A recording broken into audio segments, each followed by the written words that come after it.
Hey guys, hey, and welcome.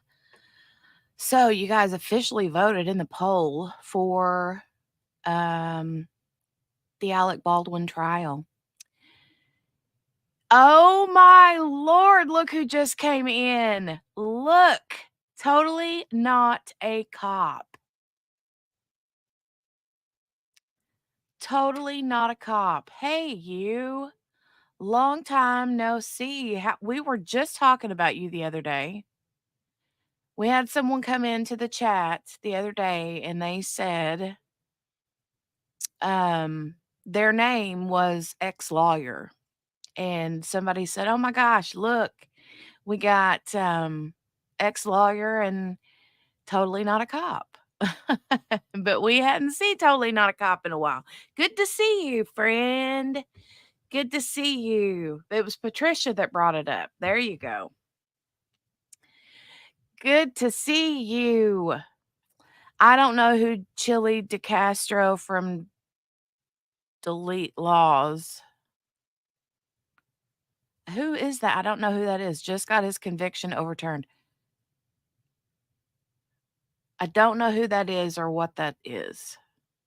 Been busy. Thank you for the warm welcome back. Sure thing. Sure thing. We have, you know, hope things are well. We hope things are well. Hope that you can stay and hang out for a little bit. Anyway, welcome. So, hi, everybody. Hi, and welcome back, everyone. You guys decided yesterday that in the poll you voted and you said that you wanted to cover the Rust movie trial. So, that's what we're doing. QB could not be any happier. She's super happy. Steph had mentioned that she thought that QB had bribed everyone to vote for it in the poll. And QB said last night, she said, "Wait a minute, I wasn't even there." And then she said something about, "I have the power," or something. I said, "Hush now, you ain't got the power. You ain't even got two whole arms." And because, she had shoulder surgery and she didn't think that was funny.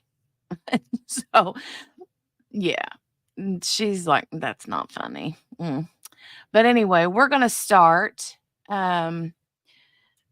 So he's a First Amendment auditor, sovereign citizen type. Very cool. Very interesting.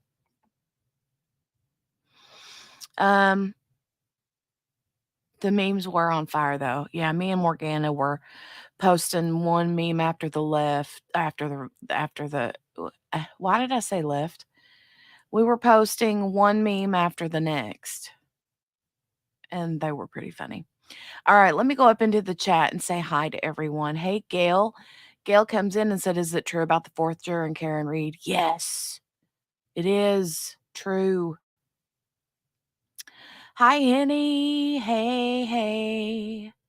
How are you? Hey, Miss King. Good to see you. Miss Patricia. I agree. Wednesday, it's hump day, right? But good to have you here with us. Hopefully we help speed your Wednesday along. QB comes in, yes, with all of the asks. Please make sure to give this video a thumbs up on your way in the door. Leave your DNA all over that thumbs up button. We do not collect it. We don't collect your DNA. No analysis will ever be done. However, we do appreciate it. Like, subscribe, hashtag replay, all those things. Hey, Sherry. Good to see you, girly. Good to see you. Margaret. Oh, no. At the emergency vet with the dog. What's wrong with the dog? Oh, no. You need another matcha today. Matcha. I've never had that before. Totally not a cop comes in with howdy.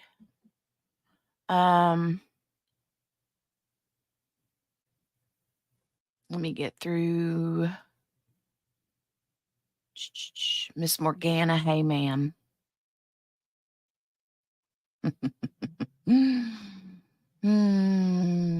Oh, because that's the arm you have? Well, there you go. Hey, Billy. Good to see you again today. Hump day. Hump day. Oh, yeah. Also tell your friends we're only 51 away from 500 subscribers over here. We've been, the new folks have been showing up. We've enjoyed it the last few days. So that's pretty cool. We love the new faces. We love the OG faces. We love everybody. We're just a lovey, lovey bunch, right? All right, we're gonna get started here with Alec Baldwin's trial. Opening statement started today. They got their jury picked all yesterday and stuff. We're gonna watch the opening statements, and QB informed me that this trial is only supposed to be 8 days long. So it'll be today, Thursday, Friday, and then every day next week. So it's going to be a short trial. However, they're going to be long hours. They're on Mountain Time. I'm on Eastern Time. So they go from 8:30 a.m. Lord have mercy. Lord have mercy. We got a birdie. What are you doing over here, Berta? What are you doing here, ma'am? What are you doing here? I've never seen you over here before. Hi, Berta. Good to have you over here. Mwah. Love you, friend. Love you. Alec should have the same sentence and conviction as the armorer. That's what I think I've heard a lot of people saying. Did you just change your profile picture? Look at you. Totally not a cop. It's because you've been lurking. You a lurky, lurky loo. He has a nose, suddenly got a profuse nosebleed. Can't figure it out. Oh my God. Well, hugs and thoughts and prayers out there for her fur baby. Margaret's fur baby. That's no good. Wow. And don't be Googling Margaret. Don't do that. Yeah. Probably just allergies. An old picture. Well, I always love to see people change their profile pics up. It keeps me on my toes. Miss King says, I heard another juror speaking out about Karen Reed. Yep. Truth. Number four. Number four. But they got the fact that he was a producer kept out, so they're running it as he's just an actor. Mm, I don't know. I don't know. I honestly don't have any feelings on it at the moment because I've not watched it. My first gut reaction is without knowing any of the facts. I'm coming into this because I didn't watch the Hannah trial, um, the armorer's trial. Didn't watch it. Didn't even peep 1 second over there. So, I mean, I know she was found guilty, but um, as far as this trial goes, my first thought, like out of the gate when I heard it happen on the news, when it happened, was, um, why is there a loaded gun on a movie set? That was my first question. That should not be a thing. But um, once I see and hear the facts, maybe I'll change my mind. I don't know. I mean, that's just coming straight out of the gate, right? Um, that was a good defense because his status as a producer is very important since he's ultimately responsible for everything that happens on the set. He set the tone. I did hear early on that I know, right, Steph? Totally not a cop is back. Um, gonna be a good fight. Also, lead prosecutor looks like a female James Spader. You're welcome.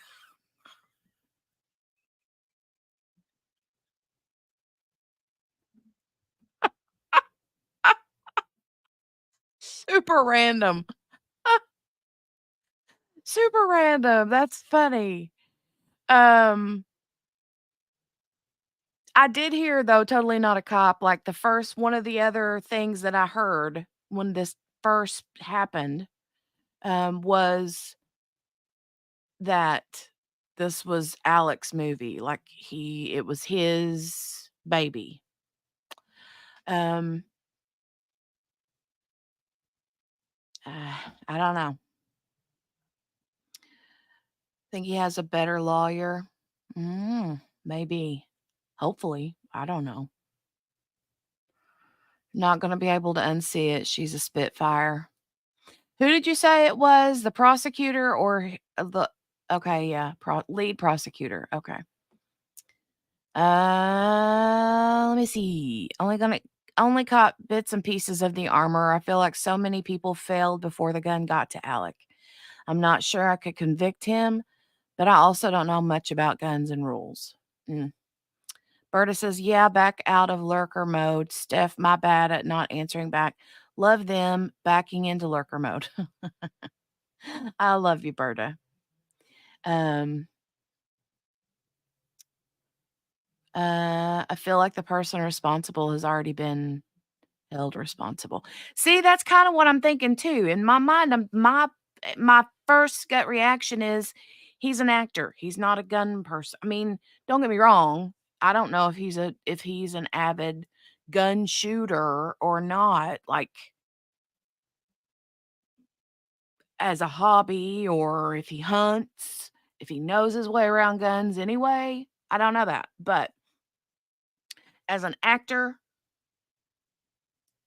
if I was acting in a role, I would assume that if they handed me a gun to use in a scene and they tell me to pull the trigger or whatever, that when I pull that trigger, there ain't nothing gonna come out of it. I mean, that's what I would assume, right? I just don't believe that real guns or real ammo belongs anywhere near a movie scene or a movie set. That just blows my mind. But we'll see. I don't know, QB. I don't know if they did or didn't. I have no idea about that. I'm just saying, um, if, you know,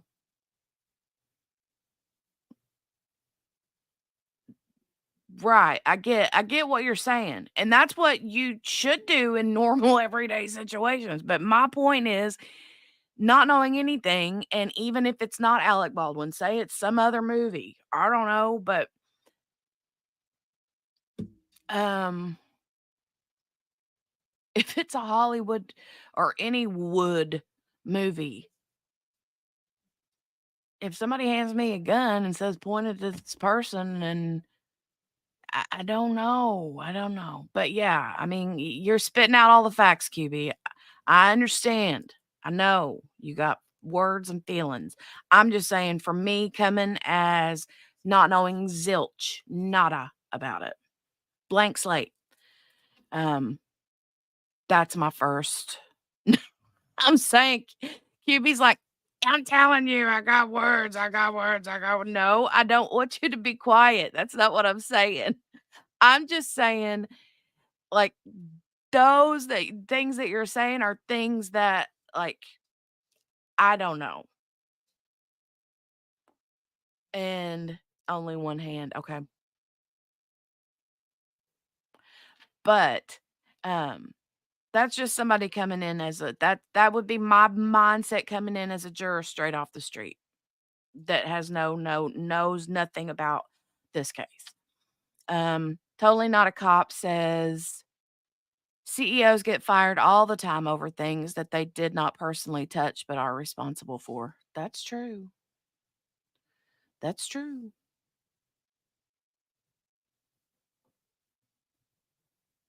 I only watched pretrial hearings. I didn't watch any of those either.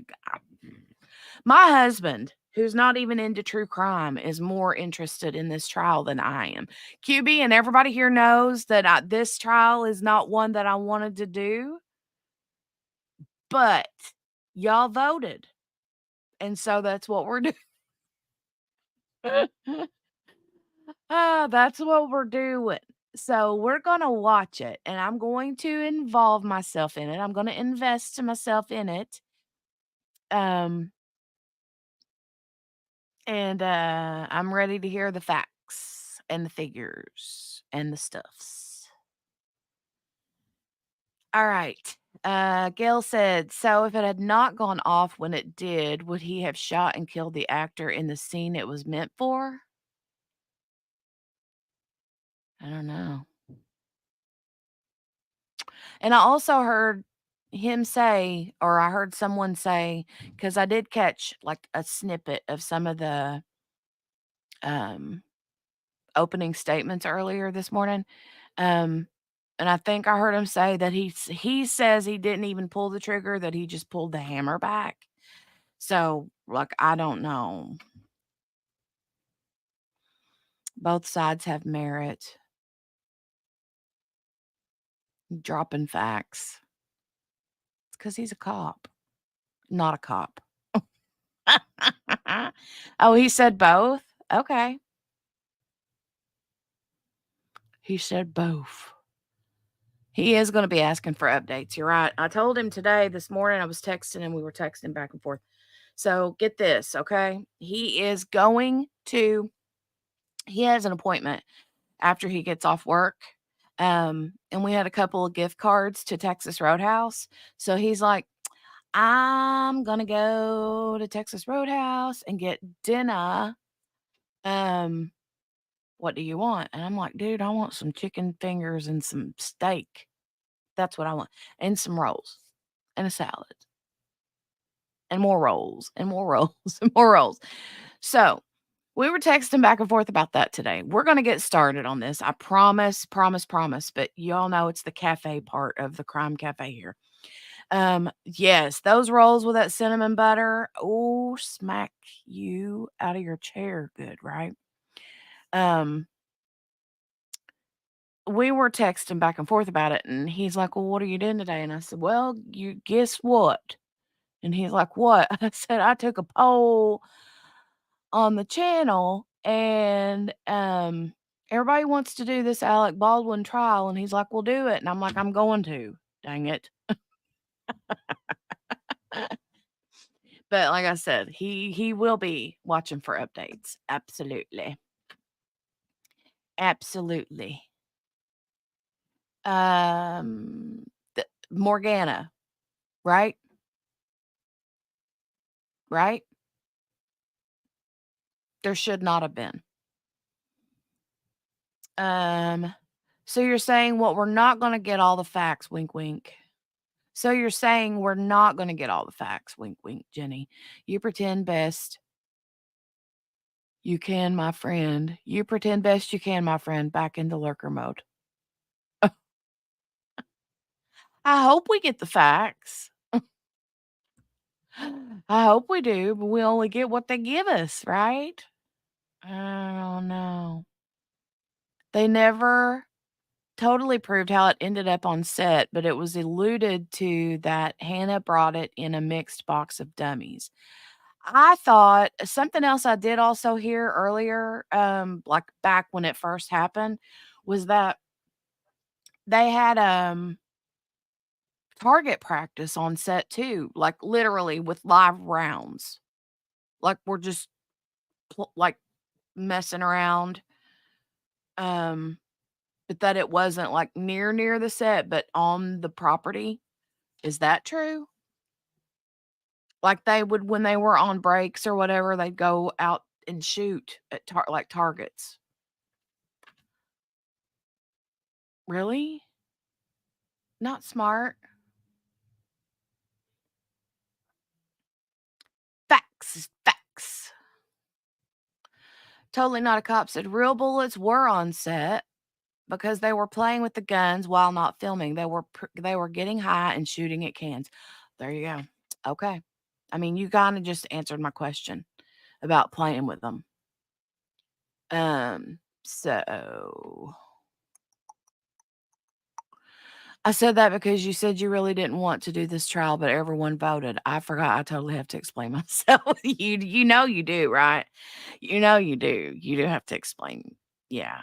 Like, you give me cute little, clues and things in the chats, and they just go straight over my head, ma'am.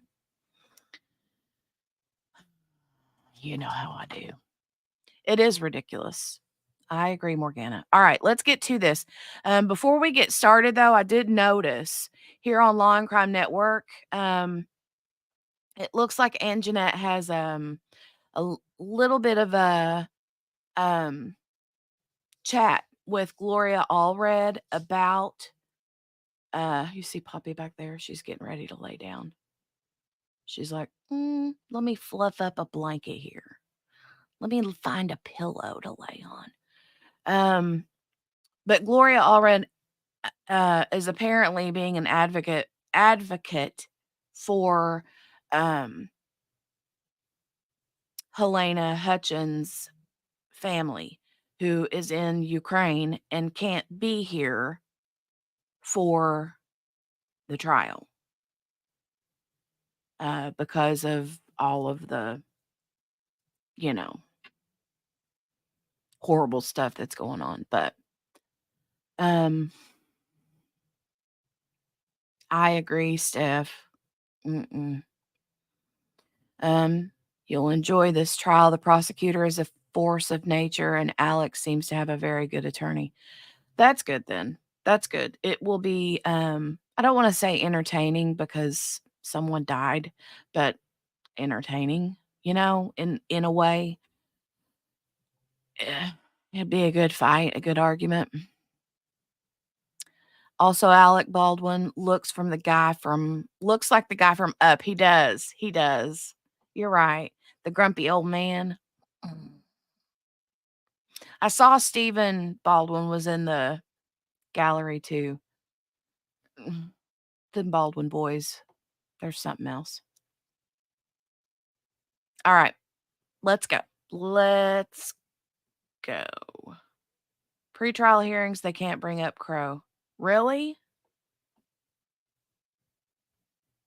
Hey, Laura. Hi, girl. How are you? Limited basis. Oof. Okay. But I want to watch this little bit of an interview with Gloria Allred about Halyna Hutchins' family. Okay. Let's do that real quick. And then we'll get started with the opening statements and stuffs. We'll pick up on the mic. I'm here with Gloria Allred. Gloria Allred represents the family in Ukraine of Halyna Hutchins, her mother, father, and sister. So Gloria, you're here in Santa Fe. We spoke the other day at length. You're here. You said the family can't come because they're in a war zone in Kyiv, in Ukraine. So they're looking for the truth about what happened to Halyna. That's correct. I represent the family of Halyna Hutchins. Halyna, of course, was killed by the gun that Alec Baldwin was holding and that fired into her, taking her life and injuring Joel Souza, the assistant director. So we would like truth. We would like justice. I think there was justice for Halyna Hutchins. So this is Olga, who is Halyna's mother. This is Halyna. And this is Halyna's son, Andros, much younger. Yeah.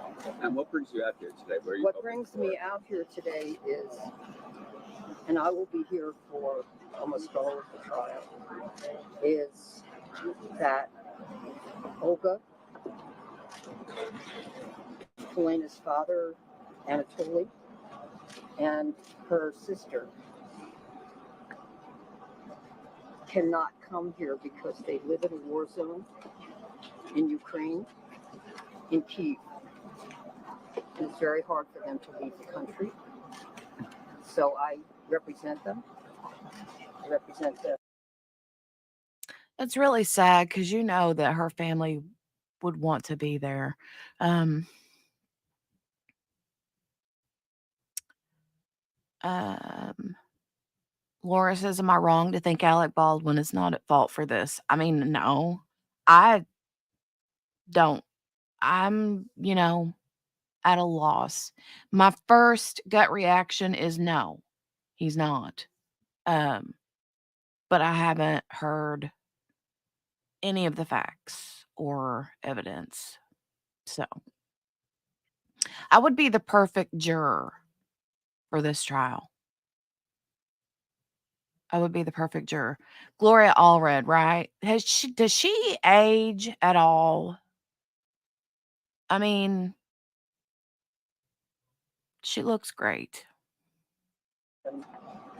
in a civil suit against Alec Baldwin, and he, through his attorneys, have attacked him unfairly, suggested that they never had, didn't have a close relationship with Halyna, which was false, and we can prove it, and we will prove it. So we are going to be here. I'm going to be telling them what happens in court, and we will find out what they feel, if they feel that there has been justice. I know that yesterday Alec Baldwin brought one of his 7 children. I know that he has apparently signed up for a reality show. This is not a reality show. This is a trial for involuntary manslaughter of a young, talented cinematographer. She had a right to be safe on that set, as did every member of the crew. Now, I don't know whether Alec Baldwin yesterday decided to make holding his baby, or his wife holding the baby, and then apparently handing her to a nanny. Or maybe it was a producer for the reality show. I don't know. But all I can tell you is it is, as I have said previously, cynical and potentially a calculated public relations move to make him feel more sympathetic or seem more sympathetic to the jury. Gloria, this is a child as well. This was Halyna's child, who no longer has a mother.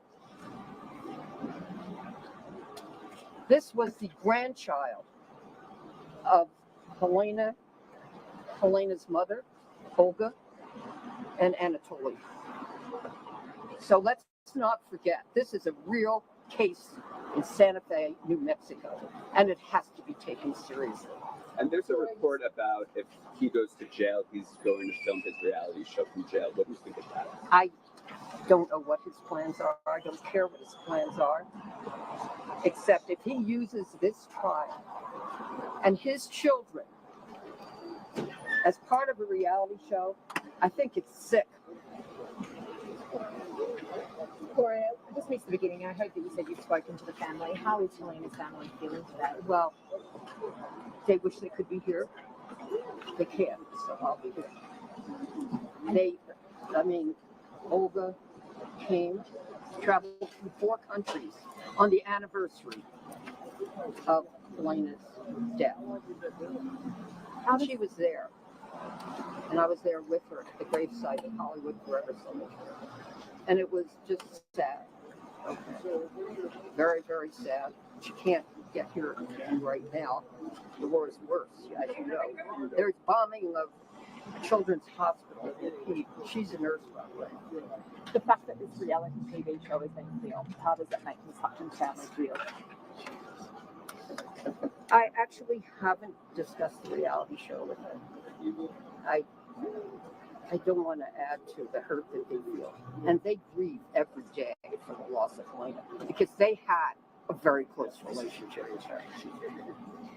And you'll be communicating with them throughout the trial? I will be communicating with them. By the way, they don't speak English, but we have a lawyer on our team who speaks Ukrainian and Russian, and what will be translating for me. What would the family like to see? What they were having to go to They jail want for to this? find the truth about what really happened. Alec Baldwin says he didn't pull the trigger. I guess we'll find out during the trial whether he pulled the trigger or not. Gloria, what's your last name, please? What's my list? Yes. Allred. You're a friend of the family. No, I'm an attorney representing the family, meaning She was a little bit like offended. She was like, my last name? What? You don't know who I am? parents and the sister. Laura, I just stepped up. Okay. What's the I main do have purpose to go of into you? I understand. I understand. What's the main purpose of you being here? Me too, Kitty. The main purpose is to hear what is happening in Sorry, you're not. of Alec Baldwin, and to remind everybody, there is a young woman who is deceased because he held the gun from which the bullet was discharged that killed her. We'll find out whether he's guilty or not. That's really up to the jury, and I respect the jury process. But no question. I did hear someone else yesterday. I think it was shout out to DUI guy here on YouTube. He's an attorney, and he's actually there covering this trial in person. And he was talking about how they brought that Alec and his wife brought their kiddo, and she handed the kiddo off to the nanny or the babysitter or family member or whatever, and that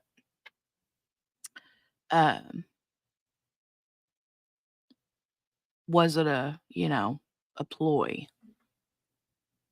a stunt, a feel sorry for me sort of situation. Whether it was or not, I have no idea. I don't know, but you wouldn't think that they would bring a little one out into that mess. Like, mm-mm.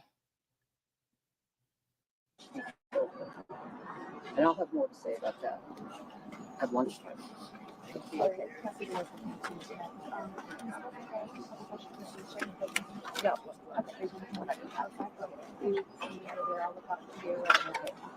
Cassie with entertainment tonight. With Cassie.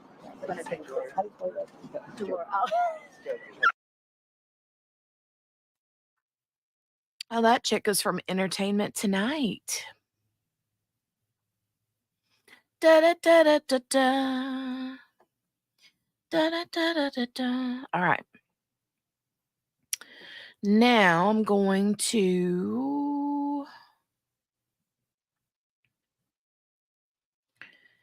get on in here.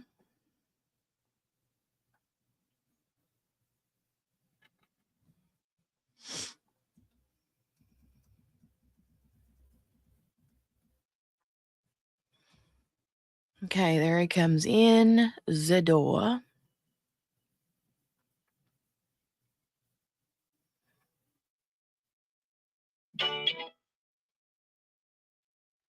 Mm.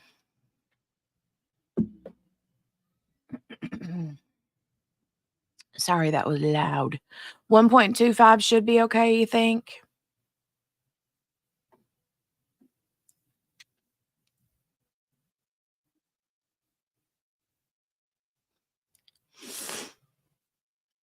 Okay.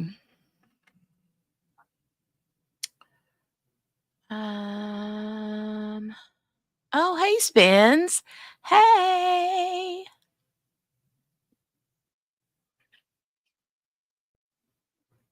Gloria. Gloria.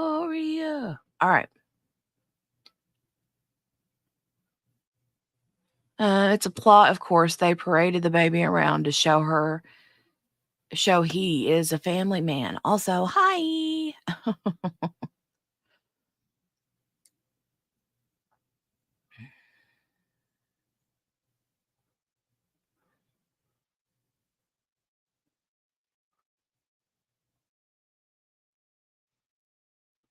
Okay. Pretty seal. pretty seal there. All right, let me. 1 2 1 2 1 2 1 2 1 2 1 2.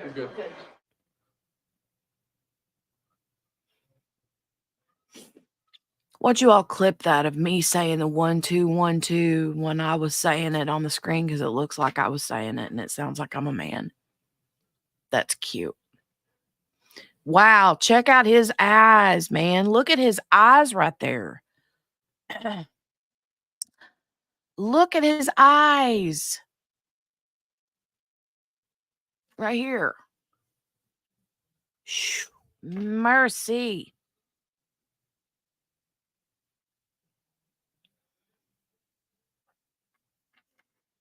Mm-mm-mm.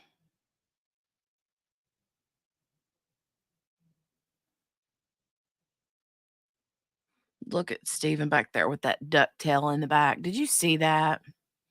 He got that duck tail back here in the back with his hair. Lord have mercy. Lord have mercy. Miracle of makeup.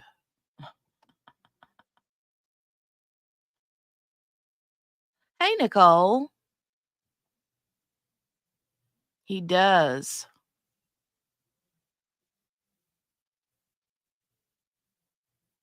I feel like he's aged better than Alec has. But also, I always thought he was way better looking than Alec.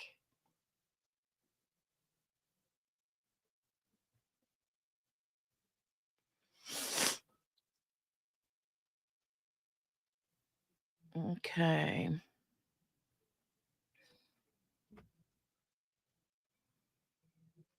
But Steven looks like he's asleep.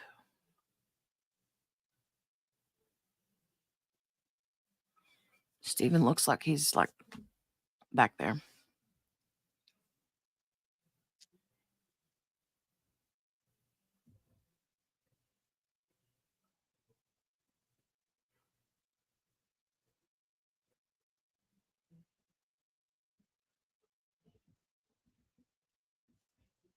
Okay. That looks like Winona Ryder right there at a quick glance.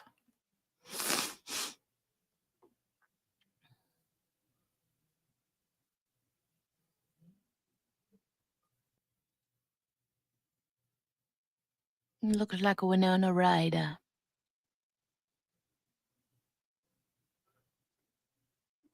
But the Baldwin boys, they're like always have that IDAG face. IDAGF face. You know what I mean?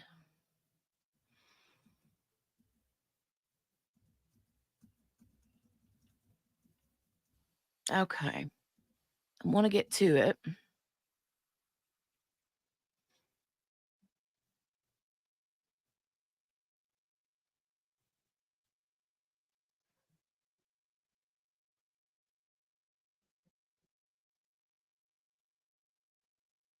I thought in the pre-trial things, in the pre-trial, like little bits that I saw, I thought that they were switched. Like, wasn't Alec Baldwin on the other side of the courtroom and the prosecution was on the side they're on? Like, did they switch sides of the courtroom or what?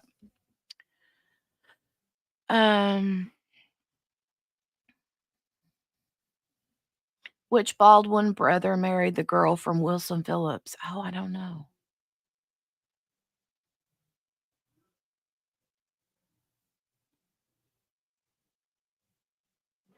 Oh, it's a different courtroom. Okay. Matter I'm calling is D101CR 2024-13, State of New Mexico versus Alexander Ray Baldwin.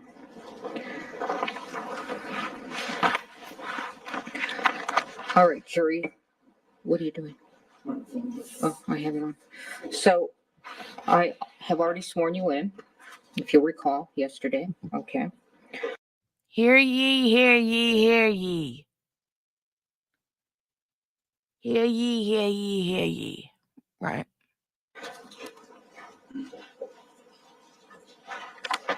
And now I'm going to explain some trial procedure. First of all, I want you to know this trial is being filmed, but you are not being filmed, and you will not be filmed at all throughout within the courtroom, okay? All right. So I'm going to, this is a criminal case, as you know. I'm going to reread the grand jury indictment. It's very formal, so we'll go with that. Count 1, involuntary manslaughter, negligent use of a firearm, in that on or about October 21, 2021, in Santa Fe County, New Mexico, state of New Mexico, at Bonanza Creek Ranch, located at 545 Bonanza Creek Road, Santa Fe, NM 87508. The above named defendant did cause the death of Halyna Hutchins in the commission of negligent use of a firearm. Count 1 in the alternative, involuntary manslaughter, without due caution or circumspection, in that on or about October 21, 2021, in Santa Fe County, state of New Mexico, at Bonanza Creek Ranch, located at 545 Bonanza Creek Road, Santa Fe, New Mexico, 87507. The above named defendant did cause the death of Halyna Hutchins by an act committed with the total disregard or indifference for the safety of others, and the act was such that an ordinary person would anticipate that death might occur under the circumstances. Again, Mr. Baldwin is presumed innocent. The burden is always on the state to prove guilt beyond a reasonable doubt. What I say now is the introduction of the case and the instructions.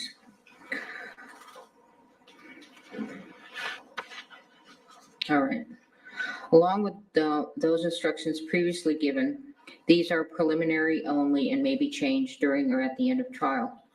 First of all of you must pay close attention to the evidence. After you've heard all of the evidence in the case, I will read the final instructions of law to you. You will also receive a written copy of the instructions. You must follow the final instructions in deciding this case. And just so you know, there's going to be no transcript available to you.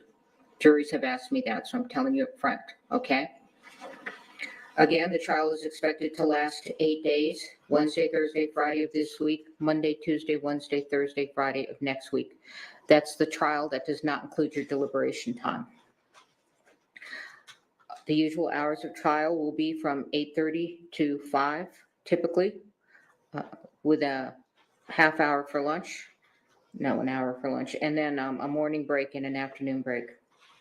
Again, please report to the jury lounge no later than 8:30 unless we're instructing you otherwise for different reasons. But in your mind, I just saw that, QB. Yeah, I saw earlier today they were having a couple pushing 2 of his hearings together and having them both at the same time today. And he has a new trial date set for October 14. Talk about a piece of crap. That right there, Stephen Stearns, he's a piece of crap. All right, let's go. you can always expect 8:30 to be here, okay? Do not come into the courtroom unless you are accompanied by my bailiff, Steve, okay? You may take water into the courtroom with you, and you can also take coffee or tea or if you have a lid on your cup, okay? We stand up out of respect for you because you are the ultimate decision makers as to the facts in this particular case. So when you come into the courtroom, you can go ahead and be seated, and then we will take our seats. And again, it's important to hear. So please raise your hand at any time you can't hear. Don't be self-conscious about it. Don't wait until a couple of questions have been asked. You've got to, if you can't hear, you've got to shoot that hand up right away, okay? All right, this is a public proceeding, so people may go in and out. You may find yourself looking at who goes in and out, but after a while, you'll get His wife right there, she reminds me of Hope Brady on Days of Our Lives. Used to it. But if there is anything that is distracting you from being able to listen and be involved in this case, please tell Steve immediately. He'll let me know, and I'll do my best to get rid of the distraction. As you know, the temperature we cannot control. All right, so sorry, we'll try to get the county in here if it plummets too high. I doubt it'll plummet too low. You are allowed but not required to take notes during trial. Steve has given you a pad and a pen. Okay. Please put your name on the front page of your pad and then take notes beginning on the second page. On breaks, follow Steve's instruction on whether to take the pad with you or whether to leave it on your chair. You don't have to worry about confidentiality. They'll be locked up at night, and when the trial is finished, they'll be shredded. Okay? Don't let your notes take the place of your independent memory of the evidence. When She taking does. I love notes, Hope please Brady. do not Suspense. forget to pay close attention to the trial. Listening and watching witnesses during their testimony will help you assess their appearance, behavior, memory, and whatever else bears on their credibility. Let's go through the order of trial for those that have not engaged in a criminal trial before. A criminal trial generally begins with the lawyers telling you what they expect the evidence to show.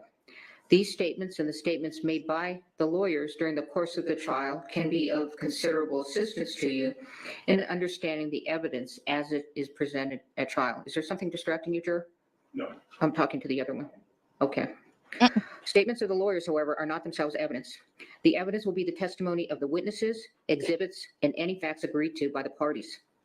After you have heard all of the evidence, I will give you final instructions on the law.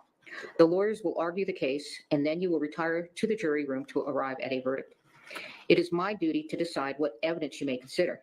Your job is to find and determine the facts in this case, which you must do solely upon the evidence received here in court. It is the duty of a lawyer to object to questions, testimony, or exhibits the lawyer believes may not be proper, and you must not hold such objection against the objecting party. I will sustain objections if the question or evidence sought is improper for you to consider.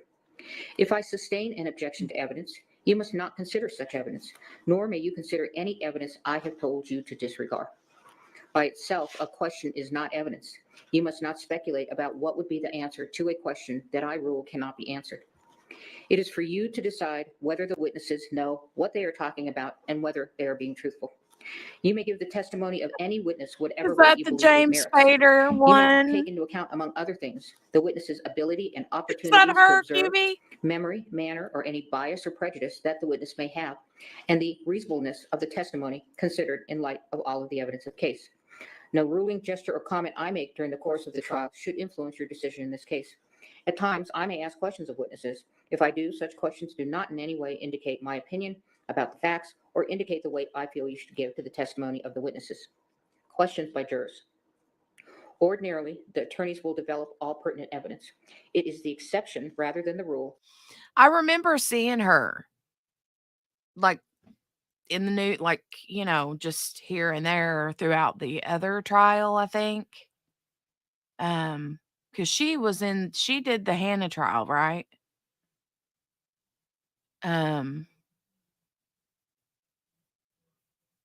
The other one, though, with the long brown hair with the pearl necklace, I don't remember her, but I do remember this gal, this one.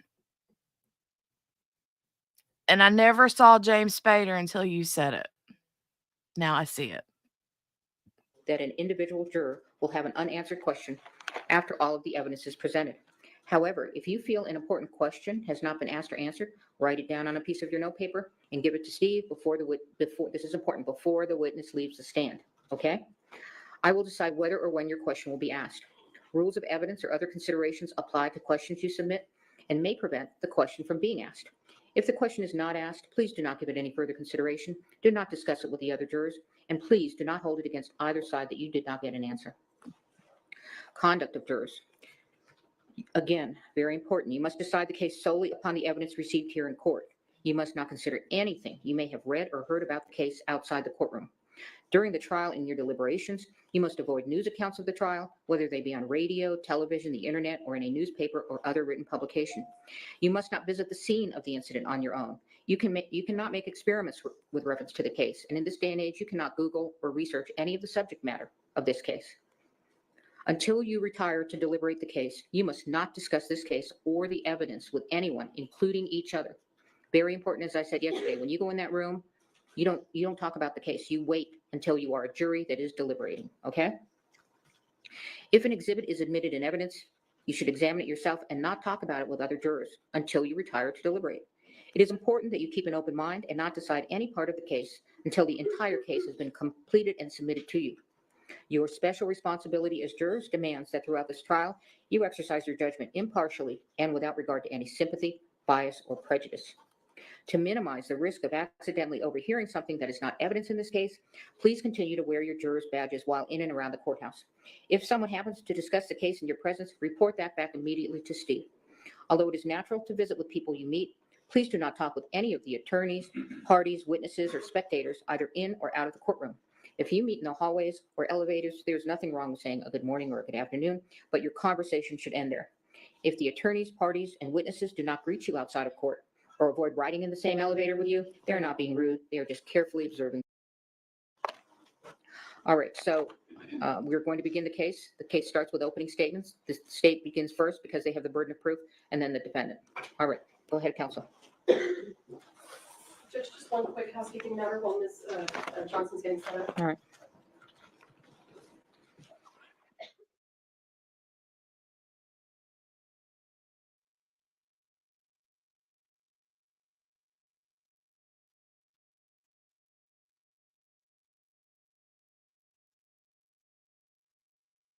Welcome to Sidebar City already. Is there a lot of sidebars?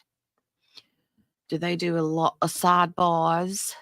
Y'all watch Alec's body language. It's interesting when it's not about him. Oof, really? Like in a narcissistic way? Is that what you mean? Is that what you mean?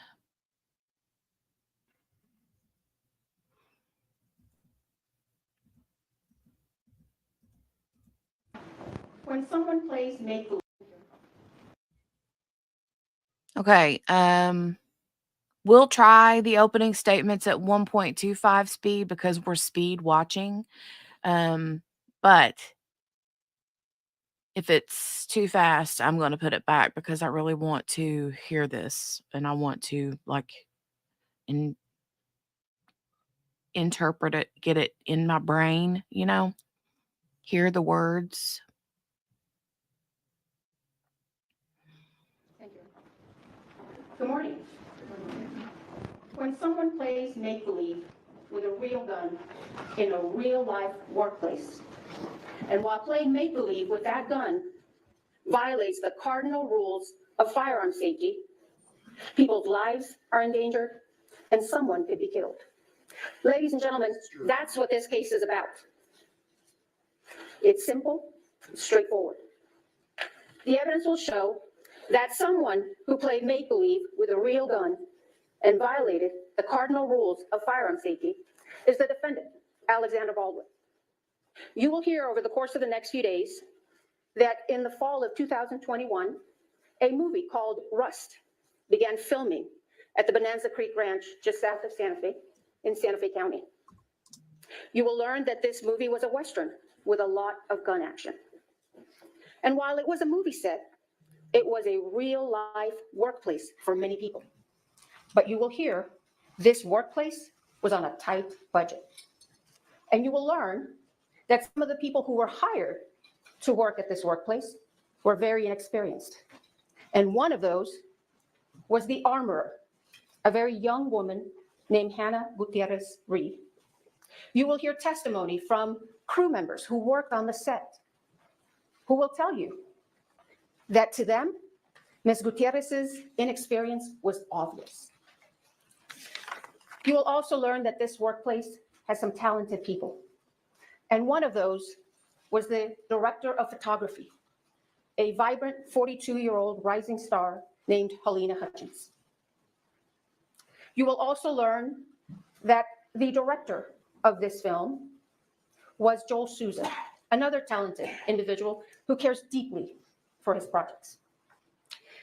The evidence will show, ladies and gentlemen, that like in many workplaces, there are people who act in a reckless manner and place other individuals in danger and act without due regard for the safety of others. That, you will hear, was the defendant, Alec Baldwin, the lead actor on this film. You will learn that this movie began filming on or about October 6, 2021. But the defendant did not arrive on set to begin working until about October 13th. And you will learn that prior to arriving on the set to work, he requested to be assigned the biggest gun available. So he was assigned this revolver, a replica of an 1873 single-action revolver manufactured by Pieta Firearms in Italy. You will hear from Alessandro Pieta, who will tell you he manufactured this gun. And he will tell you he manufactured it in 2015.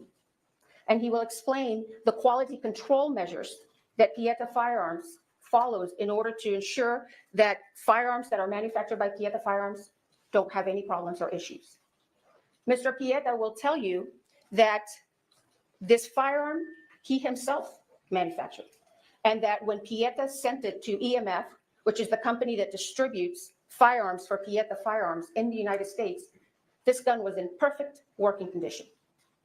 You will hear from Justin Neal, who is a representative of EMF, a company out of California that has historically been known to provide firearms to the movie industry. Mr. Neal will tell you that when EMF received this firearm in 2017, it was in perfect working order. And in fact, when EMF had this firearm, it was subjected to numerous quality control inspections because it was used as a show gun at gun shows.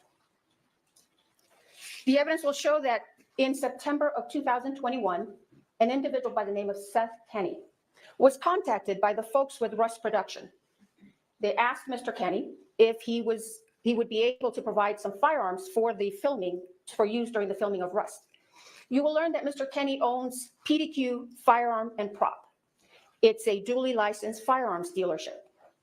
Mr. Kenny then contacted EMF and ordered several single-action replica revolvers.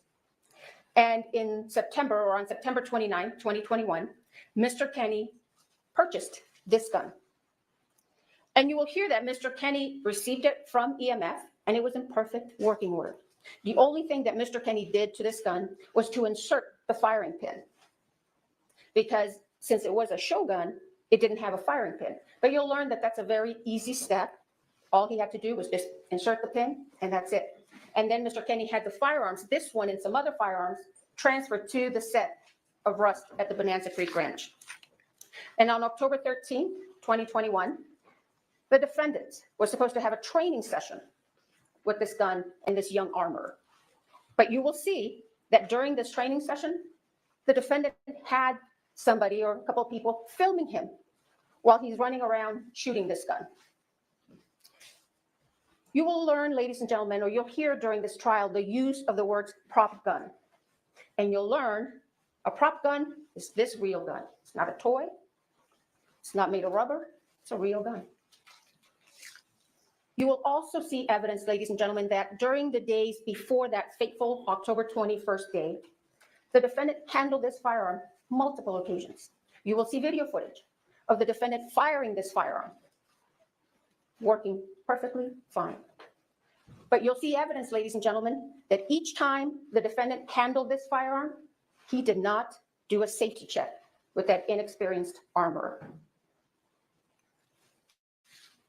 And you'll hear that the reason he didn't do a safety check is because he didn't want to offend her. The evidence you will see will paint a real-life picture of a real-life workplace where this defendant mishandled this gun. You will see him using this gun as a pointer to point at people, to point at things. You will see him cock the hammer when he's not supposed to cock the hammer. You will see him put his finger on the trigger when his finger is not supposed to be on the trigger.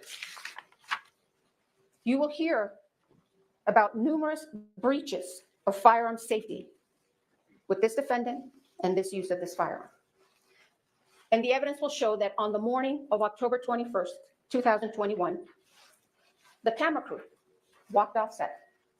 And you will learn that one of the reasons that camera crew walked out is because they were concerned over safety breaches with the use of firearms. I just have to stop real quick and just say that church, even though I know it's a prop, is beautiful. Okay. I love that church. It's gorgeous. And I know to some people, they're like, no, that's just, but I like that more than I like the fancy, cathedral-esque, anyway, sorry. Just wanted to say that. The evidence will show that the morning of October 21st started out a couple of hours behind. They filmed some scenes at this church on the Bonanza Creek Ranch. And you will see that one of those scenes required the defendant to pull out his gun. This was in the morning. Pull out his gun, and you'll hear the director tell him, pull it out and hold it. And the first time, you'll see evidence the defendant does what the director tells him. But you will hear the director tell you that many times the defendant would do his own thing. So then the director in the morning asked him, okay, do it again, just like you did now. The defendant pulls out the gun, but this time he cocks the hammer. The evidence will show they then broke for lunch. And around 1:30 or so, they came back to this church to do what's called a blocking. The evidence will show that Ms. Hutchins wanted to do a blocking for an insert. And you will learn what a blocking is, just working out the details of the moves of the actor. It wasn't even a rehearsal. You will hear from one of the witnesses who walked into the church and saw the defendant kind of playing with his gun. And then you will see evidence or hear evidence that Ms. Hutchins and Mr. Souza were talking to the defendant about doing this insert. And the insert was just supposed to be from here to here. And it was supposed to be of the defendant just slowly taking his gun out of his holster, and just holding it at an angle. The evidence will show that someone asked the armorer to bring the defendant's gun to him. And she did. She brought it into the church, showed it to David Halls, who you will learn was the first assistant director.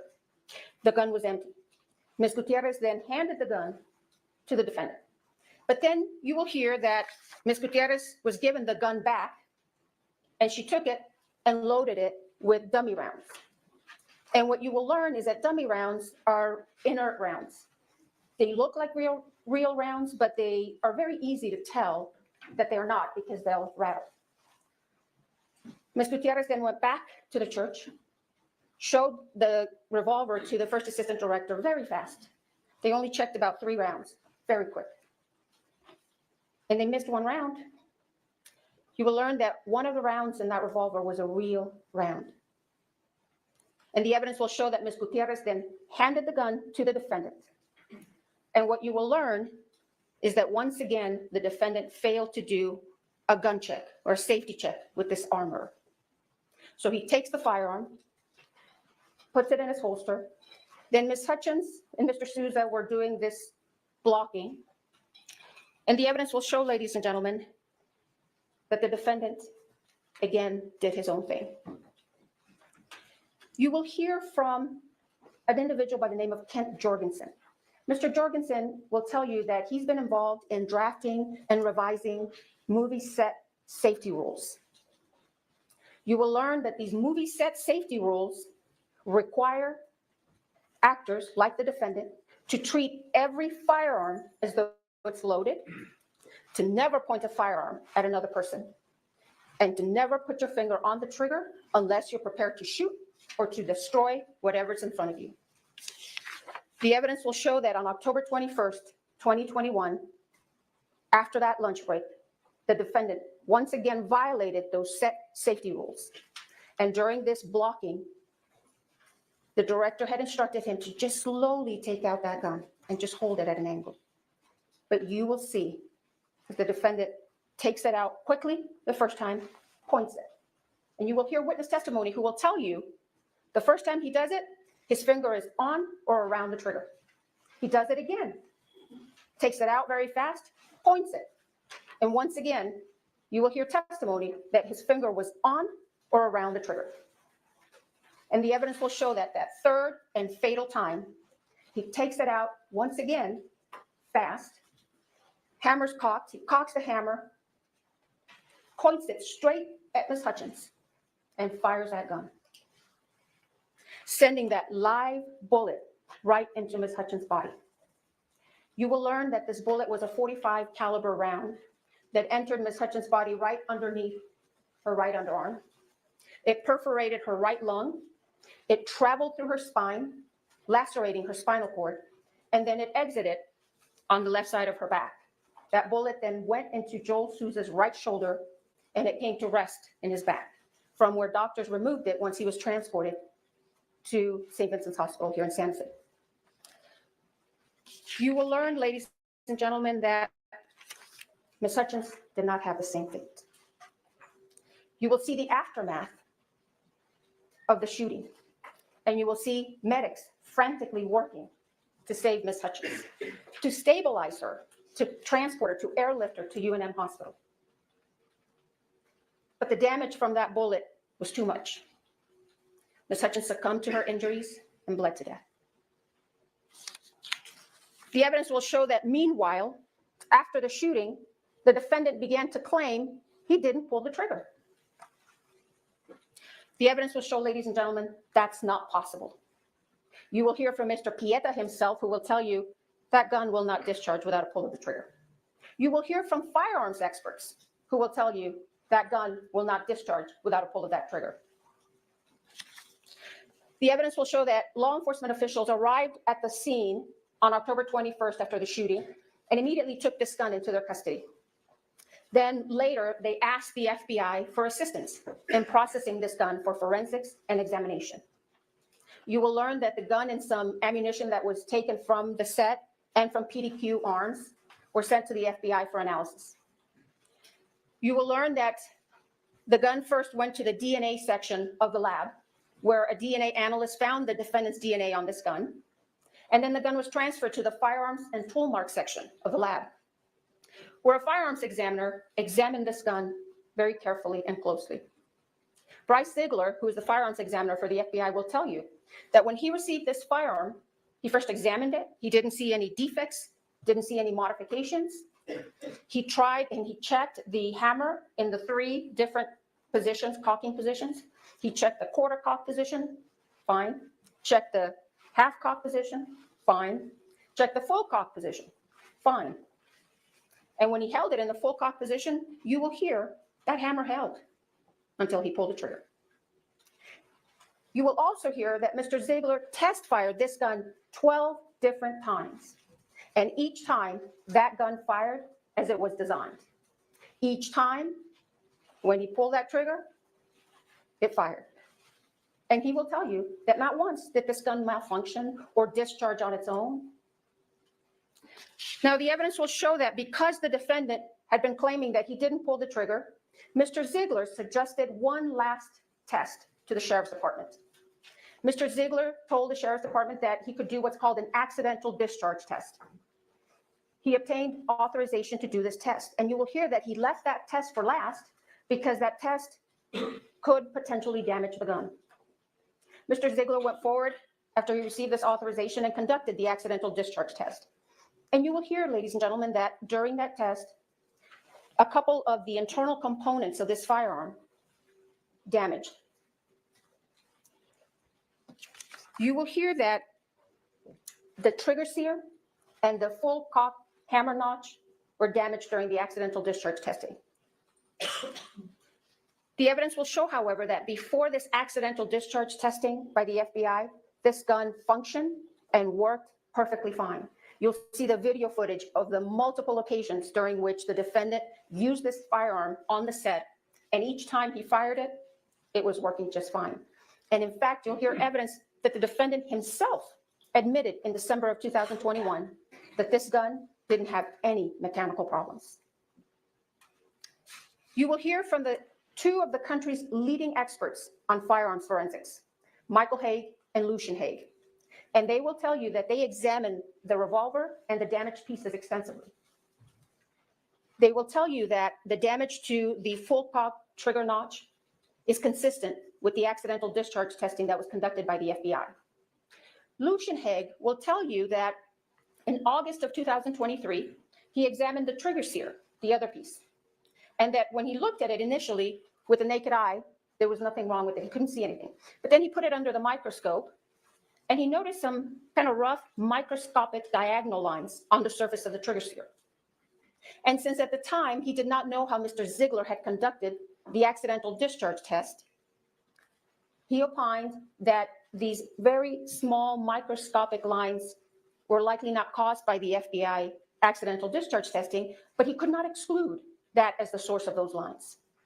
Then a few weeks ago, Mr. Haig will tell you that he spoke with Mr. Ziegler and he learned how Mr. Ziegler had conducted the accidental discharge test.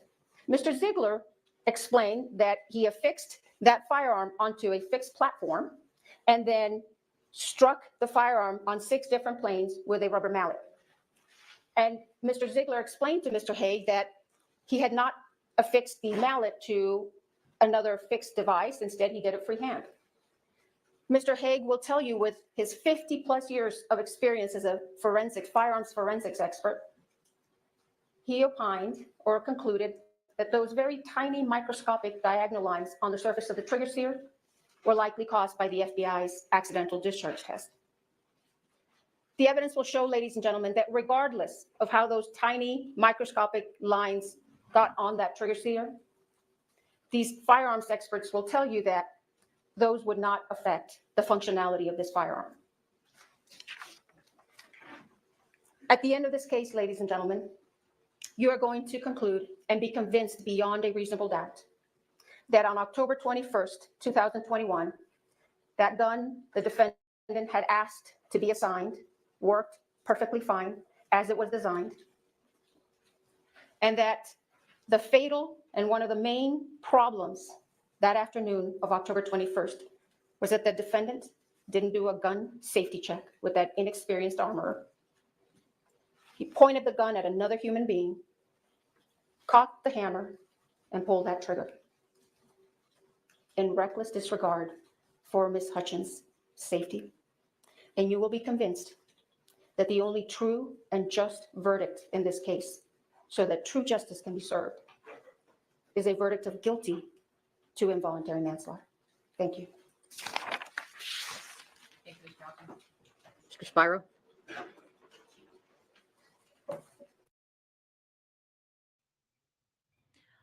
All right. Thoughts? Would love for you guys to put your thoughts in the chat. How did you feel about her opening? How did you feel?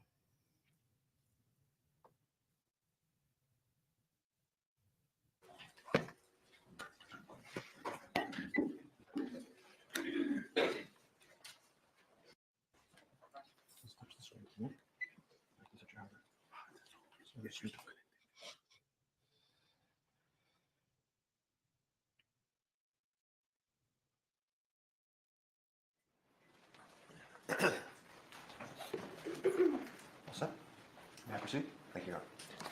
Good morning. This was an unspeakable tragedy, but Alec Baldwin committed no crime. He was an actor acting, playing the role of Harlan Rust. An actor playing a character can act in ways that are lethal, that just aren't lethal on a movie set. These cardinal rules, they're not cardinal rules on a movie set. And I don't have to tell you much more about this because you've all seen gunfights in movies.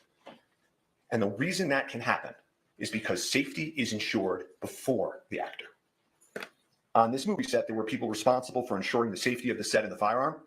Those people failed in their duties, but Alec Baldwin committed no crime. The most critical issue in this case is how a real bullet got on a movie set. The evidence will show that real bullets are never supposed to be on movie sets. Movie sets use dummies and blanks.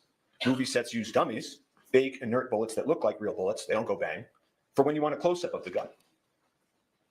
You can't tell them apart from live bullets by looking at them, which is why live bullets can be nowhere near a movie set. And if the director wants a shot of the gun going, bang, poof, there's blanks that they can use. And those blanks look nothing like real bullets. And they are used for those shooting scenes. And, they'll play these videos that they described of Alec's, firearm in the movie going bang, poof. And people are conditioned to seeing people firing weapons and thinking that's a dangerous act. That's a dangerous act. And they will play those videos and give you that image to try to tarnish him in your eyes. But that's not what happened here. On this set, there was a real bullet, something that should never be on a movie set, something which has nothing to do with making a movie. And you will hear no evidence, not one word, that Alec Baldwin had anything to do with that real bullet being brought onto that set. The second critical issue in this case is, why did a real bullet get loaded into a prop movie gun? It is undisputed that the bullet was loaded into the gun by the armorer, the person on set whose responsibility it was to ensure the gun was safe. And so picture that moment of the armorer placing a live bullet into that firearm. You hear the prosecutor say, he did this, or he performed in a certain way. He picked out the biggest gun as his prop. It's to tarnish him in your eyes. You will hear no evidence whatsoever. No evidence that anything Mr. Baldwin did, that something he did in that moment, that horrible moment when she put that bullet in that gun, none of it had anything to do with Alec Baldwin. And finally, the first assistant director's job, the head of safety, Dave Halls, checks it before it goes to the actor. And he will tell you he made a tragic mistake. He failed to detect a live bullet. And Alec Baldwin had nothing to do with that either. So all this evidence that the prosecutor just outlined, all of it, has nothing to do with these critical issues. Nothing. Which leads us to this. The evidence will show that on a movie set, safety has to occur before the gun is placed in the actor's hands. In this case, this unique case on a movie set, the prop gun was placed in Mr. Baldwin's hands and cold gun was announced, meaning it had been checked and double-checked by those responsible to ensure the gun was safe. It was just a prop. They all thought it was just a prop and could do no harm. The actor's job is to act, to rehearse, to choreograph his moves, to memorize his lines. He's Harlan Rust. He's an outlaw running for his life, who in the incident in question, he's pulling a six-shooter to try to defend himself. That's why the gun has to be safe before it gets into the actor's hands. His mind is somewhere else, in the being of another, a century away, an outlaw. He must be able to take that weapon and use it as the person he's acting would, to wave it, to point it, to pull the trigger like actors do, in ways that would be lethal in the real world, but are not lethal on a movie set. And I'm going to show you that scene now before lunch. And if we could just play action.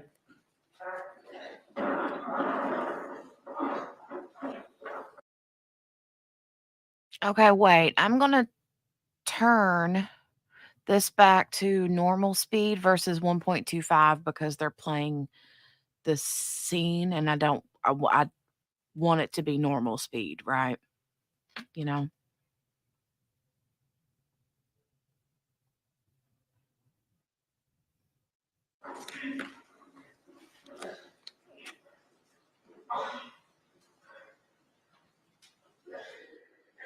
I'm gonna go find some help.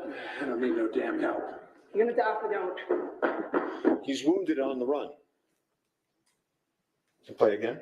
Continue.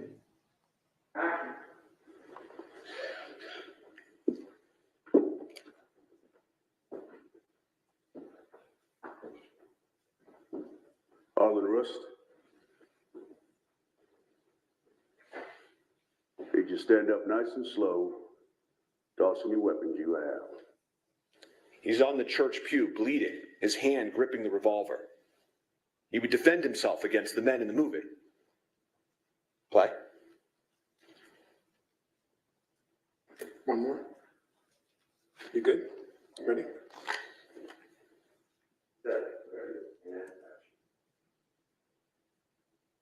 Harlan Rust.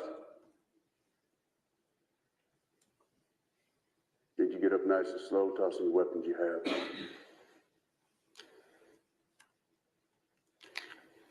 Well, how close can I get right there? Joe, you want me to wait to give you that line till he lands? Okay. Till camera lands? Yeah.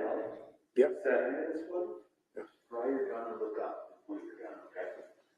Okay, which way? Camera right or left? This way. So camera left for now. I'll stand right here for you, Alex. So whip it out. Yeah. Okay, well, let me get this all greased. Ready? Yeah. Okay, ready? Okay, ready? Ready. And set. Ready, and action. Harlan Rust.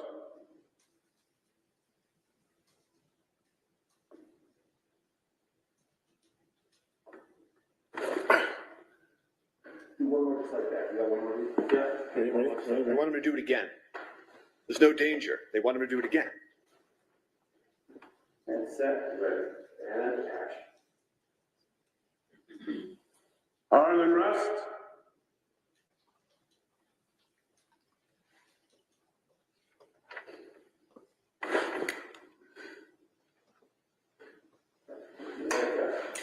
Nice.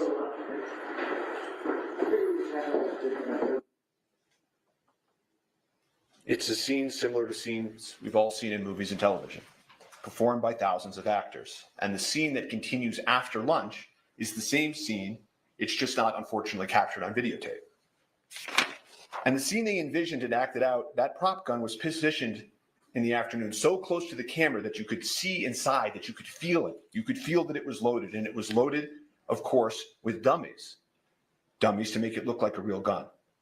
But this one time, one of those dummies was a real bullet. The real bullet was not known to anyone in that church. Amongst the actors, directors, and crew in the scene, everyone was doing exactly how they go about their business every day on a movie, not as if some lethal element had been included in the environment. You will see creativity and movement and everyone talking and vibrant. No one had any idea that this venomous, toxic element had been inserted into this magic they were creating. But it did. It entered that place. It killed an amazing person. It wounded another, and it changed lives forever. And so to find out what happened on that movie set, you need to do something that the prosecutors could never do. You have to step back and remember what they were doing on a movie set. What were Halyna Hutchins, the cinematographer, Joel Souza, the director, and Alec Baldwin, the actor, doing on Bonanza Creek Ranch? You know, movies and magic have always been closely associated. The first people that made movies were magicians.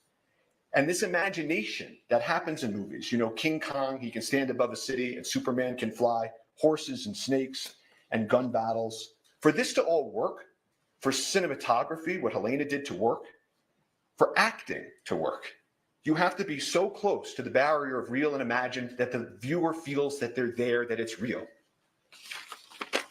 The viewer can't see strings from the stuntman. The stuntman must leap. The snake must hiss. And guns happen in movies all over this country for many decades. Bang, bang. You've all seen it. Guns have been an element of theater and film and television since the earliest of times. Depictions of war and combat, Spartacus, it stirs audiences because it feels real. Later films, Platoon, Apocalypse Now, they showed the unvarnished realities of war. This ranch, Santa Fe, it had been the scene to many gunfights and movie scenes, well before Alec was even born. Laramie, Butch and the Sundance Kid, and these westerns.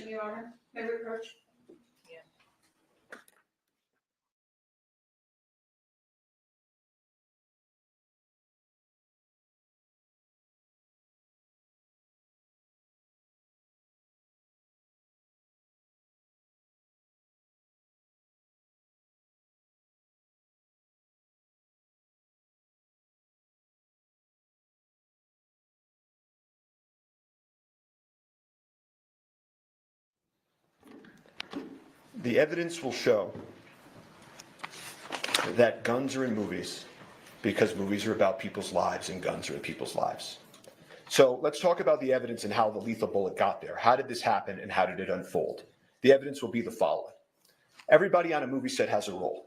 The armorer armors, the director directs, the actor acts. They work in harmony, but they have a division of responsibility. Safety being important has the first assistant director, whose name is Dave Halls, above the armorer and sort of the safety of the set. And on that day in question, the cast and the creative directors and crew in the church, it's a fake church. Their actors are not in their normal clothes, it's costumes. There's debris falling from the ceiling, it's fake debris. And they yell out cold gun. And that is an important term you're going to learn in this case. It means that the gun is cold. No one need worry. But even that requires a little bit more explanation. Cold gun doesn't mean no live bullets. There are for sure 100% no live bullets on movie sets. That's unimaginable. Cold means you don't even have the fake blank poof in it. You don't need to worry even about eye gear or earplugs for that fake bang. It means it's empty, inert, cosmetic, can do no harm. Cold guns can't hurt people. It's impossible, literally impossible for a cold gun to hurt somebody. You could hurt you more by dropping it on your foot. And that's why these artists are carrying on in their art. Cold gun, all clear to go. And the armorer on this set hands a prop gun to Alec, like she had done times before, like people have done with him in movies for a generation. And he's there. He's in the movie set church with his movie set gear and his holster, and he takes his movie set gun. And he's deeply focused in that moment on his character. The artists, the crew members, they're moving around him. Again, no eye gear or earplugs, nothing to protect against. They carry on, they practice, they rehearse, they take a lunch break. Some folks leave, some don't. They continue the scene. Dave Halls, the head of safety, is actually practicing the movement so they can frame the footage that will happen after lunch. And the prop cold gun comes back. The prop cold gun comes back, cold gun. They call it again. Same gun, again, safe. The first assistant director, Dave Halls, head of safety for the entire film, a man with decades of experience, comes and takes the additional step and inspects the gun, verifies again, cold gun. Everyone relax. Go back to focus on the making of a movie. There's nothing in the gun that can hurt anybody. And Alex sits on that pew. And the creative directors, the crew, they're moving around him, in front of him. And Harlan Rust, he begins, like the prosecutor told you, rehearsing, acting. This is a completely mundane, uneventful, routine act on a movie set. And so everybody carries on. Nobody fathomed, imagined, foresaw any possible danger. They moved around Alec as he practiced his draw. As the prosecutor put it, working out the details of the move in the actor. He does it again, does it in a different way. Nobody bats an eye. And they will tell you that the investigation revealed that Baldwin was practicing drawing and pointing the weapon of the scene with guidance and instruction from Halyna Hutchins and Joel Souza. The gun goes off. Everybody's shocked. Alec is startled. He immediately says, I didn't mean to shoot I didn't pull the trigger. Immediately.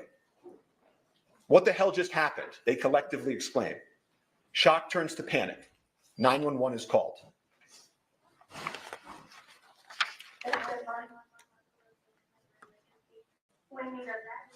Ambulance out at Bonanza Creek Ranch right now. We've had 2 people shot on a movie set accidentally. You said someone was shot? 2 people accidentally with gunshots out on a movie set, Bonanza Creek Ranch. Send it. I'll connect you with medical dispatcher. Don't need that. San Jose Fire and EMS, what's the location of the emergency? No, Bonanza Creek Ranch has had 2 people accidentally shot on a movie set by a prop gun. We need help immediately. Okay. This fucking AD that yelled at me at lunch because asking about revisions. This motherfucker. Did you see him lean over my desk and yell at me? He's got the gun. He's responsible for what happened. Now, Mimi? No. I'm a strip supervisor. How many people are injured? 2 that I know of. I was sitting, we were rehearsing, and it went off, and I ran out. Accidentally shot on a movie set with a prop gun. The fucking AD, it was his responsibility. Not a word about Alec Baldwin.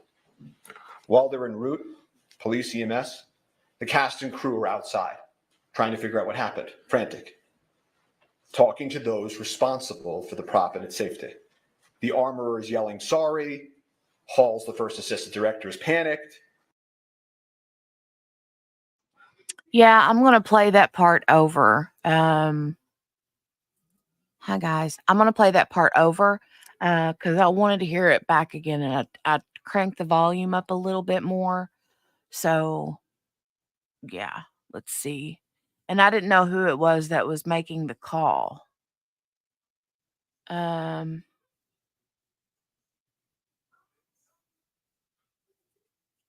Who was it again that was making the call? I think she said she was the script supervisor or something. I don't know.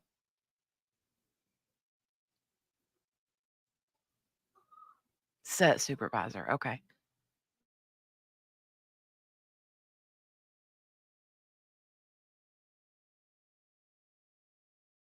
We were rehearsing the gun at lunch. Branch at Bonanza Creek.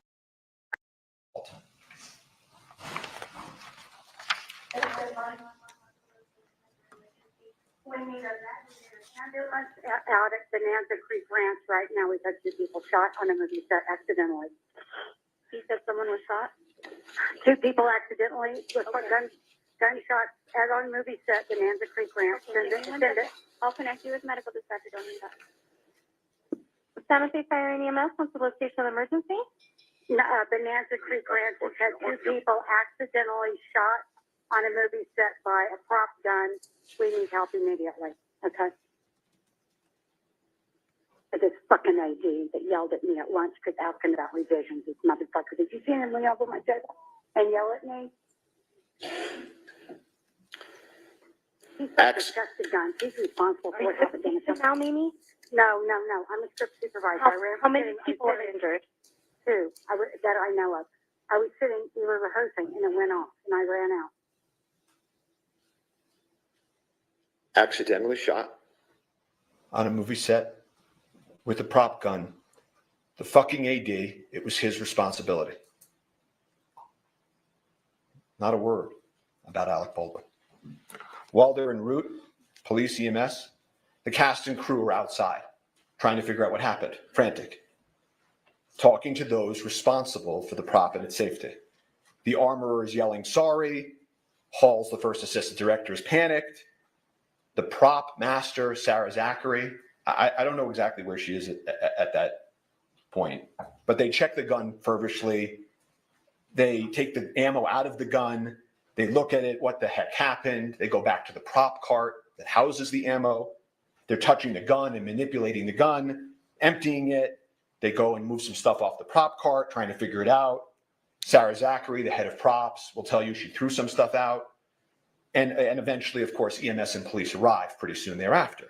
And Halyna Hutchins and Joel Souza, the director, are transported to the hospital where Halyna tragically passes away. And I'm not going to be asking questions about her condition after she was wounded or the medical interventions that followed. Her injuries, the efforts to revive her, are not in dispute in this case. The evidence will be there. The prosecutor may present some of these emotionally charged images, but we're not going to be asking questions about that, and it's not an issue in dispute in this case. You jurors are allowed to ask yourselves whether or not that should be the focus or the focus should be the evidence. So police enter the scene. They have lapel cameras. Thank God they have lapel cameras. You want to see what happens? The evidence will show you can play the videotape. Want to see if they take the right gun? Play the videotape. Want to make sure what the people said or did, they're remembering correctly? Play the videotape. And so they immediately recover the prop gun and they secure it. That's off to the side. And the reason that you preserve things in the moment is so that you know what existed in the moment, the evidence in the moment, the people and the witnesses and what they said in the moment.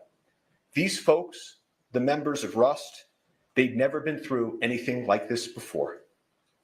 That is why what they originally said matters so much in this case. If you remember anything I say today as the evidence proceeds, remember that. Look at the evidence of what the people of Rust said and did that day. Life changes, memories change. There are human motivations, internal pressure, external pressure. That's why preservation is so important. So the police continue. In terms of the prop cart and the prop ammo that's on the cart, it's manipulated, altered, kind of messy. And at this accidental shooting on a movie set, the police begin to make some mistakes. No one had ever investigated a prop gun on a movie set before. They recover the prop gun, but they don't wear gloves. They don't have the prop cart inside the crime scene. Someone moves it onto the crime scene. People start touching it and showing, okay, this is a dummy, this is a blank.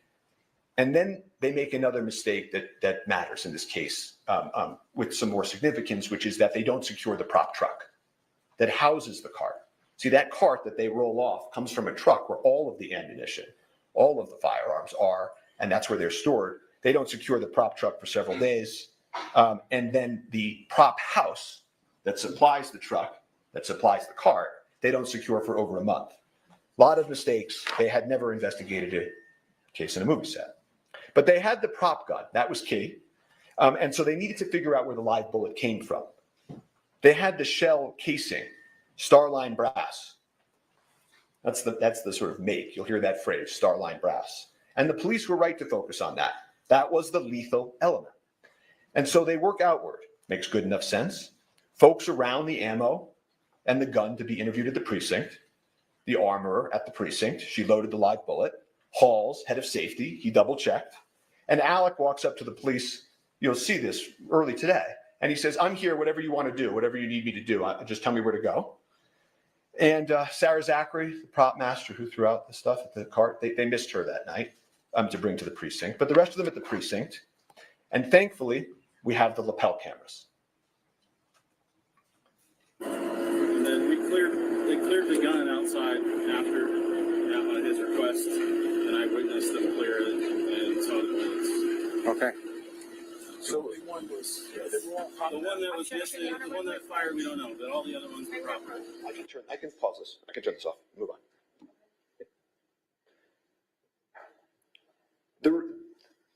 That was just a quick snapshot of the scene. Let's approach her. This is Ms. Johnson. They consented to the exhibit.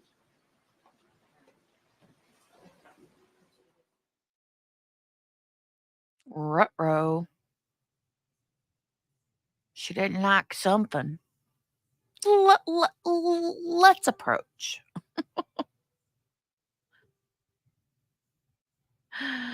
Oh, God.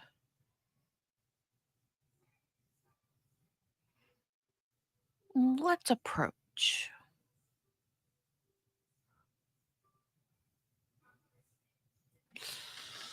All right, well, if it's going to be a longer sidebar, we'll skip.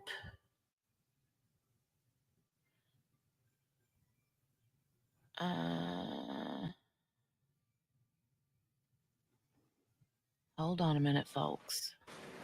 Okay. They're interviewed with lapel cameras. They're interviewed by the lead detective, Detective Cano.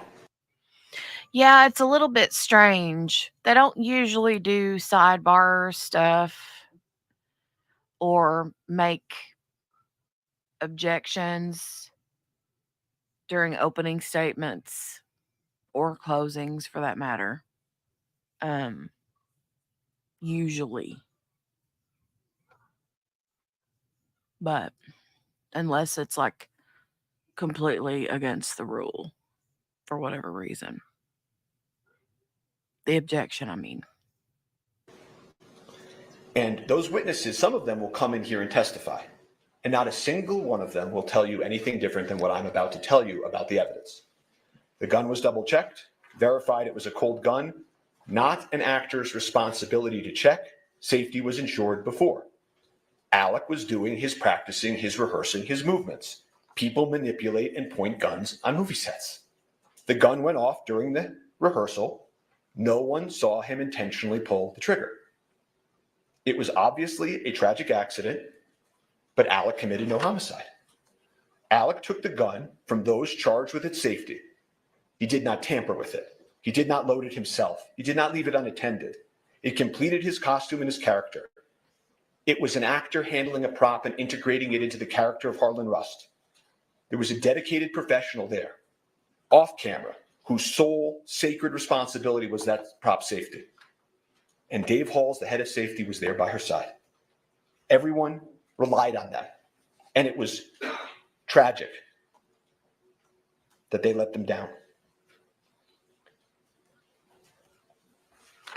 He was just acting as he has done for generations, and it was the safety apparatus that failed them all. So law enforcement continues. They need to find the live bullet. That was the lethal element. So they, led by Detective Cano, execute a search warrant on the church. And that's what law enforcement does. They immediately go to a judge. They say, this is what we need to do. They go into the church urgently before anything can be altered. They're confirming it was an accident, not a crime in the church. They search for guns and ammunition, videos and photos. There was no further answer in the church. They had the prop gun. They had all those witnesses secured. Their statements are clear. Alec had committed no crime, but the bullet was a mystery. And so they focus on the bullet, the critical lethal bullet, and how did it enter the movie set. So they had the prop cart, and then they go to the warrant on the prop truck. And so at that point, and I'm going to put up a photo so that you can see some of these individuals are, they're trying to figure out when they go to the truck, what is the source of the lethal bullet? And so they execute a warrant on the truck approximately a week later. The Seth Kenny that you heard about in the prosecutor's opening, the supplier for the set, he's there. Sarah Zachary, the prop master, she's there. And they walk through what's inside of the prop truck with law enforcement. But there's no answer to the lethal bullet. And this case then takes on, all this pressure. The media begins swirling. Where is the lethal bullet? How did it get on that movie set? And what about that actor, Alec Baldwin, who had nothing to do with why the bullet got on the movie set? And so police and prosecutors, they work hand in hand, meeting after meeting, trying to find the lethal bullet, meeting with Seth Kenny, meeting with Sarah Zachary, the prop master, the supplier. Where is it? And about a month after the incident, Sarah Zachary finally sits down with law enforcement to answer some questions. And she explains to them that she threw away some stuff. She disposed of some stuff. And the prosecutors and police keep meeting, swirling media. And then at that point, they go to the last step, right? We've done the cart, we've gone to the truck, met with. Why did Alec just look surprised by what his lawyer just said about somebody throwing something away? Did he not know that bit of information or something? I don't know. I don't know. Let me rewind it and hear that again.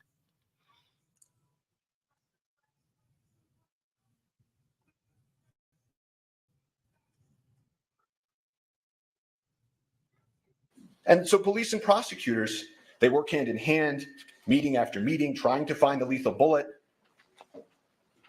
meeting with Seth Kenny, meeting with Sarah Zachary, the prop master, the supplier. Where is it? And about a month after the incident, Sarah Zachary finally sits down with law enforcement to answer some questions. And she explains to them that she threw away some stuff. She disposed of some stuff. And the prosecutors and police keep meeting, swirling media. And then at that point, they go to the last step, right? We've done the cart, we've gone to the truck, met with Sarah Zachary, and they go execute a search warrant on, as the prosecutor told you, PDQ, the prop house. And again, Seth Kenny's there to greet them, let them in, and they don't find the lethal bullet. They never did. They never did. And as things roll into police and prosecutors, cell phones and photos and forensics, looking for this shiny object, they found another shiny object. Instead of trying to find the source of the lethal bullet, they focused on Mr. Baldwin. But Mr. Baldwin was like every other actor. He goes bang bang in movies. He's told when guns are cold or not. He rehearses and acts as his character. Safety proceeds before the actor. Once the actor has the prop gun, he can handle it however a person he's acting as would. A properly cleared gun can't hurt anybody. And so they told you about some of the things that Alex said in the statements that they will take or picked out a few lines from. But he won't tell you anything different, that he took a gun loaded and cleared by the armor and the AD. He made motions with the gun as he was rehearsing. He didn't intentionally pull the trigger. The gun just went off.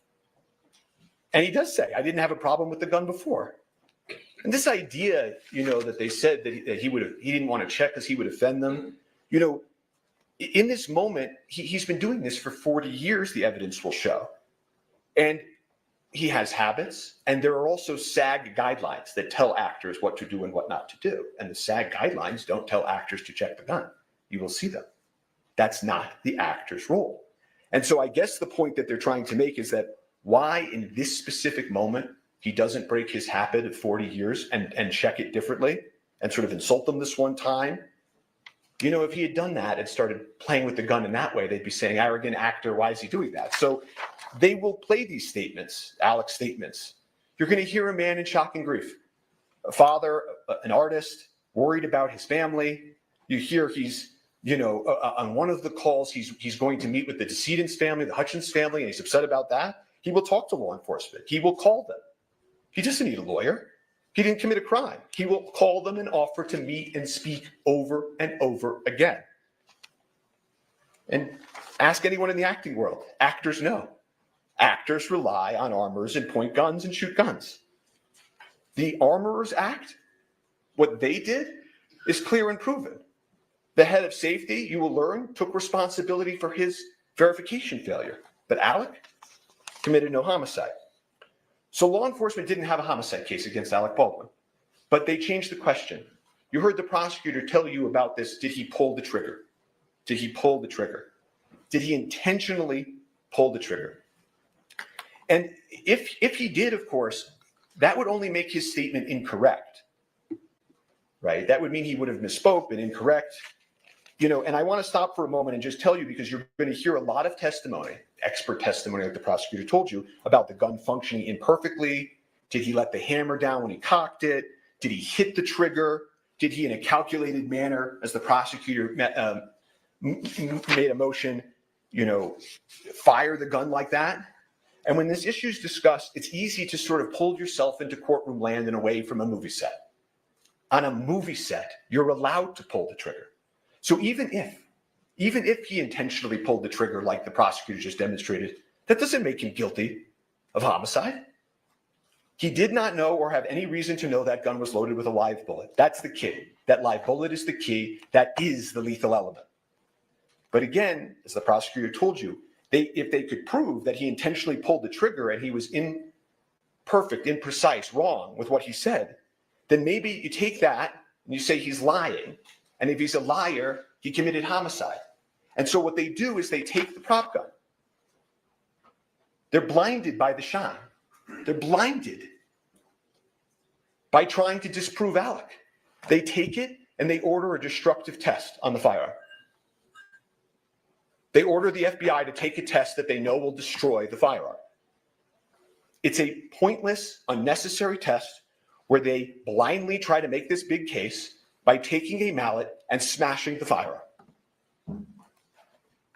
At the time that they did that, they knew that Alec had adamantly maintained, that he was manipulating the hammer and the gun just went off.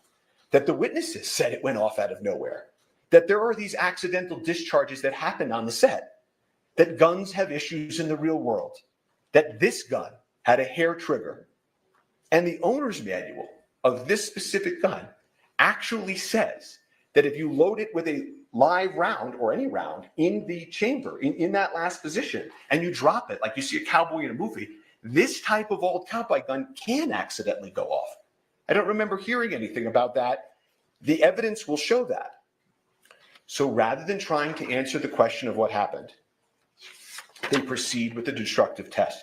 They eliminate the one item, that could prove what Alex said and believed. They didn't offer him a chance to test the gun. They didn't take the gun apart before they broke it and destroyed it and look at its inner workings. They didn't turn on their videotape. They just destroyed it. Can't ever be tested in the same condition it was in that day.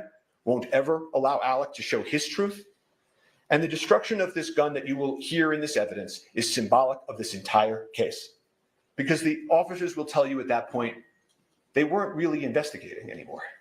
They were trying to disprove Alec, to get Alec, to have this day. And so after the destruction of the firearm, they hired some expert witnesses you heard about to pick up the pieces, so to speak. And the state retained Lucian Haig, an expert with over half a century of experience. And he will come into court and he will tell you He's never seen anything like this in his entire career. They conducted a pointless test, a test that would lead to inevitable destruction of the firearm. There were other correct tests that they could have done to prove whether or not it could have accidentally discharged. None of the experts can test the gun in the condition it was in on the day in question. Why? Not because of something that Alec Baldwin or the crew members of Rust did. They were all clear. The gun just went off. But because of something that law enforcement did, and they deprived him of that opportunity. However, Lucian Haig will tell you that in his analysis, he did find modification that he thought likely pre-existed the FBI testing. And what that modification means and how it impacted the gun is hard to perfectly know, of course, but it was a modification on an important part, the critical part of the firearm, and it was important enough for them to put into a report and to write a new opinion about.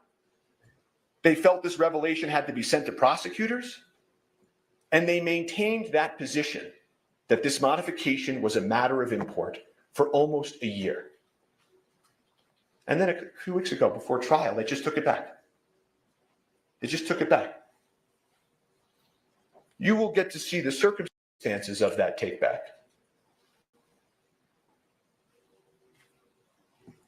How far they would go for the shiny object. They never solved the question of the lethal bullet. They destroyed the gun, and all they were left with is Alec Baldwin and the movie they intend to put on. But because they never solved the lethal bullet, they eliminated the prop gun. There will not be one witness, not one shred of evidence in this trial that Alec knew or should have known the gun was loaded with a live round. So they can't prove their high-profile homicide case. So they will proceed to then here and now tell you about other things, other evidence that you will hear that has nothing to do with what happened in the church on October 21st. That the movie said as a whole was improper or anything, that they hired the wrong armorer, I think I heard in opening. The evidence will show that the armorer was hired by somebody else, trained by somebody else, had done gun scenes on Rust with somebody else before Alec even got there. She was the daughter and the apprentice of the most famous and well-respected armorer in Hollywood. And she had just left serving, being an armorer for Nicolas Cage on another Western. Then they'll come in and they'll say, but what about the movie guidelines? You heard about Mr. Jorgensen and the movie guidelines, that one of the protocols wasn't followed, or there was a set safety issue about something unrelated to this. Like these movie guidelines on a set or the things of Navy SEALs and NASA. The guidelines were followed. They followed the safety guidelines. Actors don't check the weapons. Safety is ensured by dedicated personnel. So they will say, but there had been accidental discharges on the set, that guns had fired accidentally prior, not related to Alec, by the way. But again, that's the people we looked at. Hannah Gutierrez-Reed's fault, Sarah Zachary's fault, perhaps, Dave Hall's faults, workplace issues. Some of them will end up, and you will hear the witnesses in this case, many of them have brought civil lawsuits. And you'll hear that, in those civil lawsuits, they're presenting evidence to try to meet a burden, not a criminal beyond a reasonable doubt homicide trial burden, but they're going to try to prove their cases in civil courts. And that's where faults and accidents are at worst 99% worked out. Not here. But you'll hear these members of the Rust crew come in here. They'll try to make sense of this for you. Some of them have sued. Some of them are in grief. Some of them are in grief and have sued.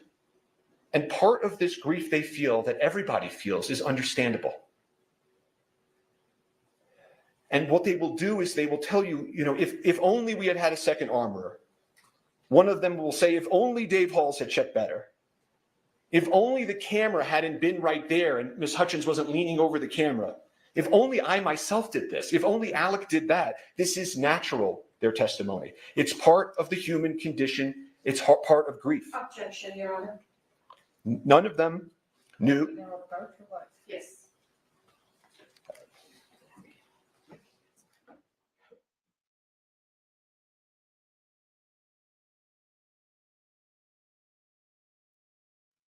And we have another sidebar. Let's scooch on past.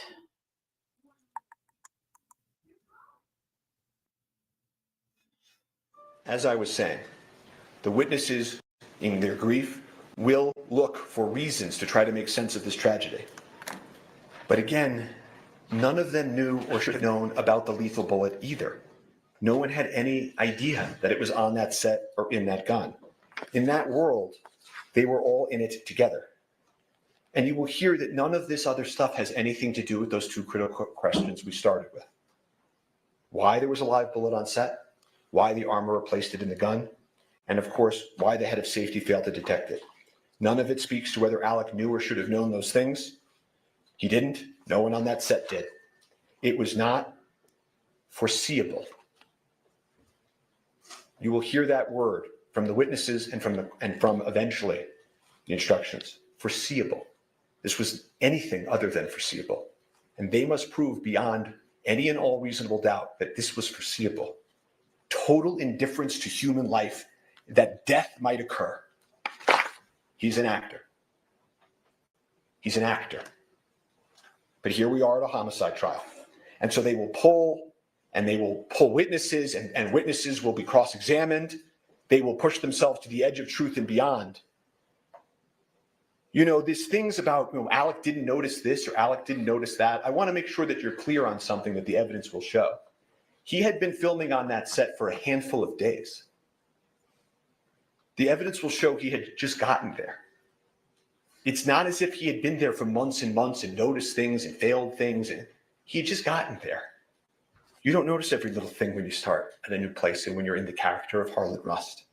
But they will push forward and they will have gaps in the evidence as well. Don't expect you to be hearing and for them to call the first AD head of safety. I don't know if you'll be hearing from the lead detective, Canal, who investigated this case, the lead detective, or the sergeant that supervised him, Sergeant Zook. I don't think you'll hear from Mr. Schilling, who was the lead investigator for the prosecutors. And so as you hear this, you jurors can assess about that gap of evidence. And there's one thing that I can tell you you will not hear also. You will not hear from an actor or an expert in acting. And so they will play the videotapes of Alec Baldwin, the actor, acting. They will show you perhaps over and over again him in shooting scenes. Bad Alec shooting a gun the wrong way in a movie scene. They will try to get you to picture that and forget that this was a movie set in the first place. And you will see actors in a Western acting. And your mind might go to your favorite gun scene in your favorite movie. You may picture actors and actresses doing exactly what you see here. The other actors in Rust doing the same thing that Mr. Baldwin was doing. But when you come back from that moment, remember, this is a homicide trial. And you will see soon that the reason they play those videos of him over and over is because they don't have any evidence of actual homicide. And you will learn the truth. Not a day goes by when we don't wish Alec had saved her life. But never, the witnesses will tell you, in the history, is something that an actor has done. Intercepted a live bullet from a prop gun. No actor in history. No one could have imagined or expected an actor to do that. So just remember that truth. So when they cry out justice, justice is truth. This was an unspeakable tragedy. Alec Baldwin committed no crime. Thank you. All right, thank you.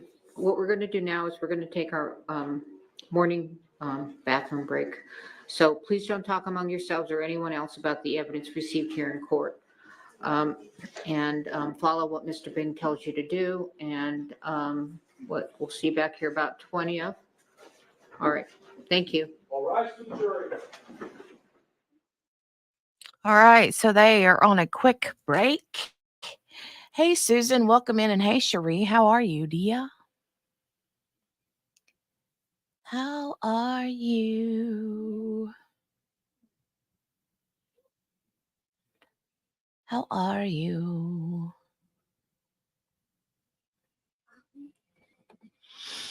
Okay. Let me see.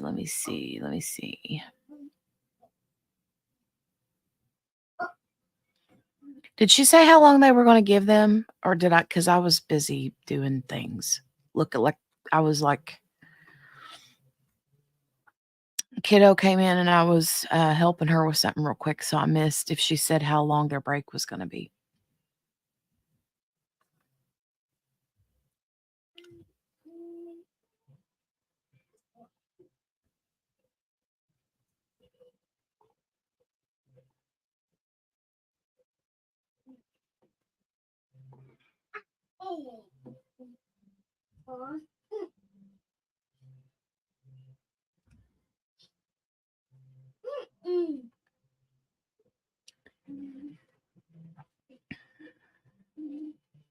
Same with the prosecution's opening. How do you feel the defense is closing or opening? Sorry. Alec can be, but experienced lawyers that you may want in your corner because. Sorry, Jesse, love you, but we got to skip past you, dude. Got to skip past you, dude.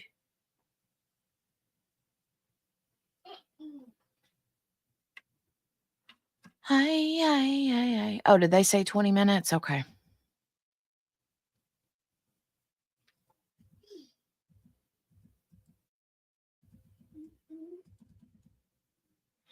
That's such a pretty picture of her. I remember this picture being splashed all over the news when it first happened. How sad, man. She's beautiful. Beautiful. She had that really short blonde pixie haircut. Right? Hi, Jeep dude. Welcome. Welcome. Berta says 20 minutes to get your poop out.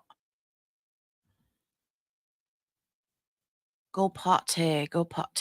Oh, what was this? What is this? Like some sort of a charge on the movie set that killed cinematographer Halyna like AI or not AI. Would it be AI or like 3D or whatever? Hutchins. However, he was charged. Baldwin had claims, however, that he did not pull that trigger on that prop gun and believed it was cold, meaning that it wasn't in danger of firing a live bullet or anything else that would harm anyone. Back in March of this year, however, the movie set armorer Halyna Gutierrez-Reed was found guilty. Yes, guilty.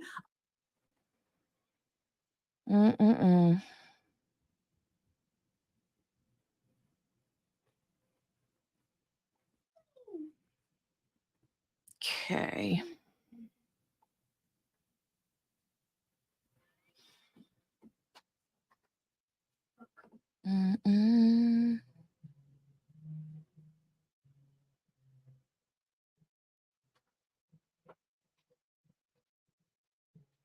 Oh, are you hot? Sure is a hot weather there. YouTube ate my comment. YouTube's been bad about that lately.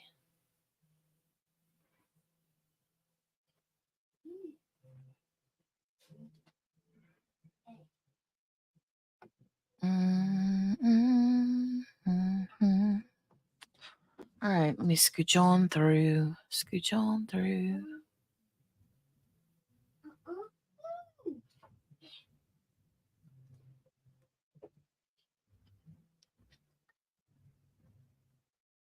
I swear Steven looks like he's right back there. He's back there just sleeping. He's reminding me of like the dad on the pew on Sunday morning church, falling asleep.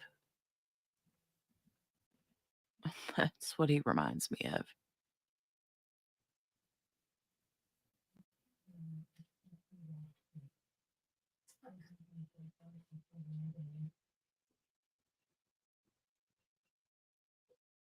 She's ready to go, man. Prosecution's like, I'm ready for my first witness, yo. Let's do this. Let's do this.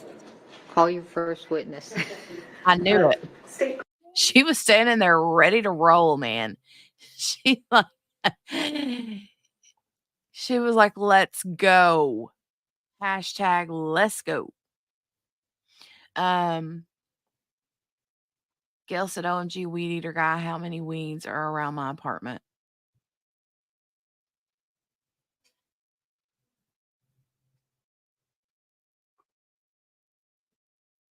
What, Gail?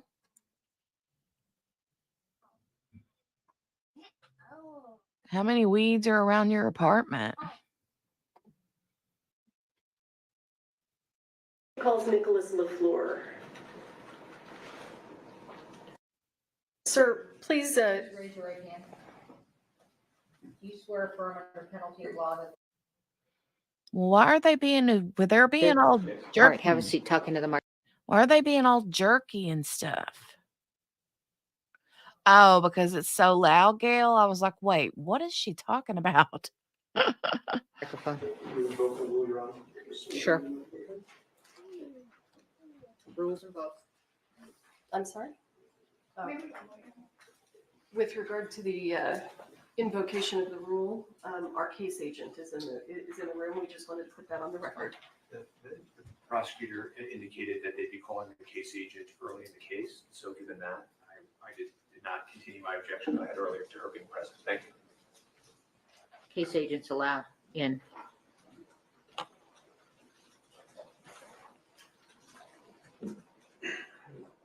Sir, state your name and spell your last name for the court record, please. My name is Nicholas LaFleur. My last name is spelled Lefleur. And how are you currently employed? The City of Santa Fe Police Department. And what do you do there? Police officer. How long have you been employed at the City of Santa Fe? 2 years. Can everyone hear Officer LaFleur? Okay.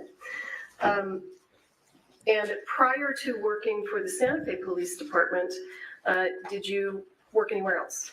Yes, ma'am. Where did you work? The Santa Fe County Sheriff's Department. And how long did you work at the Santa Fe County Sheriff's Department? About 2 years. And were you on duty on October 21st of 2021? Yes. Did you receive a dispatch call? Yes. Can you tell us what you received and what you did? A call came in that there was someone shot at a movie set. Unclear who shot, how many were shot. I happened to be the closest person to the call and arrived on scene first. So when you arrived on scene, when you say first, were there other law enforcement officers there? No, not at the time when I got there. Were there any other first responders present? There was some fire personnel and what they called the scene medic for the movie set, I guess. You said a scene medic? Yeah. Okay. So when you, let me ask you, when you receive a call for a shooting, what's your primary concern? Priority life. And what do you mean when you say priority life? Make sure whoever needs help gets help and that the threat is stopped. And when you arrived on the scene, and where was it? Bonanza Creek movie set, I guess. It's quite a ways off the interstate. Okay. And what county and state is that in? Santa Fe County, state of Mexico. Okay. So when you arrived there, give us an idea of what you saw. What was going on? It was a big old like cowboy western theme like city or town. There's a bunch of people running everywhere, bunch of cars, bunch of people pointing. When I got there, people were pointing towards a church. And I got out, I attempted to grab my medical bag and went in and saw. Hang on, I'm gonna stop you there. Approximately how many people were there on scene? I don't have the direct number, but there's more than 100 people. Have you ever been called to a shooting where there were 100 people already on scene? No. Did that present any specific challenges for you? Yes. Explain to us what those challenges were. Just there's a lot of moving parts. Just got to take it one piece at a time, see who's hurt, make sure that one, that nobody's continually getting hurt, and then two, the person who's hurt, medical attention is being given to them, and then go from there. Okay. And when you arrived on scene that day, were you running your body-worn camera? Yes. The state moves for the admission of State's Exhibit 4. No further objections, Your Honor. Am I? I want to just make sure I'm connected. I'm ready to play it. Permission to publish? Was you going to recognize it first, or are you satisfied with the foundation? Yes, Your Honor, we've consented to both lapel videos today. That's fine. Okay. So you can publish. This is States 1? 4. States 4. How do I get the monitors to come on? Mine's going to do it. Okay. You know how to do it? Go ahead, do it.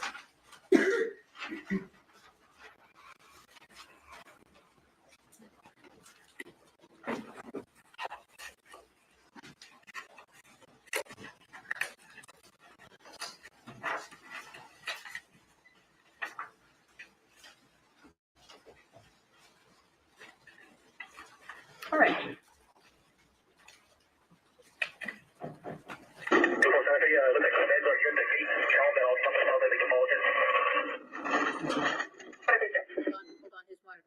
Are your monitors on? Yes. This one's not. It's on, but it's green light. Green light's on. Okay, so hold on a second, guys. I gotta put it back to normal speed because they're showing some body worn camera stuff. So hold on. Make sure it's on normal because I don't like speeding through that stuff because I don't want to miss anything important. Which guy, Patricia, are you thinking is saying is traumatized? The guy on the stand or Alec?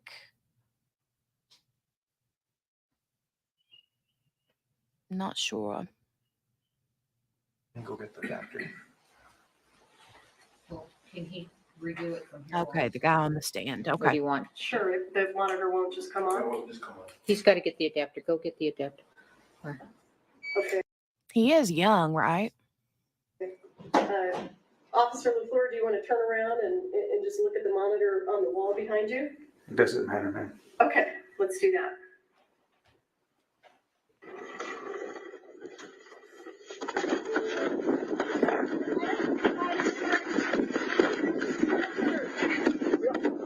You got your trauma kit? Yeah, I'm trying to get it out. Stupid new truck. Are we inside with the BVMs? Officer LaFleur, tell us what's going on in the video right now. I'm looking for my other medic bag. I handed the individual a trauma pack for shooting, and I'm attempting to open one of the storage boxes in the back of the truck. Who was the individual that you handed something to? I believe it was a fire personnel that I followed in, a volunteer firefighter maybe. And I thought I heard the word, is it BVM? It's for CPR. It's a bag valve mask. Bag valve mask. BVM. Okay, thank you.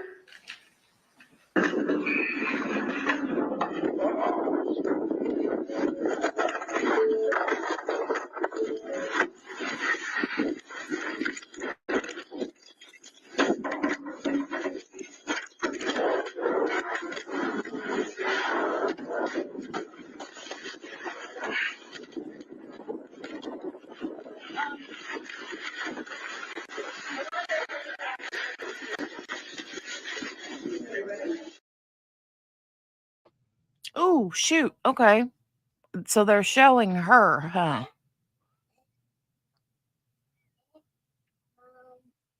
Okay, I do have the trigger warning up. Looks like the body camera, it looks like they're gonna keep it up on the screen. So trigger warning, trigger warning, just in case.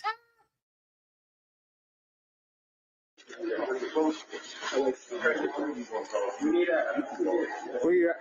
A seal. You have a seal? A seal? A seal.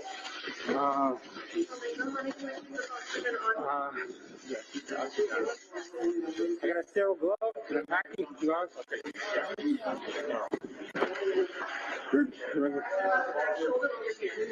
Are you over there? Over there? Yeah. My hand is on it. Talking.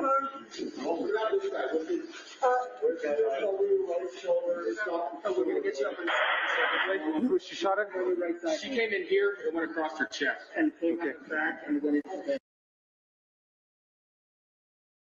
Okay, and also I did not know that she was alive at the time.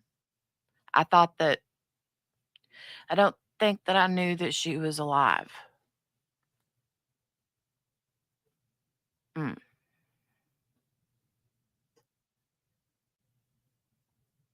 You want air flight? Yeah, we got one in route. Okay. And what are you talking about there when you say air flight? Helicopter that's designed to transport people that need advanced treatment faster than an ambulance. It's a helicopter that air paramedics basically. Did you call for the helicopter, or did someone else do that? Do you know? That individual said that they had already called one, but I called one for one as well. You called also? Yes, ma'am. And why did you feel that it was necessary to have a helicopter arrive?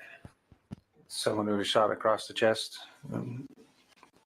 We're quite a ways out for an ambulance in reference to where the hospital is. So. And when you say you were quite a ways out, how far away is Bonanza Creek? From a hospital? Sure. Running lights and sirens, I don't know, 15, 20 minutes or more. Okay.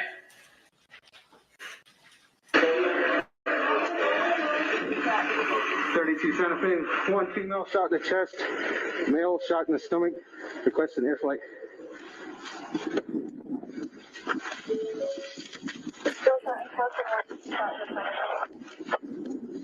Requesting air flight. I heard you there say male shot in the stomach. Is that what you said? I'm not sure. I didn't really hear it. Well, as you sit here today, do you recall where the other person was shot? Somewhere in the chest. Okay.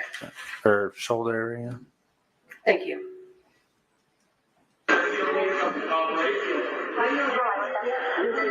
GPS? It's okay. I got you right here. 2432, how many people yell out there?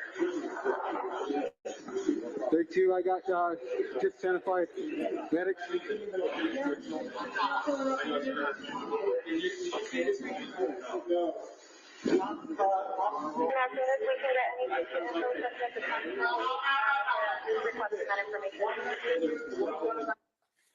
In your video, sir, can you identify who the set medic is? It's a little blurry, but I believe it's this lady, right? The one that's bent over with her blondish brown hair. Is the monitor working now? Yeah. No, Yes. Joe. Come on, Joe.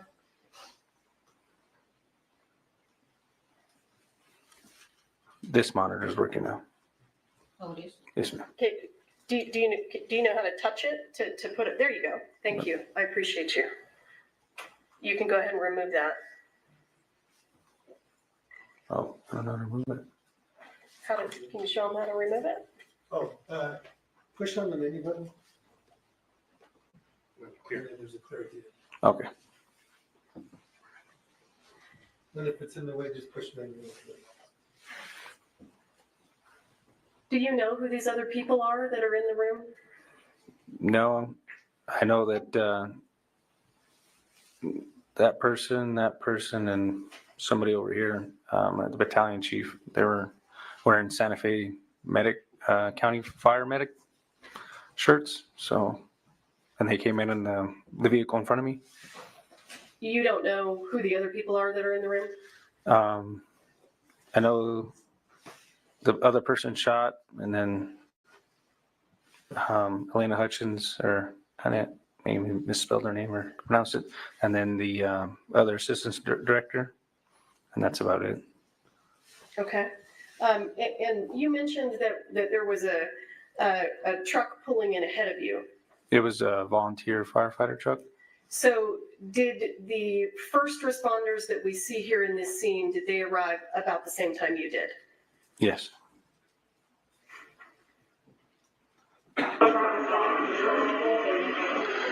72 Santa Fe both, approximately 140 pounds, elderly male and young female.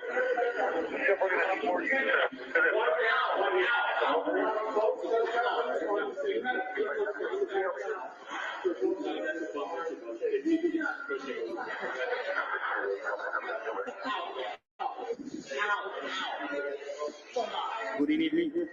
No.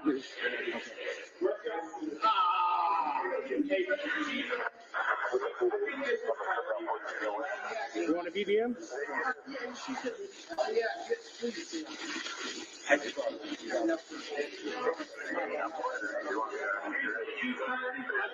He's good. He's got cross control. This is repeat your information. Find her out. Yeah, she'll be one. All right.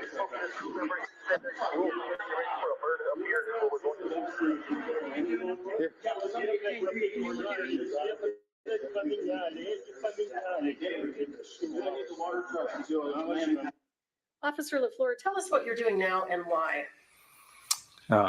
I looked over and seen that they were getting the oxygen tank out. Noticed that they were using on a bag valve mask, which is more appropriate for that situation than the one that goes around their face. I'm just helping them, doing as much as I can to help. So give us a little bit more information. What causes you to believe that the bag valve mask is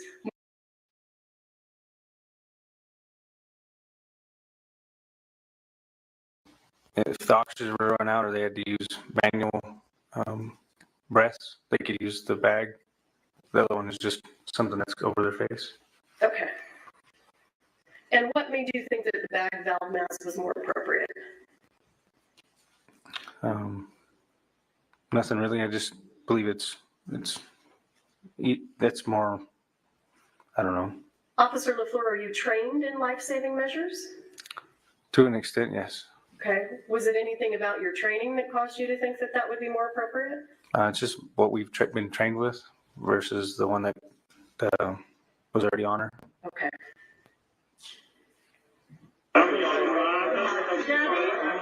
Gabby, can you just make sure nobody else comes in? Yeah, we got here. Do you have the ears, ma'am? Do you have stethoscope? Yes, they're in that bag. Right there at the top. Purple? Nope, at the top.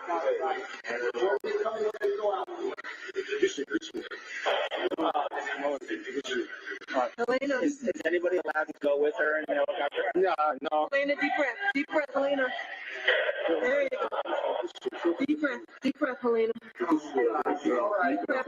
Be okay. Good girl. Good girl. There you go. Good girl.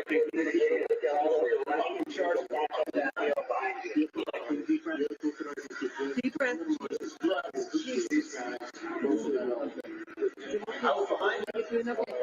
Entrance is here. Exit back here. You guys, Do you have another? No. Do you guys need? I just need another dog tag. Something for pressure. I think a big one. This one? No, this one. This one? No. App pad. Do you have an app pad? Good Lord, I have no idea what's going on with this audio, and the video is like jumpy and choppy. I don't know what that's got to be their stream because my internet is fine. So I don't know. Hopefully it quits. Yeah.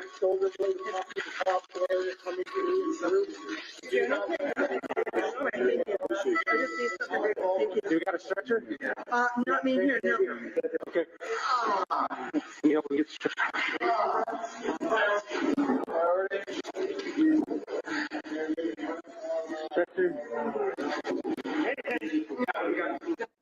What are you doing now? Just trying to stay busy, help clear the way for the stretcher. The ambulance is here. Thank you. Here's priority number one. Okay. Let's start clearing all this out of this. We'll get her in here and get her out. All right, yeah, we got air flight en route. Not for me here. We can get to Halyna. Halyna? This is Halyna Hutchins.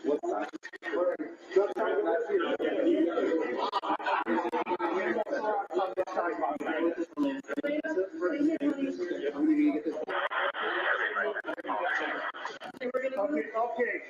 So I got the air. Thank you. Get all that up. I'm not behind you, good.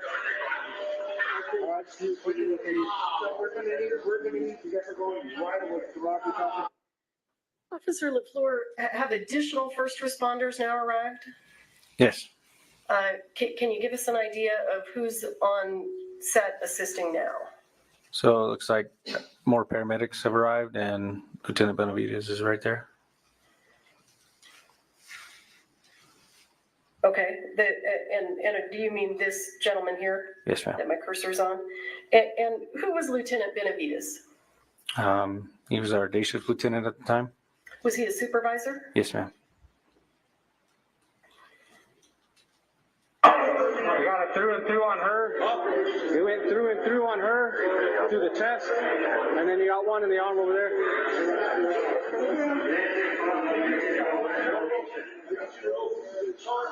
Everybody stop what they're doing right now. This is a crime scene. Okay, everybody stop. Whose voice is that we're hearing? Lieutenant Benavides. Okay, roll back. Roll over to the other side. See?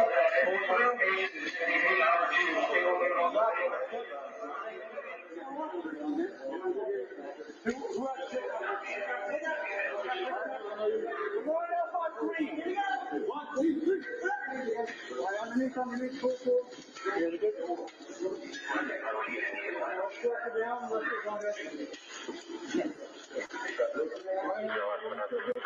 Okay? You keep your eyes on me.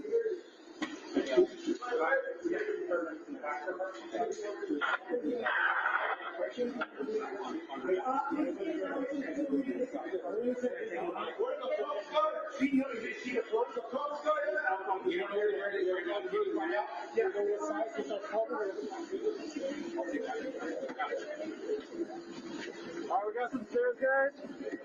Go upstairs on the first step.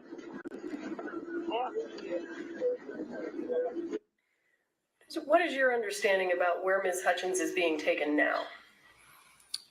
Into the back of the ambulance.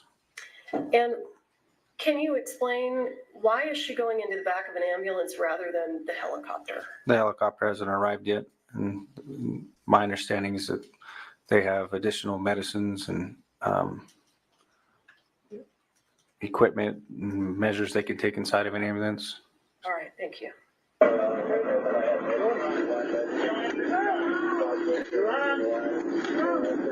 Disconnect there. You got it? Hey, take over that.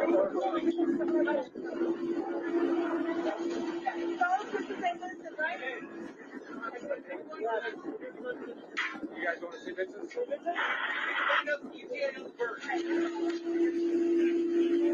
32 Santa Fe, what's ETA on the bird? What did you just say? I asked them ETA on the helicopter. And who are you speaking to? Santa Fe Dispatch. Do you recall how they responded? It's been a minute since I watched this video, so. All right.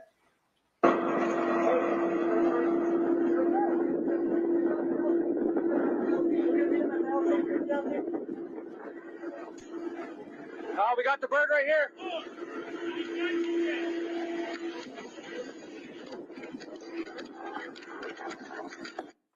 Is the helicopter now arriving? Yes, ma'am.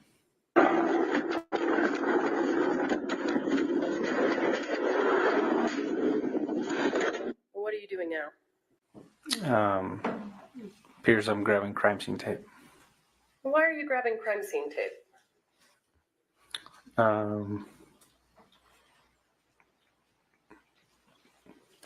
To start the crime scene. I don't know if anybody had told me to grab the tape yet, but I knew we needed to start one. So. You felt that you needed to put up crime scene tape. Yes, ma'am. Or somebody may have asked for it. What's that? I'm sorry. Or somebody may have asked me for it. I'm just not too sure. Okay. And what's crime scene tape used for? To mark the perimeter or the inner perimeter of essentially a crime scene which they want to tape off and only allow certain people in and out. Okay. And was that an issue in this scene? The crime scene? Well, cordoning off the crime scene, was that an issue here? Yeah, it was a unique situation because of the you can't really tie crime scene tape to nothing. So I think at one point they actually used our patrol units as to tie the tape around and go to the next one. And why is it important to cordon that off? Just for evidence purposes, allow only certain people in and out. Because at this point we didn't know what was going on. So. And were there people in that area that were not first responders? Yes. Approximately how many, if you recall? I don't know. I couldn't give you a number really. There was just a lot of people on the outside that I hadn't seen originally inside the church. So. Okay, and did you know who those people were? No. Okay.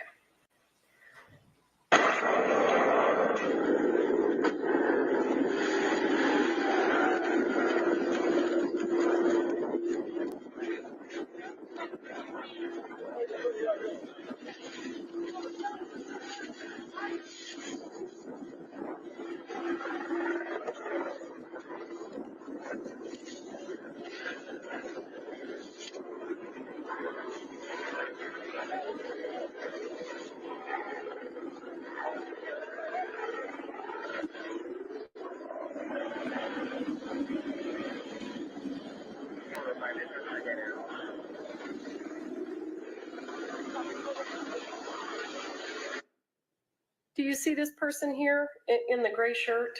Yes, ma'am. Was that a first responder? No. So when the crime scene tape goes up, what happens to that person? I can't recall. Well, I haven't watched the video yet. Hypothetically, is that person allowed to stay inside the crime scene? No. Okay. Who are the people that are allowed to stay inside the tape? Medical and for first responders. Okay.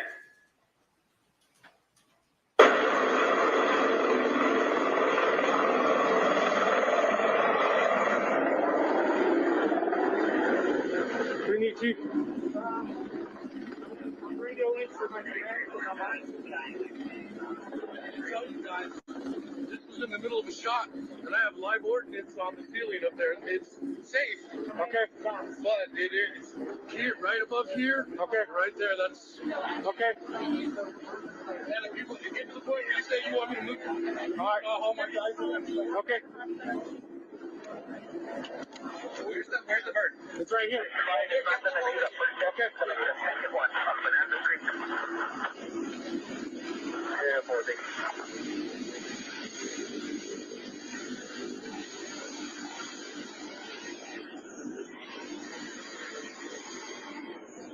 What are you doing now? I talked with the paramedics inside the ambulance, and they asked me where the helicopter was. I told them it was landing, and he asked them to bring the paramedics to them. So you're bringing the paramedic from the helicopter to the ambulance? Yes. All right.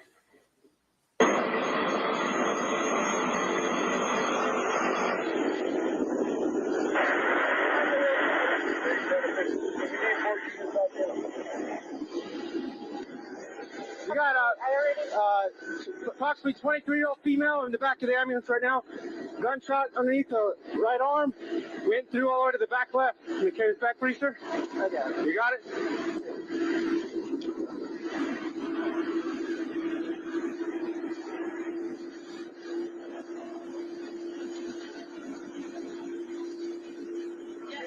This one's priority.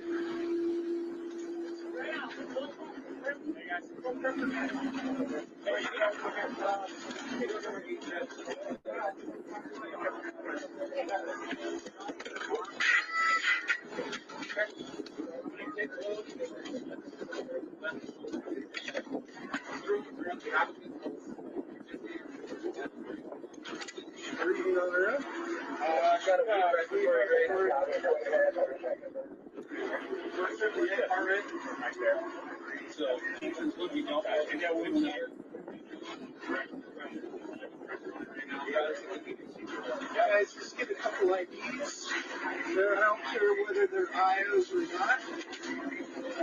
Here, grab the IO stuff, man. Can you open your eyes for me? Yeah. Okay. Yeah, so we're on the IO. I'm going to come around. That's it.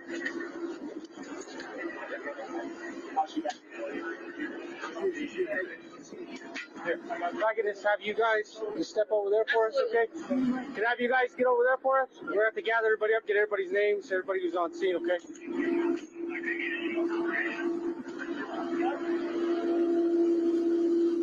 What are you doing now? Just trying to think what's next. I think I'm putting one of the pilot's headgear inside the ambulance on the other side of the door. Why are you telling those people to move? Just to start to gather people up because they're just standing around the church where the said incident happened. Why didn't you do that when you initially got there? Just went in and made sure that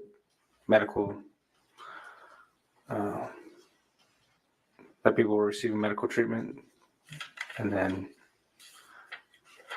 slowly go with the flow, see what it could do next. Are you trained to take action to save lives before moving witnesses around? Yes, ma'am.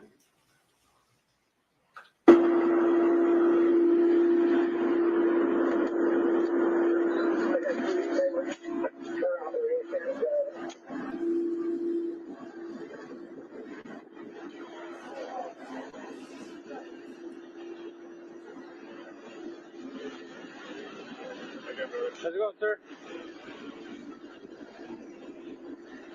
I believe you guys will be taking this one. In the bird then? Did she go in the bird? No, not yet. They're doing IVs, getting IO, and then they're going to take her in the bird. They're coming out, watch yourself. They're moving it from this one? Yeah. Yeah. A couple of them still. Is that your stuff?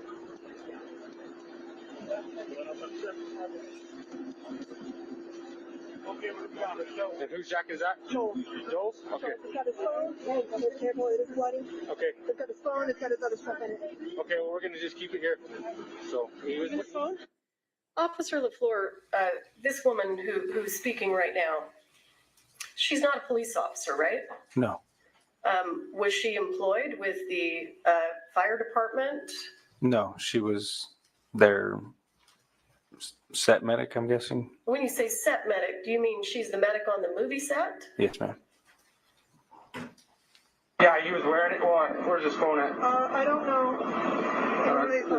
Do you have any idea why movie sets would have medical personnel on scene? Probably for safety reasons. Someone closer than the paramedics or fire department. For safety reasons? Yeah. Phone. Anybody have Joel's phone?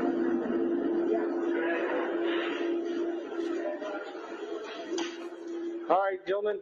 I just need your IDs, and then have you guys step outside and wait for the investigators to get here. Okay? Okay, cool. Any idea who these guys are? Just more people involved with the movie set. Movie set employees? Yeah. Is that your impression? Yes, ma'am. And who's the props guy? Who's in charge of props? She has green and purple hair. You can't miss her. Okay.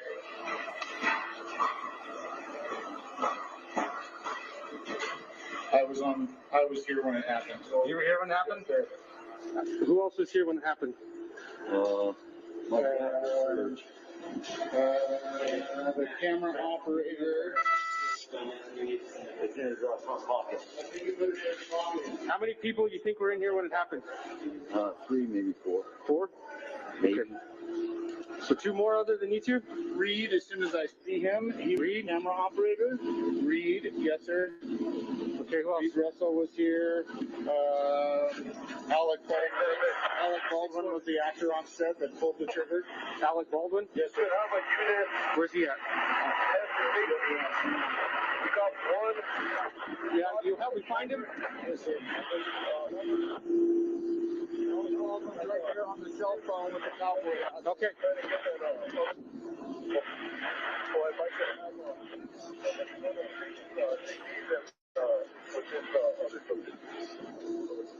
How's it going, sir? My understanding, you were in the room when someone was shot? The gun, yeah. Okay, alrighty. What do you need? Well, I know your name, so Pursuant to the stipulation, I'm going to go ahead and jump ahead. Very good. I want to make sure this is the right part. Okay.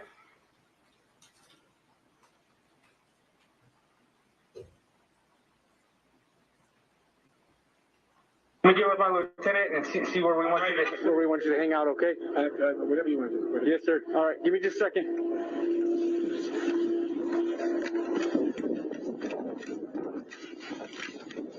LT.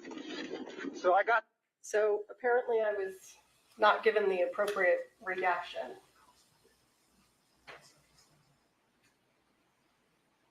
You want me to jump ahead 5 seconds now? What? I need to know what to do, or I just press play. What do I do?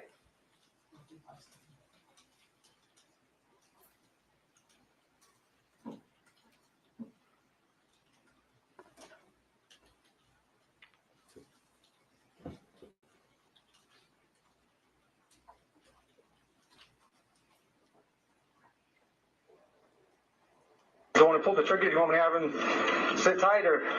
Yeah, you're gonna have to sit tight. Sit tight in the unit? I have the armor in here. This is all their stuff. I have the gun used is in there. And I got the two people that were in the room. Okay. You may have Alec Baldwin take a seat in the back of my unit or? No, we know where he's at. We know who he is. Yeah. We just need to say, is he in a trailer? No, he's right there in the gray and black. Okay. All right. So try to keep him away from everybody. Okay. Have him talk to anybody. Okay. I can just have him sit. I can sit with him in my unit. That's fine. Okay. Okay. Officer LaFleur, at this point in time, what's your intention? I was going to go back to where Mr. Baldwin was and then escort him to my unit. When I got there, I realized my unit is over here being used as a post for the crime scene. So what did you do when you realized that?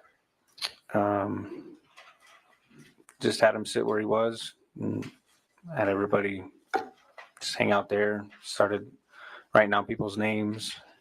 Okay.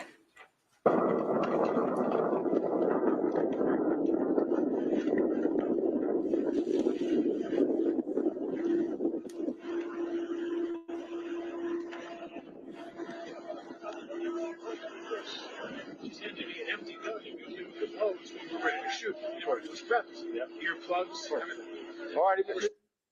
What are these people doing? Seems like they're talking about what happened. Now, as a law enforcement officer, is that something that concerns you? Yes. And why? Why does that concern you? They could be, one person could be telling them what they saw and mess up what they have to say, what they saw. So it could essentially coerce testimony, I guess. People would say the same thing because the other person said it rather than saying their own opinion or own view of what they saw. Okay. Mr. Baldwin, who's the director on scene? The guy that was shot. The guy that was shot? Okay. Where is he now? I think he's in the ambulance. Do you guys have a production car? Or? There's an AD. I'm happy to stay right here and do everything that he's. Well, my lieutenant just wants you to stay away from everybody and not to talk to nobody. So I was right here. We can wait right here and have everybody step back, or we can wait in the back on patrolling. But I prefer to not put you there. Okay. Alex, you want water or something now? I want to find props to get a cigarette. So, why did you let Mr. Baldwin sit there instead of putting him in some vehicle and separating him from the other witnesses? like I said, my unit was clear across being used as a post, and just because I didn't know what we had right there, came to maintain cooperation with people involved. Well, it sounds like you gave him an option. You let him choose. Is that right? Yeah, he wanted to stay right there, and I figured if I could keep him there, I didn't see a big problem with it until later on when people were talking and whatnot. And did you give Mr. Baldwin instructions about whether or not he could speak to people? I did tell him to stop talking. And did you give instructions to the other witnesses that were around? I didn't tell them, but I told them that he had to sit there and not talk to nobody. Okay. I got it. What do you got? You got medium? Sure you got one of cigars? Sure.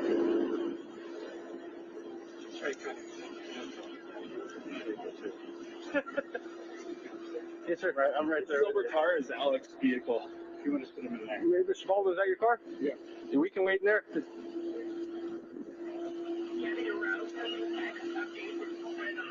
want me to stay here? We can wait in your car if you want to. I can't smoke in the car. Oh, okay, okay. Yeah, we can wait. Hang out right here then. Is Joe gone? They both gone? Yeah. Well, they're still working on the female. If you haven't seen the helicopter take off, then they're not gone yet.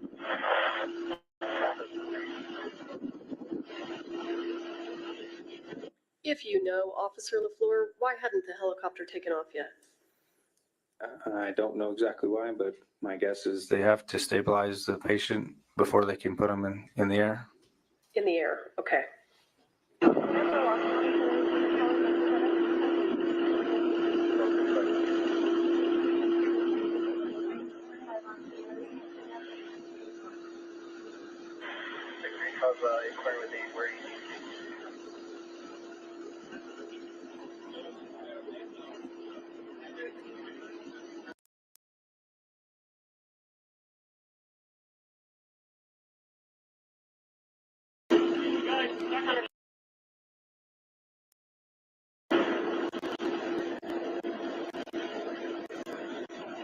Why are you just standing there? Just standing with Mr. Baldwin, allowing him to smoke a cigarette, making And sure. why is it important for you to be standing there? Essentially, he's detained, not free to leave, so I'm there with him.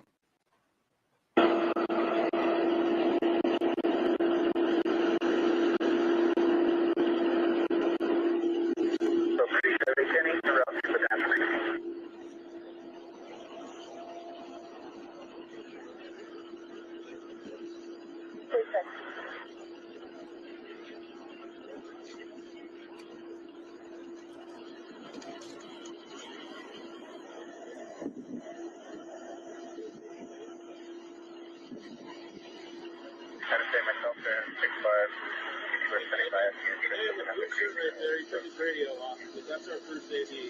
That one right there?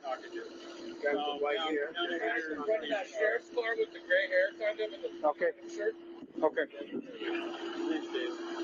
Hey, I got an officer over here by now.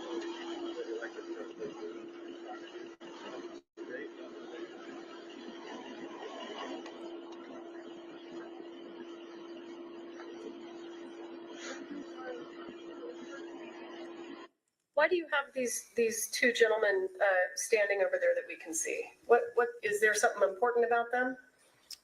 The guy in the gray I had him stand over there because he was inside the room when I had first got at the church, and the other guy in the brown apparently was in the church too. So I just wanted everybody who was in the church in one area so we could easily be found. So you wanted everyone that was in the church in one area. Yes, ma'am. And are we looking at that area? To the left of Baldwin is where the majority of everybody was. Yes. Okay. And those were the witnesses that were in the church? From what I was told, yes. Okay. So, Mr. Baldwin, how many people were in the room when it happened? It's a crew. You got some people, a lot of crews outside. Inside that building, small. He'll tell you. Okay. He's the one that knows what was He's asking how many people were in the room at the time. How's it going, sir? Deputy LaFleur. How many people were in the room at the time? Six. Officer LaFleur, who's this gentleman who's speaking now in the blue jean shirt? From what I was told, he was one of the other directors. 6 or 7. I need a definite answer. I don't know. Okay. So I got 1 here, the 2 that were injured. That makes 3, and then these 2 gentlemen, 4, 5. So who would be the other 2? Yeah, that was more than 6. I keep track of the narrative and how many square. I can tell you who's in the room. Okay. Were you in the room? I was at the door. You were at the door? Can I get your ID? Do you know whether or not the person in the jean shirt was inside the church and witnessed the incident? I do not know. Okay, why don't you come on over to the back of the script?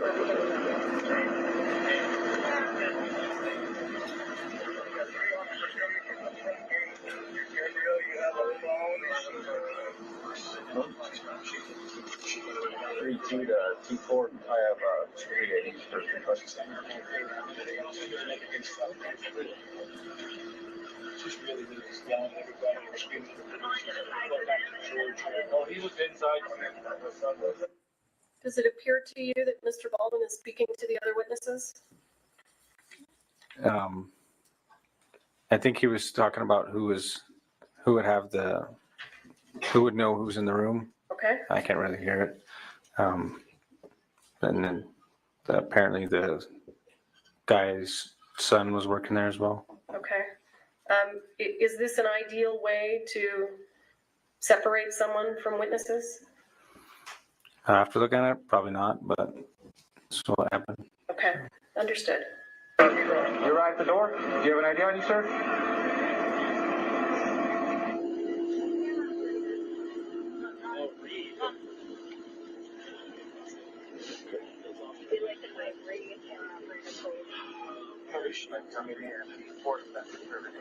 As of right now, her status is questionable. That's why we called the air light.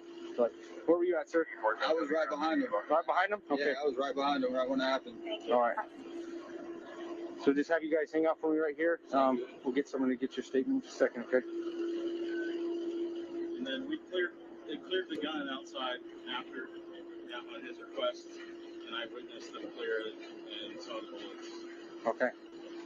So the one that was missing, the one that fired, we don't know, but all the other ones were proper. They had loads. Officer LaFleur, does it seem to you right now that they're talking about the incident? Seems like they're talking about the gun that was used in the incident. All right. They were low. They had loads.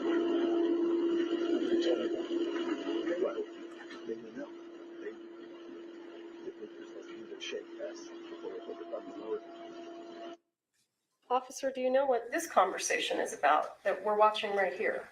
Something about a shake test. I don't know. Maybe the rounds, dummy rounds, maybe. Okay. I'm not too entirely sure. Do you agree with me that, well, was Mr. Baldwin supposed to be talking about the incident? No, ma'am. Does he appear to be doing it anyway? Yes, ma'am. See, we were rehearsing, you give me the empty gun. We don't even have to be in the low, it's hot, so we're ready to shoot. So we put the earplugs in. You all right? No, I'm not worried about her. Yeah, well, me as well, but what's your situation? She's stable now. You get her in there, back, the shoulder. Hit her with both of them kicking in the shoulder. Hers came out the other shoulder, which is why it's not good. His, the shoulder blade stopped it. So, shattered. There's basically a rod to blank, but because I think it was based on the sound of how much ringing I had, I think it was a half. Officer, are they still talking about the incident? Yes, ma'am. Is there a reason that you didn't stop him since you told him not to? I think as time goes on, I tell him to stop. Okay.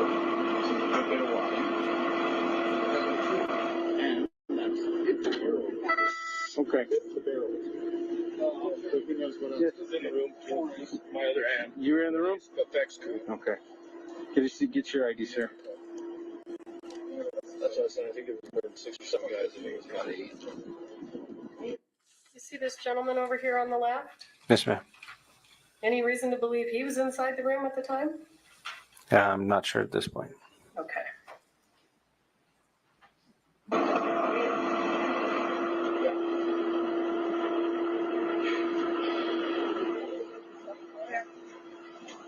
Were you in the room too, ma'am?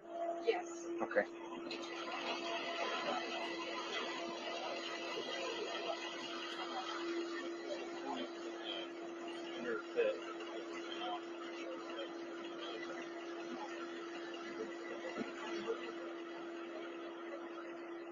She was breathing. She had clear lungs. And that needs enough for me. But he potentially got hair threat. It's not stuck there. Where did he put them? He went over this. He took it to the right shoulder. His right shoulder blade stopped it, but they're hearing stuff in his head. And where did she? He went after that. Did they take him as he got? As soon as they were allowed to. So they'll stabilize both. And then once the sheriff says you're good to go, they'll let them go. So she basically they're trying to stabilize her vital signs enough for the flight and administer any kind of narcotics or anything they need, blood thinners that may be. Then they'll load her up in the helicopter and they'll fly her there. I believe the other ambulance is on the other side, and he seems to be doing better than she was, so they might drive him in an ambulance. I heard him wave off the other bird, so. Where did they put her? They went out to the back of the head. Both of them took it in the shoulder. When I was up in Joel, I didn't see nothing on it before they put me out. They just went over. Yeah, I ran out. I came back and accused me. I was helping him. I didn't see nothing. I was asking if he was all right. He couldn't hear me. You and them at the trauma hospital. Still at St. Vincent's. They're both trauma ones. So. Thanks for the information. I was curious. Yes, ma'am.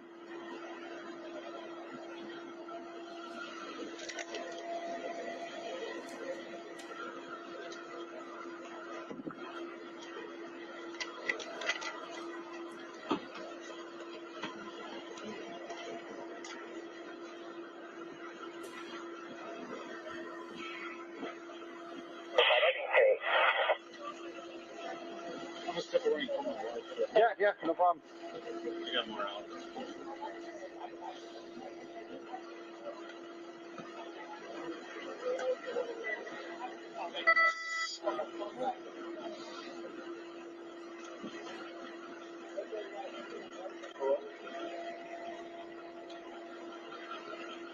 Get him out of my life. There's nobody in the front. He walked around. I want him to try to put a camera here. I want you to. Officer LaFleur, have more first responders now arrived? Off to your right, you can see. There it is. Off to your right, you can see more patrol units showing up. This deputy showed up, but this corporal had been there for a minute. And approximately how long have you now been on scene? According to my body cam, a little over 25 minutes. Okay.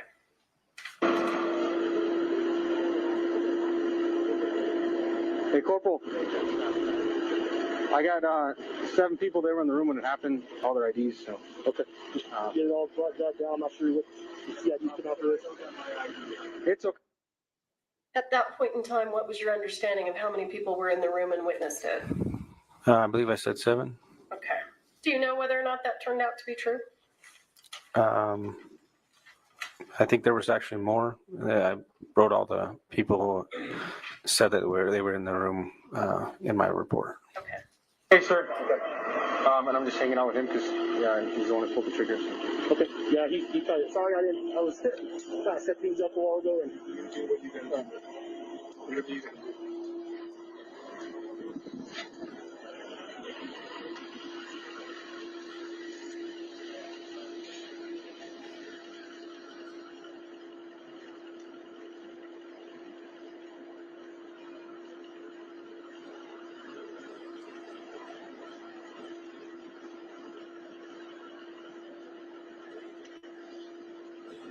What are you smoking?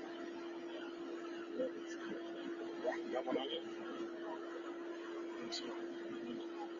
You got a notepad? Ready? All right. Do you have a notepad? Officer LaFleur, at this point in time, I know he's no longer in the frame, but the gentleman in the blue denim shirt, do you know whether or not he was in the room at the time? I don't recall if he was in the room or not. Okay. I know there was some director or whatnot there. Okay. I don't have mine either. Yeah. So I started. Yeah, I know. It came off when I was given, trying to pack wounds. Yeah. Okay.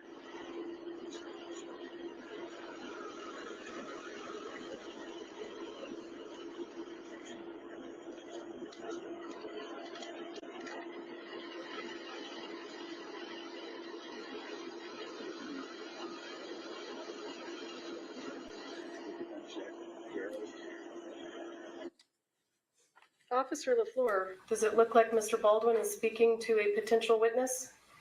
He just looks like he's talking to the guy who says his name is one of the directors, yes. Okay. Is that what you had in mind when you asked Mr. Baldwin not to speak to anyone? No. Do you know what they're talking about? I couldn't hear what they were talking about. I did hear him ask him what cigarettes he was smoking and if he could have one. So.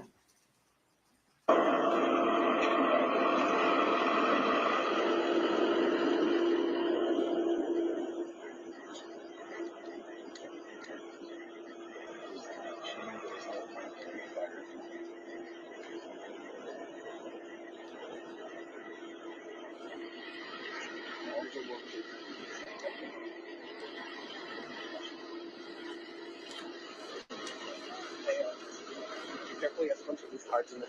Oh, geez. All right. Or do you want me to try some pages on? No, because I'm going to be writing quite a bit. Everybody's in the room. I mean, I have a phone on me. Yeah.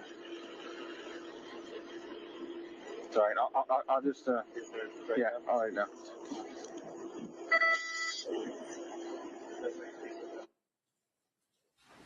Do you see the gentleman in the denim shirt gesturing?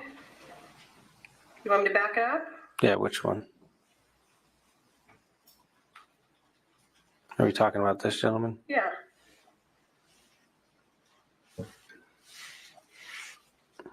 Do you know what he's gesturing? No, it looks like he picks up his hand.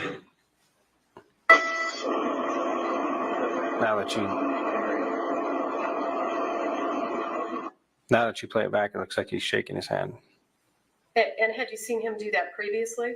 No, not until just now. I thought you testified earlier about a shake test. The gentleman was talking about a shake test. Okay. But I had not seen the director do it until reviewing the footage now. Okay. My eyes aren't always exactly where the body cam's pointed, so. Absolutely. When you tell people not to talk about the incident, do you have an expectation that they'll follow your instructions? Yes, ma'am. Does it look like they're following your instructions? No, ma'am. Okay.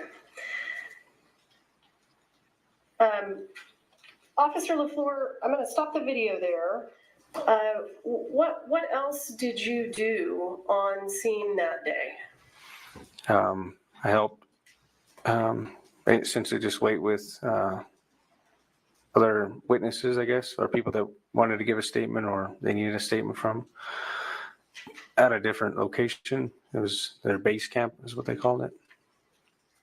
So you needed to take statements from people that were at another location? Is that what you said? No, we took people from where is essentially where we had them, and they took them down to their base camp.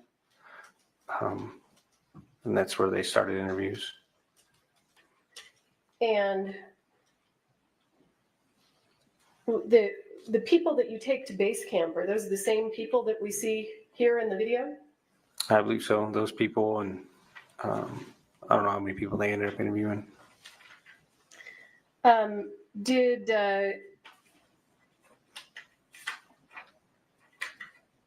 Did at any point in time, did Mr. Baldwin tell you that he didn't pull the trigger of the gun? I believe he told me he was holding the gun. I believe in the beginning when I was leaving the church, one of the guys said that Baldwin had pulled the trigger. So just off of what was told. And I know that this sounds ridiculous, but we have to follow some jurisdictional rules. Do you see Mr. Baldwin in this frame here?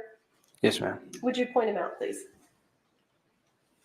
And do you see that same gentleman in the courtroom today? Yes, ma'am. And would you point him out, please? He's sitting in the middle with the glasses. Okay.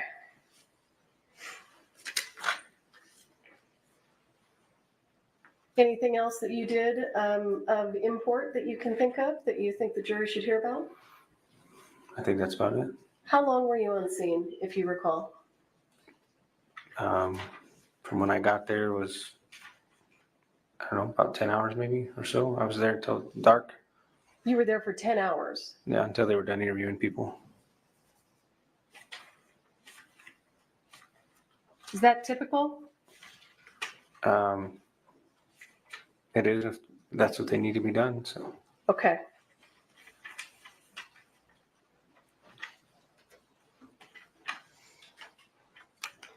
Your Honor, just for the record, we would ask that the record reflect that Officer LaFleur has identified the defendant. Yes. Thank you. I'll pass the witness.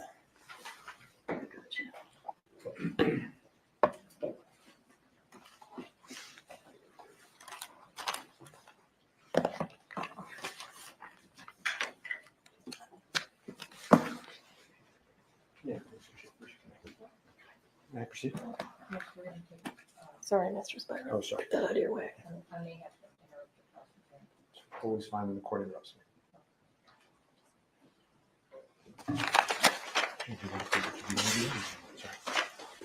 May I proceed?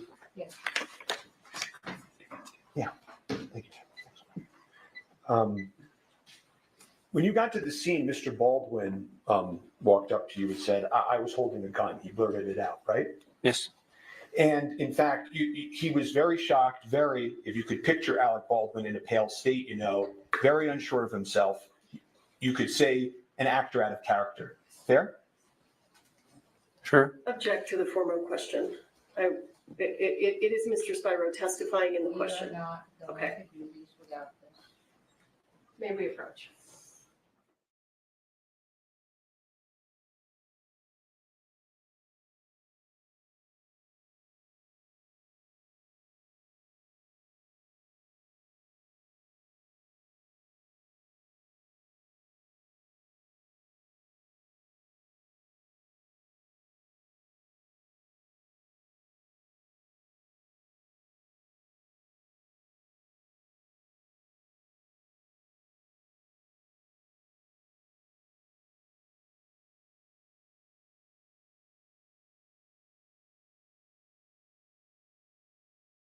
When you saw Mr. Baldwin, he looked very shocked. If you could picture Mr. Baldwin in a pale state, like unsure of himself, you could say an actor out of character. Is that a fair description?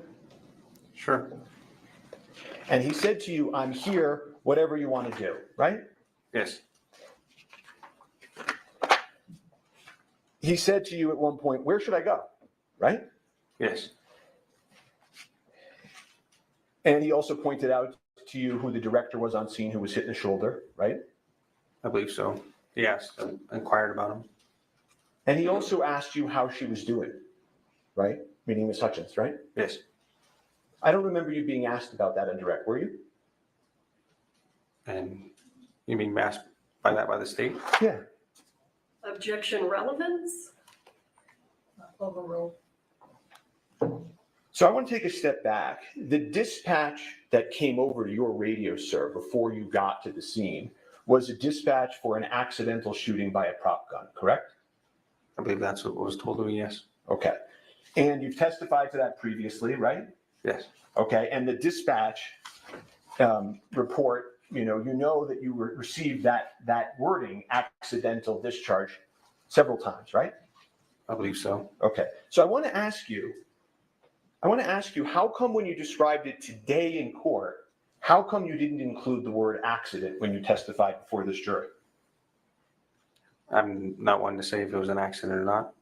Just there to initially respond to it, and then the detectives determine whether or not it was an accident.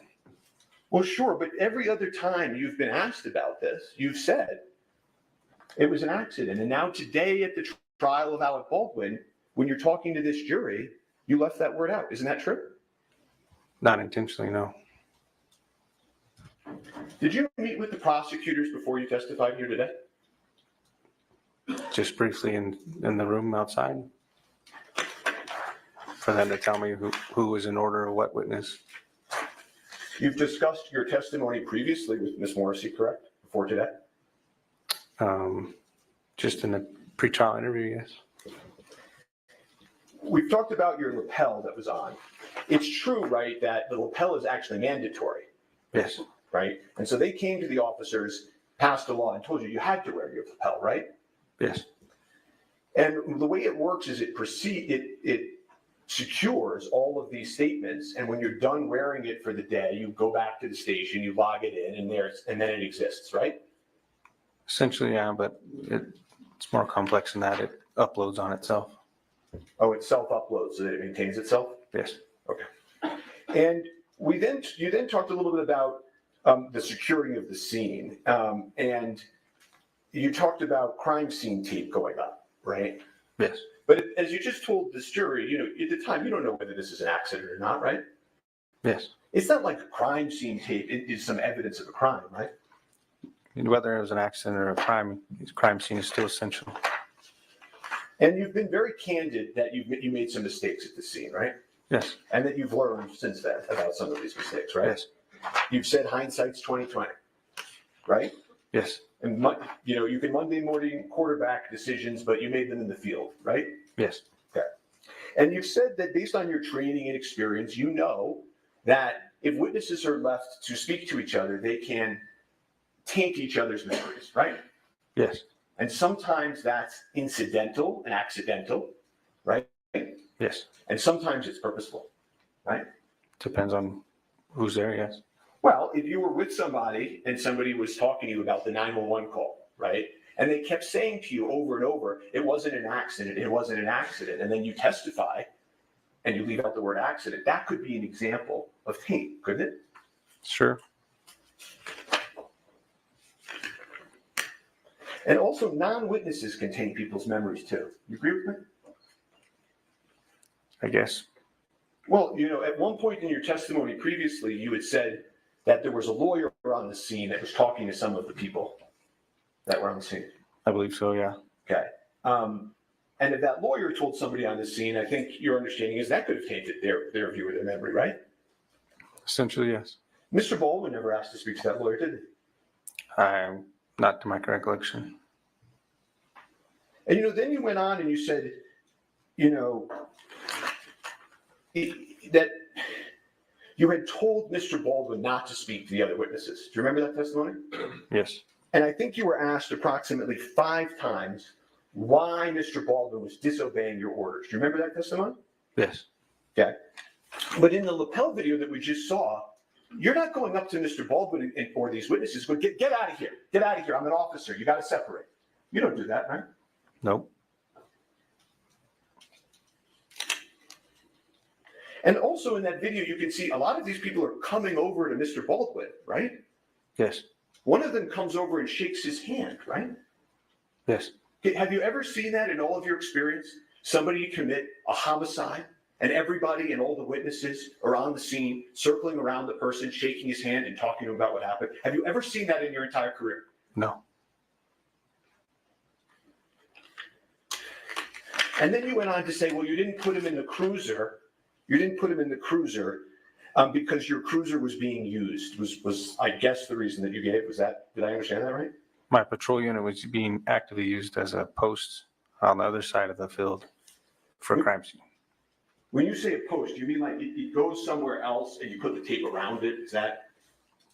The side mirror was wrapped around with crime scene tape. Uh-huh.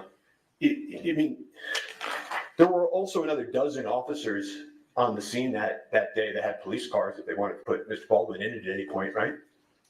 Yep. Okay. And in fact, Mr. Baldwin later on drives himself to the precinct and goes and speaks to the police, right? I'm not too sure how he got there, but he did get there. Well, he wasn't under arrest, right? Not to my knowledge, no. And so you use this word detained. When Ms. Morrissey asked you, well, were you detaining Mr. Baldwin? Do you remember that question? Yes. Isn't it true that even today, years later, no police officer has ever arrested Mr. Baldwin or detained him in a police car? True? I don't know.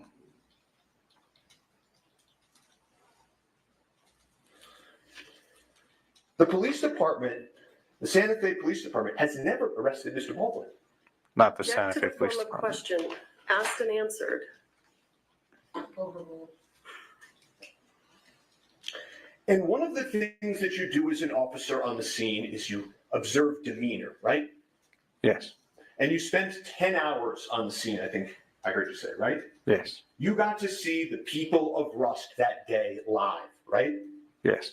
And the truth of the matter is that you took it as a way how everybody was acting and that the individual who claimed to have been holding the firearm was still there, that there was no, the way he was, his demeanor was that there wasn't any intention behind the act, as you could say. Isn't that true? I wouldn't say there was no intention. I don't know the individual's intentions, but his demeanor was sad, upset. Okay, well, it's not just his demeanor being sad and upset, right? Okay, I'm gonna move that to the side. And I understand you're not a mind reader, right? Correct? Yes. Okay. All you can do is look at the people and look at how they're interacting and make your own judgments, right? Yes. Okay, and you do that as a police officer to try to figure out how to interact with a scene. True? Yes. Okay, and isn't it true that the way you took it, how everybody was acting and that the individual who claimed to have been holding the firearm was still there, that there was no, the way he was, his demeanor was that there wasn't any intention behind the act, as you could say. Isn't that true? Again, the wording you're using, I wouldn't say Okay. I had any clue of whose intention was what, but he was sad and upset. Okay, well, let's play. I'm going to play his statement to that effect. Can we cue that up, please? If that's okay with the court. He's saying he didn't say that he did. I'm going to impeach him. Well, you want me to clarify that? Yeah. Okay. Are you claiming that you didn't say that? Rephrase what you said? Sure. Dispatch said it was an accidental shooting by a prop gun. So I didn't know if there was any. I took it as the way how everybody was acting and that the individual who claimed to have been holding the firearm was still there, that there was no, the way he was, his demeanor was that there wasn't any intention behind the act, as you could say, you know. Again, I wouldn't say I knew what his intention was. I understand that. What I'm asking you now, okay, is did you in fact say those words that I just asked you? At what time? The Gutierrez or PTI? Yes. I may have. Okay. You don't deny saying that? No. If we can. Sure.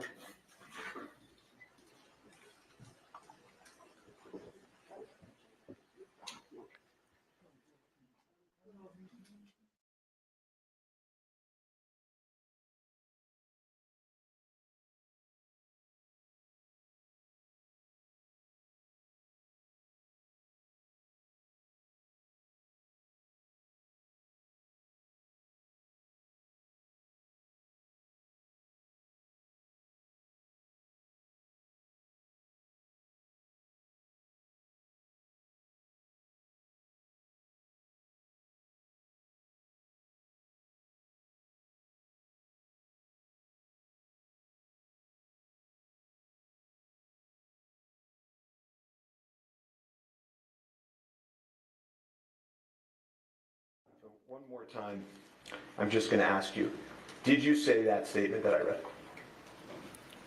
If you're reading the statement and it says my name next to it, then I more likely said it. I just don't recall when.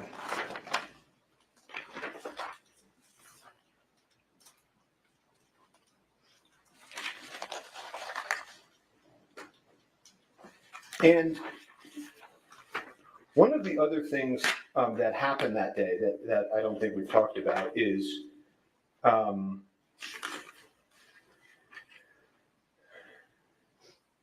you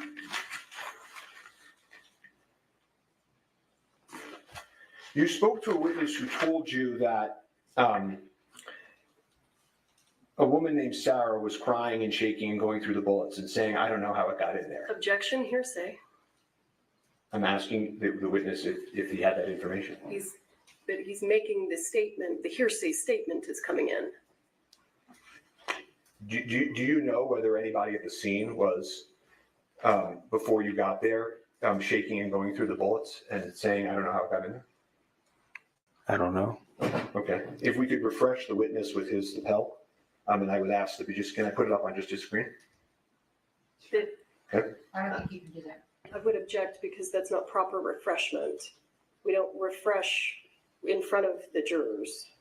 That's my objection. What do you mean? Well, if we're refreshing. You know what? We're going to take a lunch break real quick, and we're going to be back at 1 o'clock, okay? Please don't talk among yourselves. Rise to the jury. Okay, I'm confused as to why they can't refresh in front of the jury.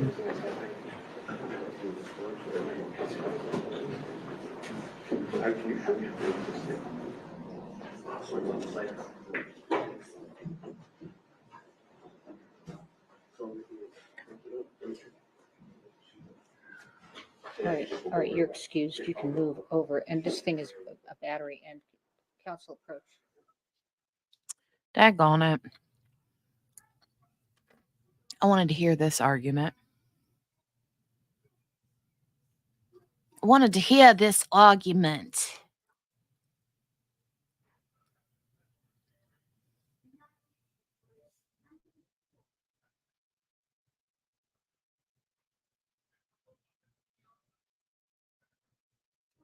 Maybe they'll say what their decision was. I don't know, but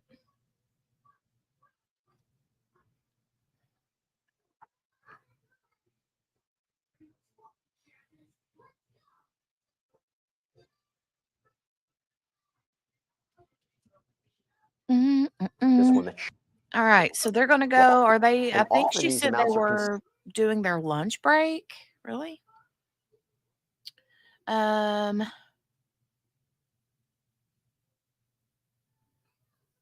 dun, dun, dun, dun.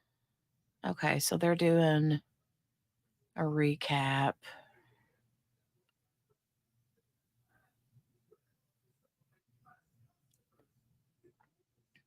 I love that they're doing a recap, but also it's a little bit annoying because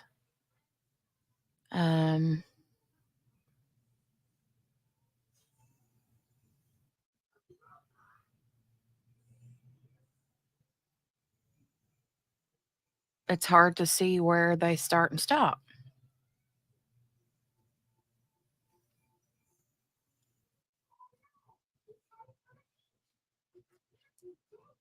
Ooh, I see. What's her name from Hidden True Crimes back there in the very back? Is it Lori? Laura? Right there directly behind his wife. See her? Right back there in the very back. Right here. Oh, hold on. Right there.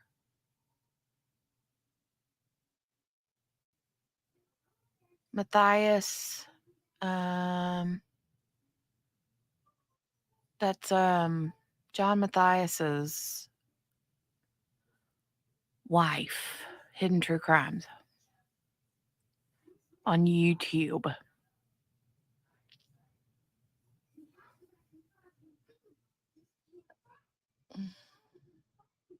Oh, did I come in hot? I'm sorry, Morgana.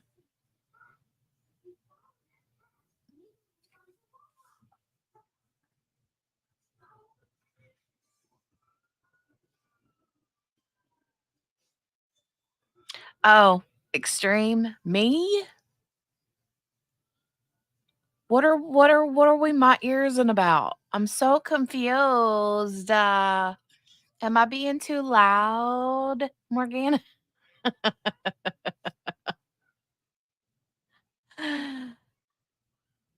Okay.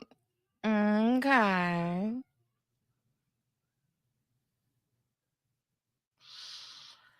Okay. Okay. Prosecutors a lot.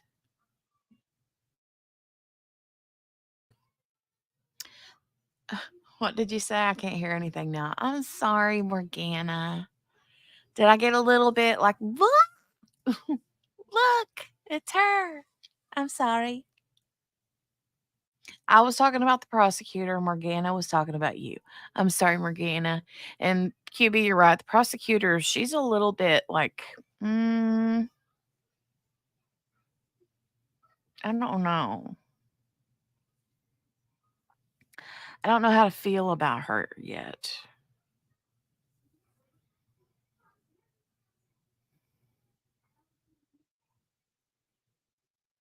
Mm. I'm sorry, Morgana. My mic is right here. See it right there? It's right there. It's like, wah!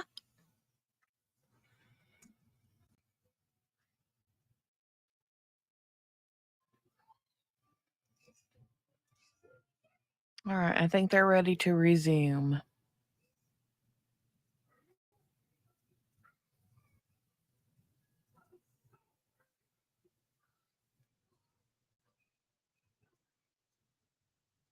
Come on, man.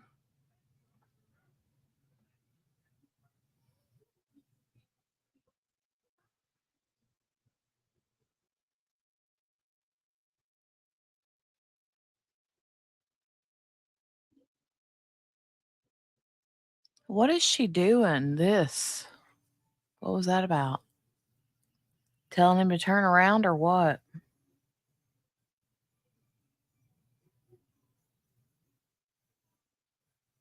He's like, okay, fine. I'll do what my wife tells me to do. Mm-hmm.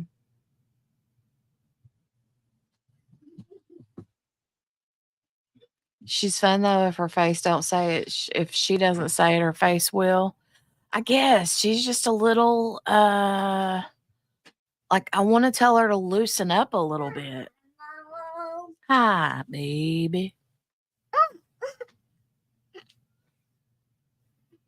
Yeah, who is that?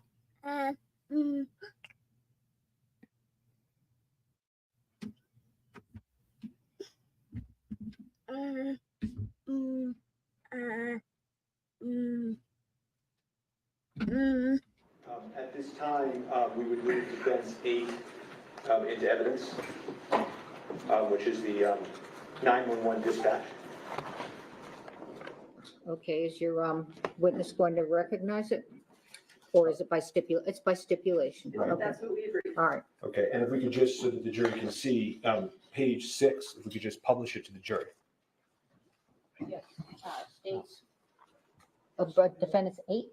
So, Nicole, I agree with that comment. And I agree with you too, QB, about they're both a little bit much. I know that the defense is like, you don't have to prove intent or disprove intent or whatever. But Nicole said it was a little confused on was he a witness on who he was a witness for because they both were attacking him. It seemed like it to me. I mean, I feel like if he is the state's witness and he's there to prove their point, I don't know. I just kind of felt like she was asking him questions like she was waiting on him to not answer correctly or something. I don't know. It was very weird. It kind of felt like she was like low key cross examining him. It was weird.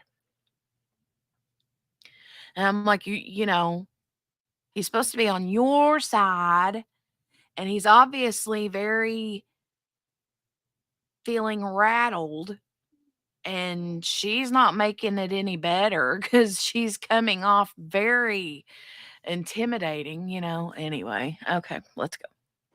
Defendant's aid is admitted. You may publish. Thank you, Your Honor. Just a question. You were using numbers. We assumed you guys were using letters for exhibits.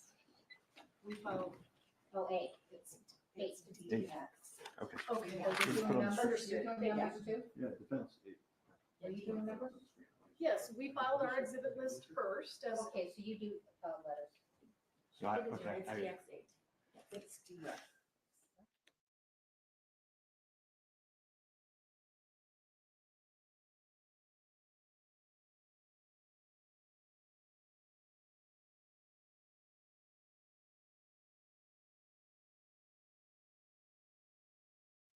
I wish I could hear whatever this little back and forth is because it looks like they're having a good time.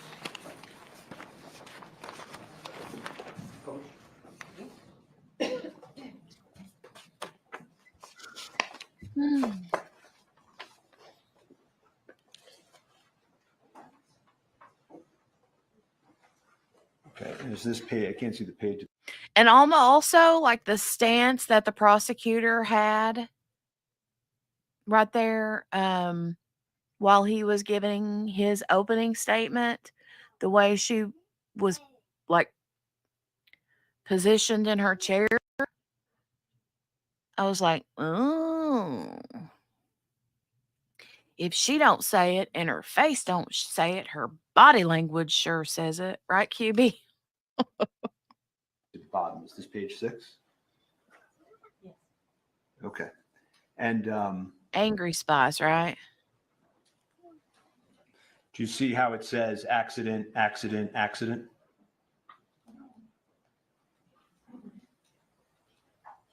I can touch it? Oh, accident.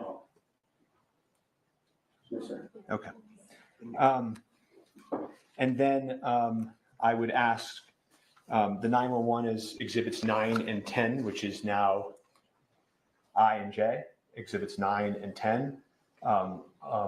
That it was entered into and played at opening by stipulation, and I'd asked to play and enter them and play exhibits I and J. And also, QB, I kind of wonder if his stance on the, you know, talking about the intent part of it, if he's, you know, maybe he's like trying to convey to the jury that there was no intent, because it was completely an accident, and it's,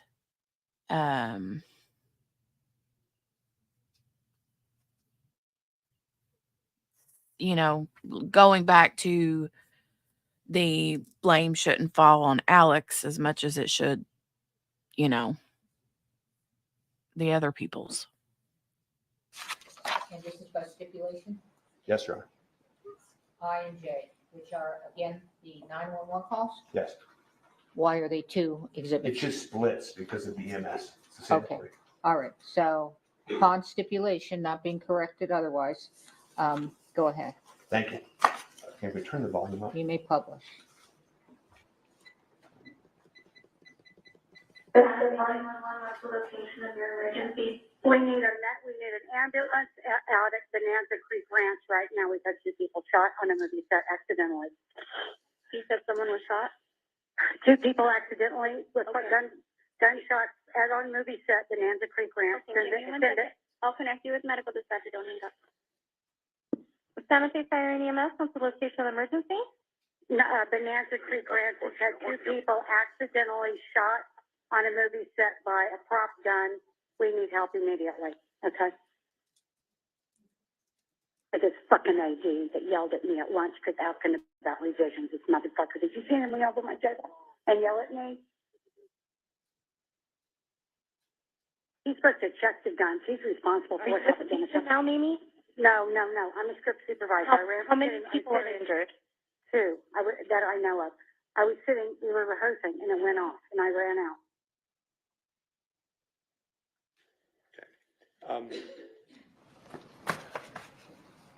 You heard some language, and then that he, the first assistant, was supposed to check the gun. Did you hear that? Yes. Okay. Did you hear anybody on the 911 call mention Alec Baldwin at all? No. I asked you before we broke about a prior statement. I asked you if you made a prior statement that we talked about a few times. So I'm just going to approach quickly and refresh your recollection. And this is November 30th, 2023, your pretrial interview, Officer LaFleur. And I'm just going to ask you to read down here. Your Honor, and again, Mr. Spiro's testifying as he's handing it to the witness. Just identify what the document is and then move away.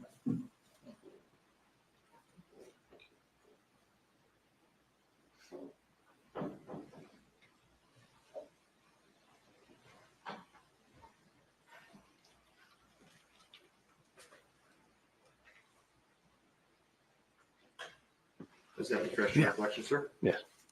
So and I'm just going to take this back. It is fair that you said when asked that it came in as like it appeared to be, and what the dispatch said, it was an accidental shooting by a prop gun.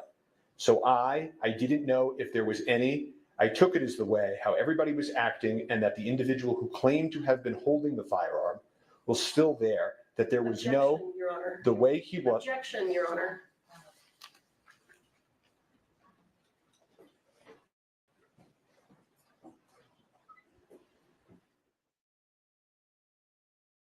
Oh, good heavens. This 8-day trial is going to turn into 6 weeks at this point.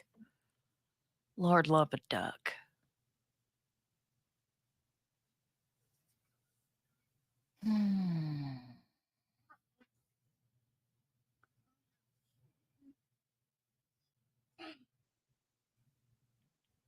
Right, QB, it's going to be 12 long weeks. Turn the audio back up, whoever.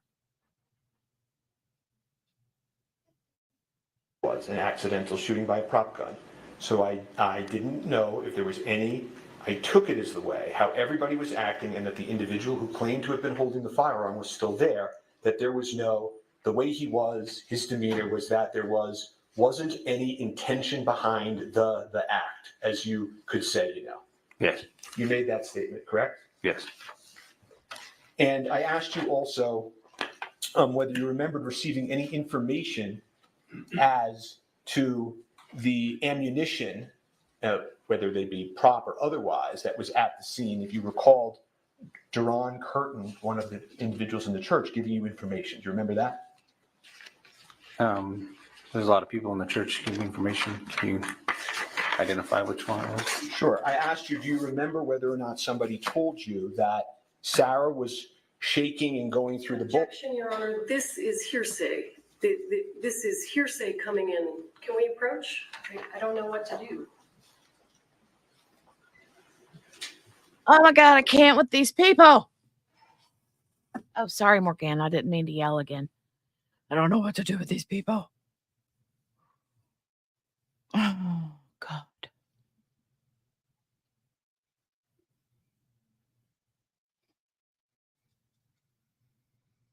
Mm-mm-mm.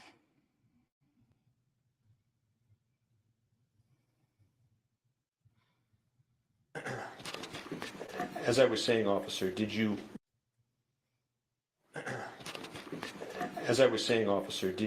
learn at the scene whether or not Sarah was going through the bullets and saying, I don't know how it got there? Did you learn that information? Do you recall? Sorry, Margaret. I don't remember. If you could refresh my memory to which part, which person said what. Sure. And I'm just going to approach the witness and show him his lapel recording.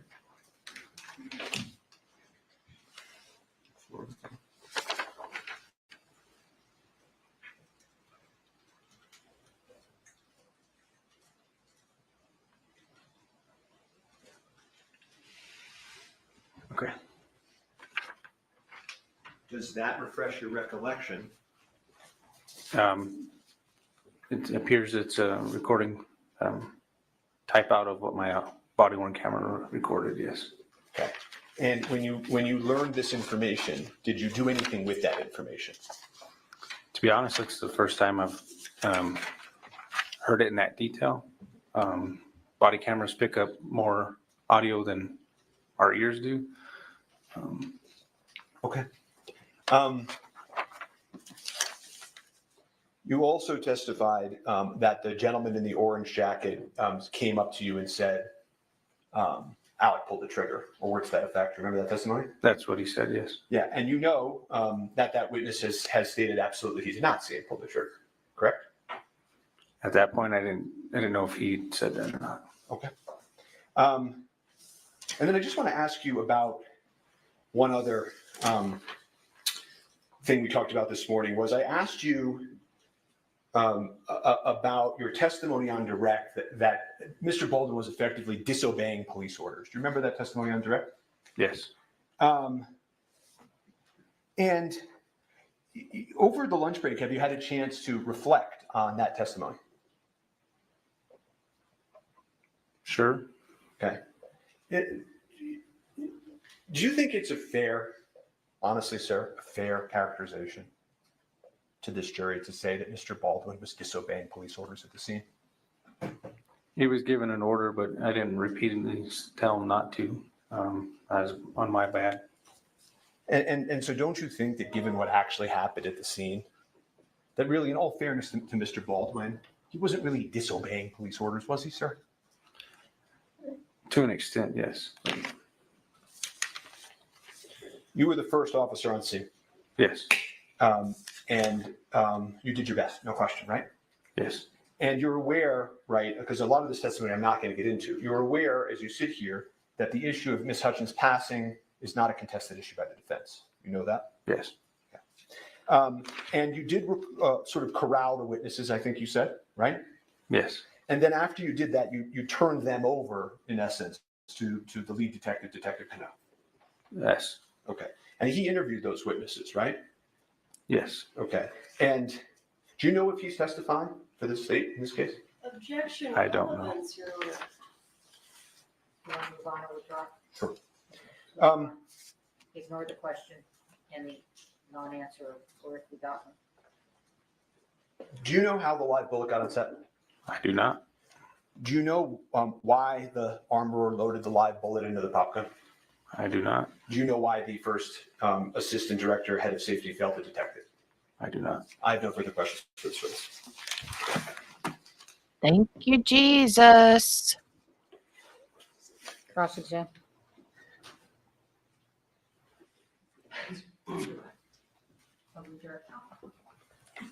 Oh, now she comes up here smiling like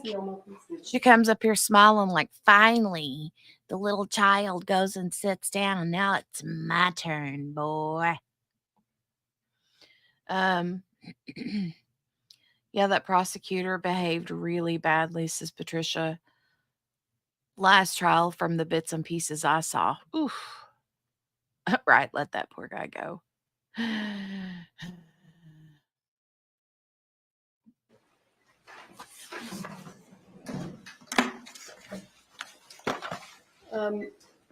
You know what? Let me do this. Where is the defense exhibit DX? That's H. This is H, yes. Okay. I just have to relabel them. Okay. You should relabel them, not label. And there are 3 copies? Yes, I just gave us extra copies. Okay.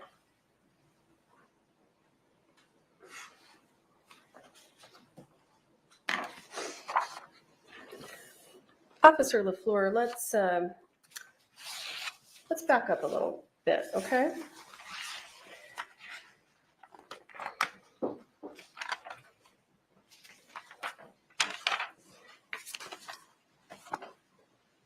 Did I speak with you this morning about the testimony you were going to give? No, ma'am. Did Ms. Johnson speak to you this morning about the testimony you were going to give? No, ma'am. When was the last time someone from the prosecution spoke to you about the testimony you were going to give today? I don't believe we've talked about the Wait a minute. Did he tell the defense that he talked about the testimony? Somebody? Anybody? Because I thought he said that they talked about the just preparation and the order of witnesses or something. Okay, the defense tried to say he did. Okay, I must have missed that part. testimony I was going to give, but just about the pre-trial interview. So you mentioned a pretrial interview. So let me ask you, do you recall when your pretrial interview was? Would it refresh your memory if I showed you a copy of the transcript? Yes. May I?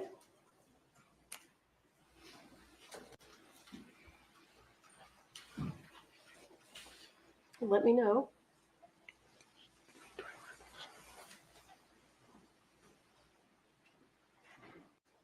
Officer, when was your pretrial interview? In May. And do you recall who was there? Somebody from the defense and somebody from the state. Someone from the defense?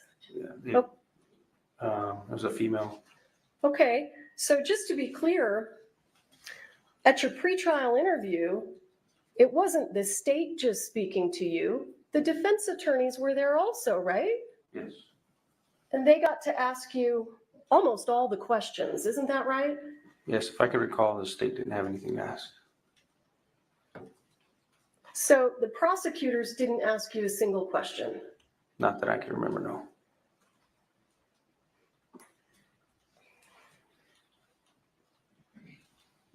Do you agree with the defense attorney's assertion this morning that somehow you were coached to give your testimony?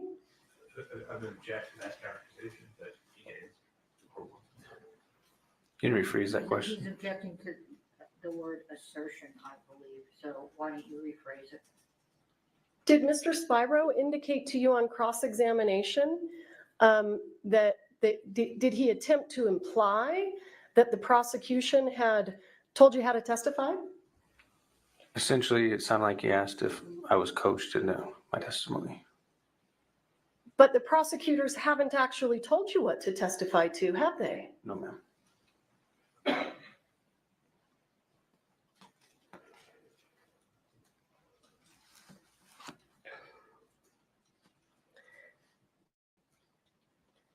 You were asked several questions on cross-examination about the statement that you made that it didn't seem like Mr. Baldwin intended to commit the act. Do you recall those questions? Yes. Do you know what the crime that Mr. Baldwin is charged with? I believe involuntary manslaughter. Is involuntary manslaughter an intentional homicide? No, ma'am. Not to my recollection of the New Mexico State statute.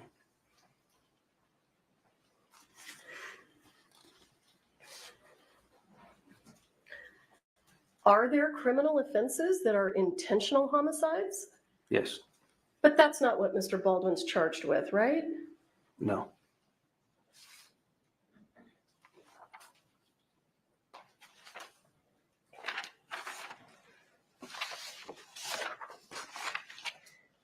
Officer LaFleur, when you are speaking to a witness, when you were in fact speaking to witnesses at the scene, you collected their driver's licenses, didn't you? Yes. And what do you do when you collect the driver's license? Do you run it through a system? I put it in our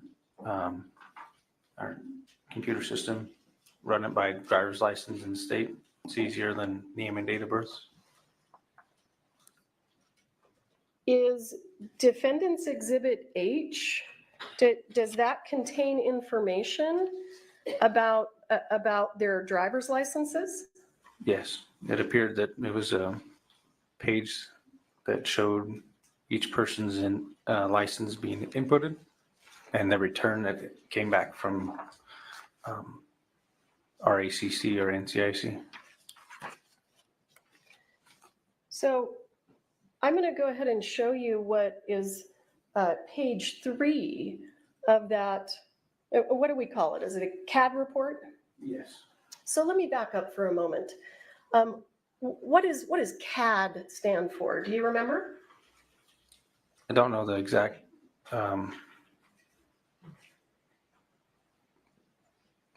exactly what it stands for, no, but it's a reporting system that we use that dispatches us through. And So this is this a dispatch log?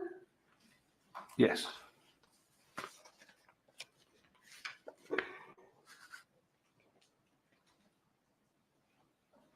I don't know. Yeah, thank you.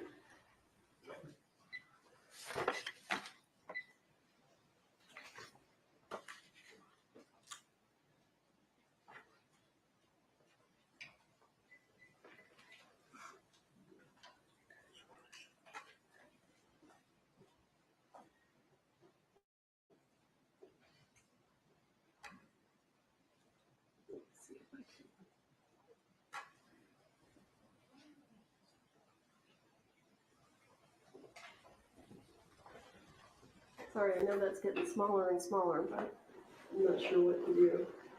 Do you want to help me out? Do you see, no, it's not quite there yet. At the top of the page, do you see number 16? And there's a 16 and then there's a parentheses. Yes. What does it say? Posted speed limit and actual. What does posted speed limit and actual have to do with this incident? I'm not too sure. It looks like the individual who ran it, their name, I don't know who that is. Well, that's okay. Does this have anything to do with the incident involving Ms. Hutchins? No.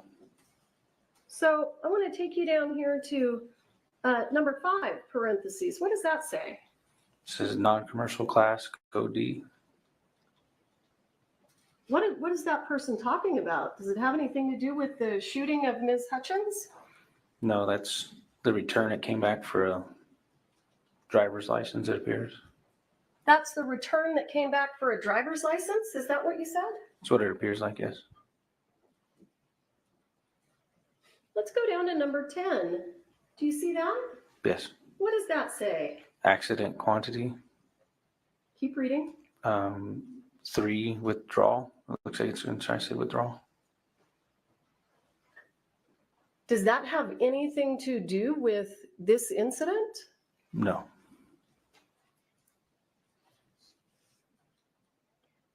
And look, I want you to look down here at number 21. Do you see that? Yes. What does that say? Of alcohol or drugs. That you're aware of? Does that have anything to do with this incident? No. Let's jump down to number 26. 6, what does that say? Objection, relevance, cumulative.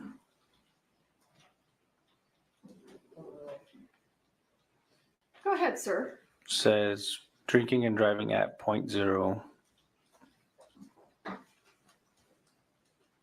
Did you read it all? Yeah, per se, I think that's what it's saying at the beginning. Dash drinking and driving at 0.0. I think the next line is the blood alcohol content, BAC. Were you dispatched to a DWI? No.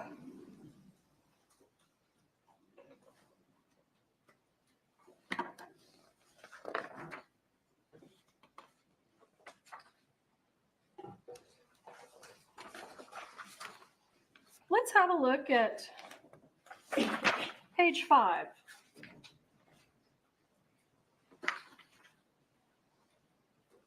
Do you see up here number 23? 23 is cut off on my screen. Oops. Yeah, of alcohol or drugs. Was this an incident that was related to alcohol or drugs? Not that I'm aware. Let's jump down here, if you would, to number 10. Do you see that? It says accidental quantity 0 and then withdraw. Does that have anything to do with this incident? No. Why are we seeing that language? It's what the NCIC return gives our CAD. As you can see, it's all within the same 1/10 of a second. So it's generated by the computer system itself. So I've now turned the page to page 6. Do you see 10 there where it says 10 parentheses? Accidental quantity 0 withdrawal. Is the word accident reflective of Ms. Hutchins being shot on accident? No.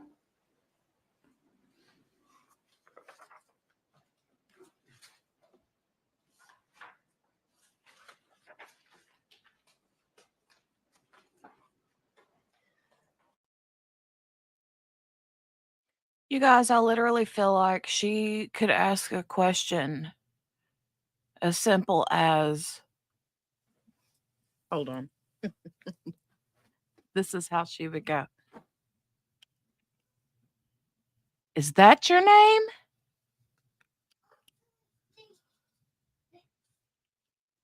When's your birthday?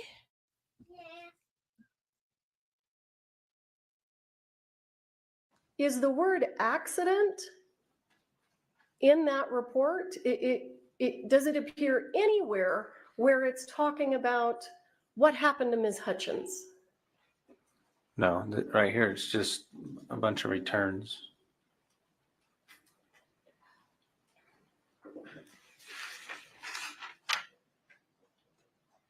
Thank you for your time, sir. I don't have anything further. All right, thank you. This witness is excused. Next witness. The state calls, I'm sorry. Were you? We would now move to page 14 of that exhibit. Come over here.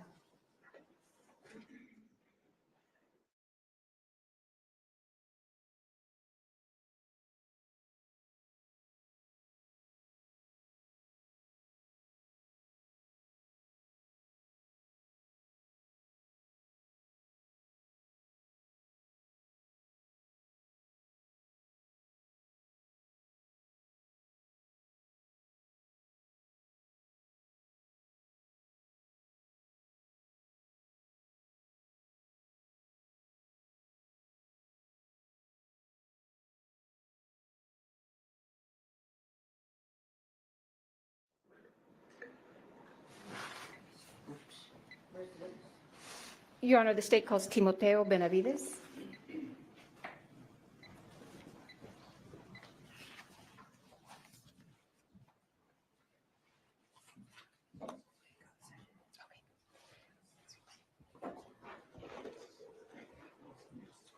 Mr. Judge, raise your right hand, please.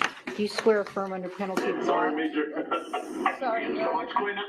Sorry. Do you swear affirm under penalty of law that the testimony you'll give in this case will be the truth, the whole truth, and nothing but the truth? All right, have a seat, talk into the microphone. May I proceed? Good afternoon, Mr. Benavides. Would you please introduce yourself to the members of the jury? Yes, my name's Timoteo Benavides. And sir, on October 21st, 2021, how were you employed? I was employed by the Santa Fe County Sheriff's Office as a lieutenant. And are you still employed with the Santa Fe County Sheriff's Department? I am not. And why not? I retired doing 20 years of law enforcement for Santa Fe County. And what was your rank when you retired? Lieutenant. And on October 21st, 2021, were you working? Yes, I was. And what were your duties that day? That day I was day shift commander, which entails taking care of Santa Fe County during the day and 7 deputies we had. How large is Santa Fe County? It's pretty big. It goes from the city limits of Espanola to all the way to I-40 down in Edgewood and to Pecos and then to the off-ramp to Cochiti. You said you were commander that day. What does that mean? What duties did that entail? I'm pretty much in charge of the county on what happens and responsible for the deputies that are working. On that date at approximately 1:48, did you receive a dispatch to a call? Yes, I did. And what was that call for service about? The call of service was on a movie set for an accidental shooting. Okay. And where was that located? It was located at the Bonanza Creek Movie Ranch. Okay. And is that in Santa Fe County? It is in Santa Fe County. Okay. In New Mexico? In the state of New Mexico, yes. Okay. And do you recall approximately what time you arrived? I was dispatched about 1:50. I didn't arrive till almost I think it was like 2:20. Okay. Why did it take you a while to arrive? I was pretty much on the other side of the county when the dispatch call came in. Now, when you arrived, do you recall what you observed? When I arrived, there was a security guard at the gate, and he told us that he was gonna drive us into the movie set where the incident happened. Were other deputies already there when you arrived? Deputy LaFleur was already on scene from what I heard over the radio, and I had at the time Corporal Darrete was in front of me, literally in front of me when we got there. Were there other first responders present when you arrived on scene? Yes, there was. There was already medics on scene when I arrived. Were you wearing your police uniform? I was in full uniform, displaying my badge of office at the time. And were you equipped with a lapel camera? Yes, I was. Are you familiar, or were you familiar with how your lapel camera works? Yes. And how does it work? As soon as I activated my lights and sirens, my lapel goes off right away, and it starts recording from as soon as I activated my lights and sirens. And how long does your lapel camera record? It records until I stop it or until it runs out of battery. And how does your video that's captured on your lapel camera uploaded? How is it preserved? Do you know? Yes, at the time it's uploaded. We, as deputies, we don't have no control how we show up to the sheriff's office and it downloads automatically from our, I take off my lapel, I put it in a docking station in my unit, and everything downloads into the sheriff's office room servers. Okay. On October 21st, 2021, did your lapel camera capture what you observed when you arrived on scene at the Bonanza Creek Ranch? Yes, it did. Okay. And what did you do with your lapel camera after you left the scene? When I completed my duties on that scene, I put it in my docking station, which is also a charger, and I proceeded to the sheriff's office so it could download. Now, have you viewed your lapel camera video since October 21st, 2021? Yes, I have. And in fact, did you view a portion of it this morning before you testified? Yes, I did.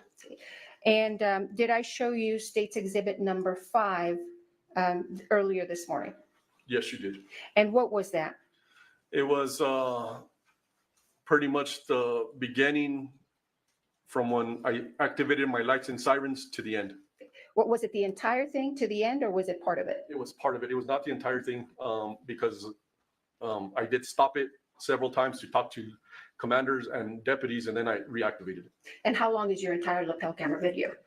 I arrived on scene about 2:20, and I didn't leave till almost 8:30 that night. So State's Exhibit 1 is just a portion of your lapel camera? That is correct. Excuse me, video? Yes. Okay. After you viewed it, did you notice if it's been modified or changed in any way? It has not. Okay. Your Honor, I would move into evidence State's Exhibit number 5. No objection, Your Honor. Thank you.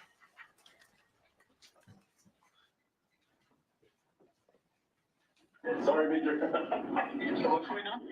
They said that they.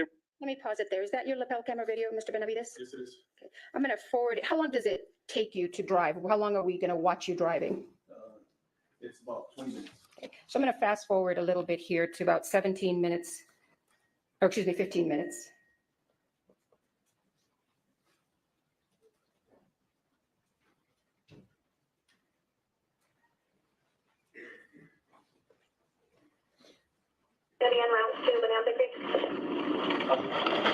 Hey, I got one shot in the chest, one shot in the chest, and one shot in the chest, and another shot in the stomach.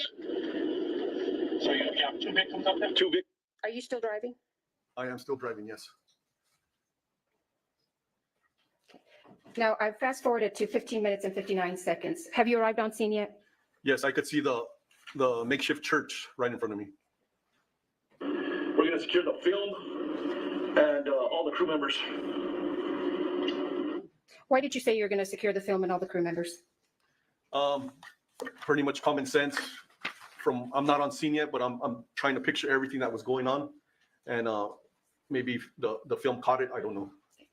Can you describe for the members of the jury, when you're pulling up to this church, what does it look like? How many people are you actually seeing? So this scene was probably the biggest scene I've been to. There was people everywhere. I had medics running in and out. From what I saw from the back of the church, there was medics going to their vehicles, grabbing items, and there was just people everywhere. As in people, I mean, I couldn't distinguish who it was. It was actors, it was film personnel, bystander. I didn't know, but there was a lot of people there. Do you know if those people were people who worked on the set? Yes, you could distinguish them. They had a lot of sunblock on, a lot of hats. Big hats for the sun, so that's pretty much how I noticed that. Okay. Cool. Thanks. I have like 200 people out here, so. Alrighty, let's see if. Yes, I already called for them.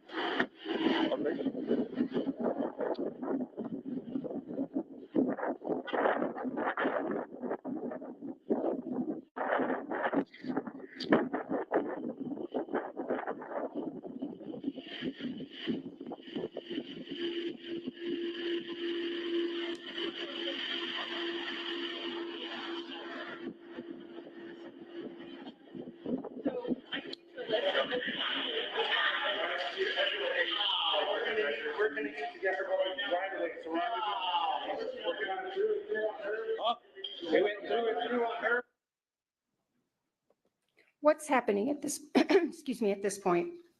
So as soon as I walked into the makeshift church, Deputy LaFleur started to let me know what was happening and what was going on with the victims. How would you describe this scene as soon as you walked into the church? The medics were doing a wonderful job. They had separated each other and they were working on the victims. How many victims did you have? I saw 2 on the ground.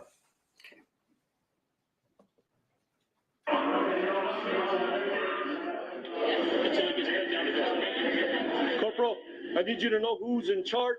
Everybody stops what they're doing right now. This is a crime scene. Yeah. Why did you say this was a crime scene? Because we had 2 victims, Halyna and Joel, fighting for their life on the ground. And it wasn't natural. This is a movie set. And it was now a crime scene. We had to figure out what happened. So what directives are you giving the other deputies? So I'm letting them know I let Corporal Aldaleta know to have whoever's in charge, have everybody stop what they're doing because there was no more filming. If they were, I did not know. And so we could try to control what we could. Everybody stops what they're doing, and I need the film secured by whoever's in charge of the.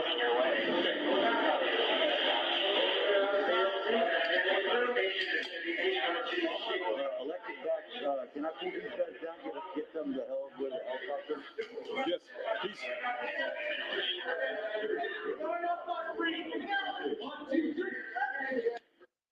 Did you ask for anything else when you were out there speaking with those people? Yes, I asked who was in charge to help me out. And then I asked Corporal Alderete to start taking pictures. Did you ask for anything else? Not that I recall. Hey,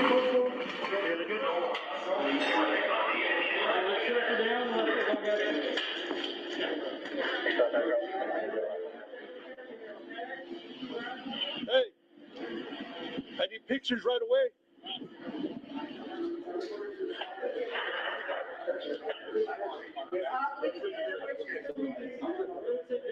Where's the props guy? Why did you ask for pictures?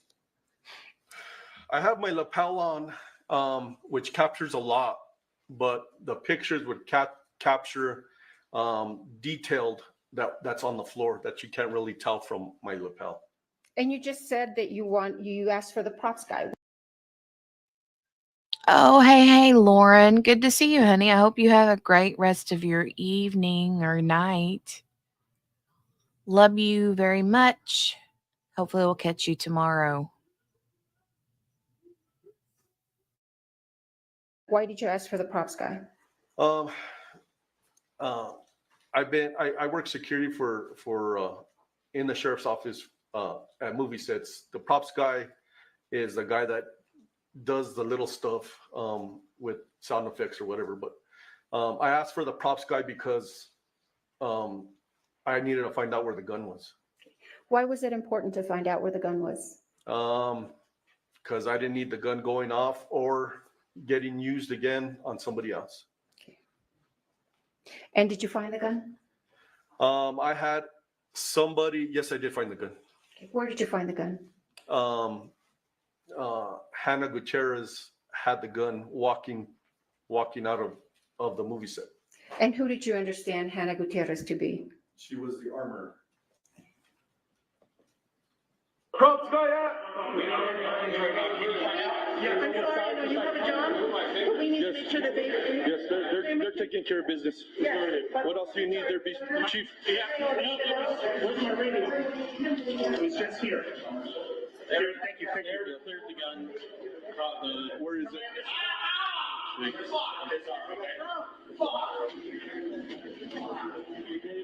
got the cleared gun?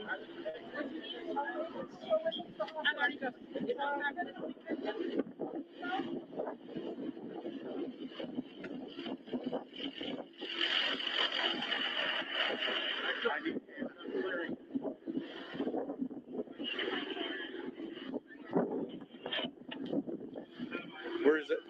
Where are you going at this point? I'm being directed by a gentleman, I assume who is a person in charge, to look for the gun. And did you find it? I did not find it there.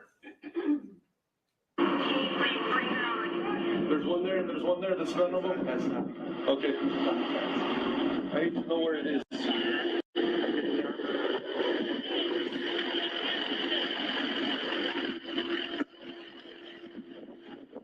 What is it that you are pointing at with this gentleman here? There was guns laid in the open on the cart, on this gray cart. I'm going to show you what's been marked as State's Exhibits number 7 and number 8. May I approach, Your Honor?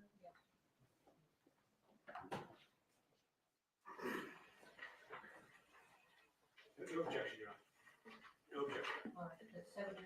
Yes, Your Honor. I would move into evidence 7 and 8, but I'll publish it in a second. I'm going to finish the video. Okay. Thank you, Your Honor.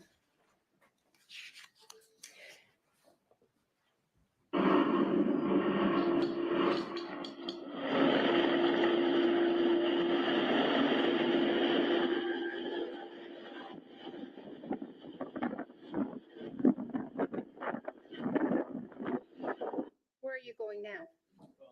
Trying to look for the armor. You're in charge, man. I need to know where the guns are right now. Armor, I need to know where the guns are at. Right there. Right there.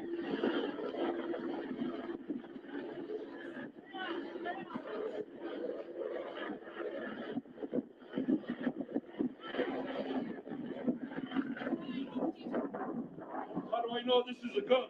That's the gun. Okay.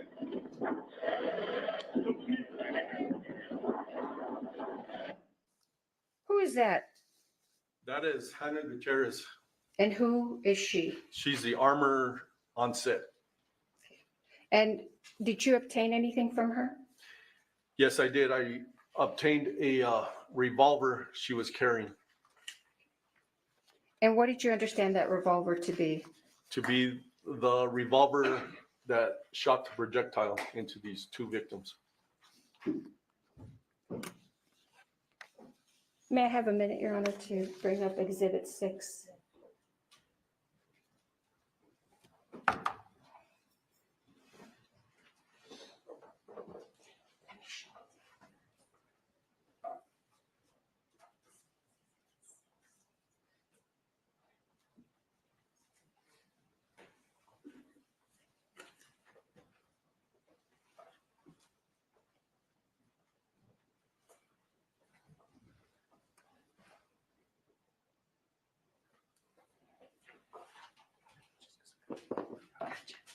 All right.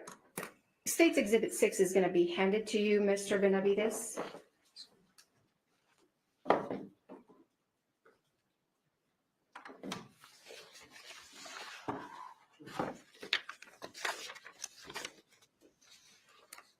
If you could put on some gloves and just open it and let us know if you recognize what's in State's Exhibit 6.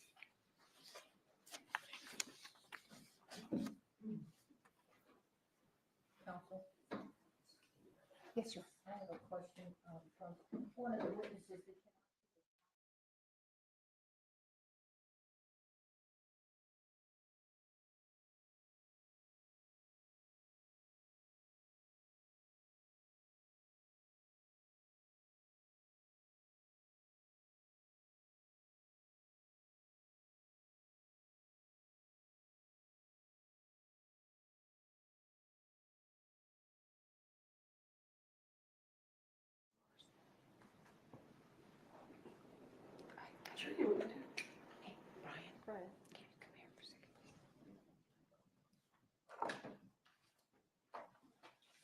Ms. Johnson, make note of where you ended.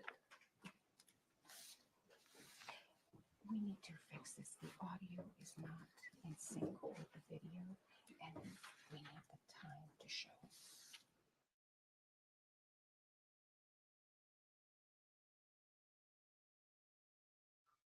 He's ready to tear into this box, and he's just waiting on them to get their P's and Q's in order, right?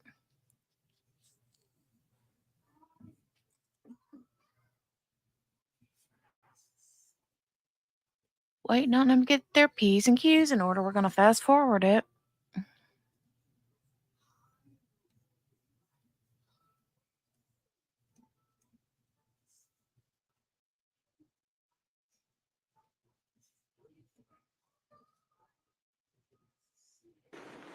So they're going to elicit, Quit correct me whispering. if I'm misstating, the video does not have the time of day on it. So they're going to elicit that from the witness, okay?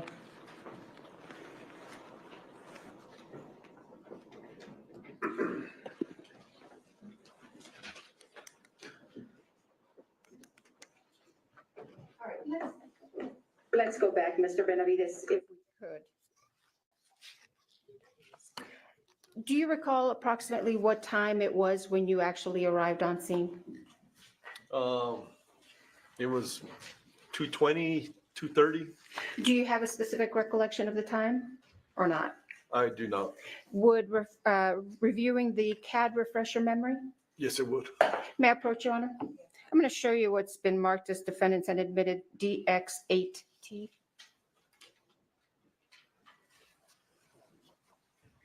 For the record, I think it's now H. Do you recognize that? Yes, it's a dispatch log. Well, if you could review it and let us know if your memory is refreshed after you review it, and I'll take that document back from you.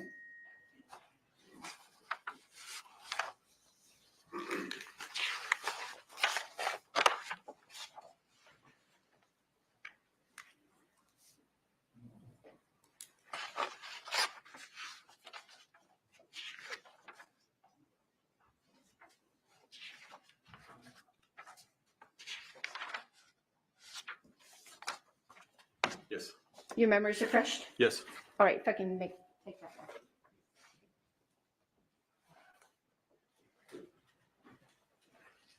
What time did you arrive on scene? 2:20.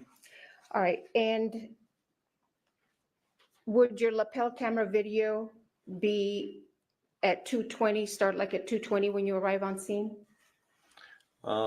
It started when I first activated my lights and sirens. So when I was dispatched at 1:49. Right, but when you arrive on scene, would it be 2:20 in the afternoon? Yes, it would be. Okay, so even though we can't see the actual time on your lapel cam, is this your lapel cam? Yes, it is. And would this accurately reflect what you are seeing around 2:20 or so in the afternoon? Yes, it is.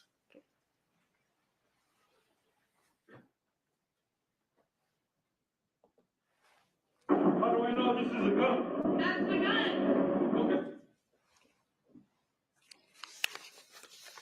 And so you had testified earlier that this woman with the multicolored hair was the armorer and she gave you the gun. Yes. If you could look at State's Exhibit 6 and I'll ask you if you recognize what's in the box. Okay.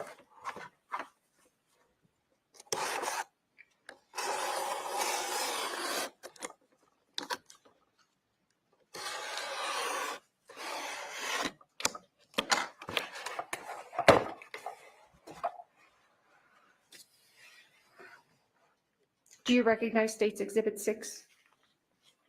Yes, I do. What is it? It is the gun that Halyna Gutierrez, the armorer, handed to me. Now, what did you do with this gun once she handed it to you? I took custody of it from her and I walked it over to the passenger side of my unit, my marked sheriff's unit. What did you do with it once you walked over to the I- marked sheriff's unit? I put it in the front seat and I locked it. I'm going to show you what's been marked as State's Exhibit 13.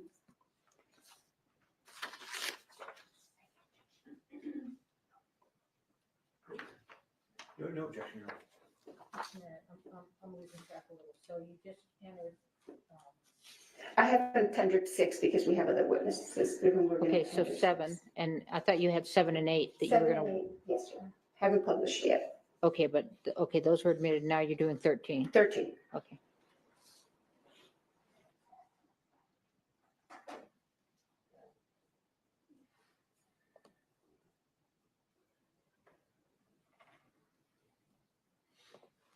Do you recognize what's on the screen there, Mr.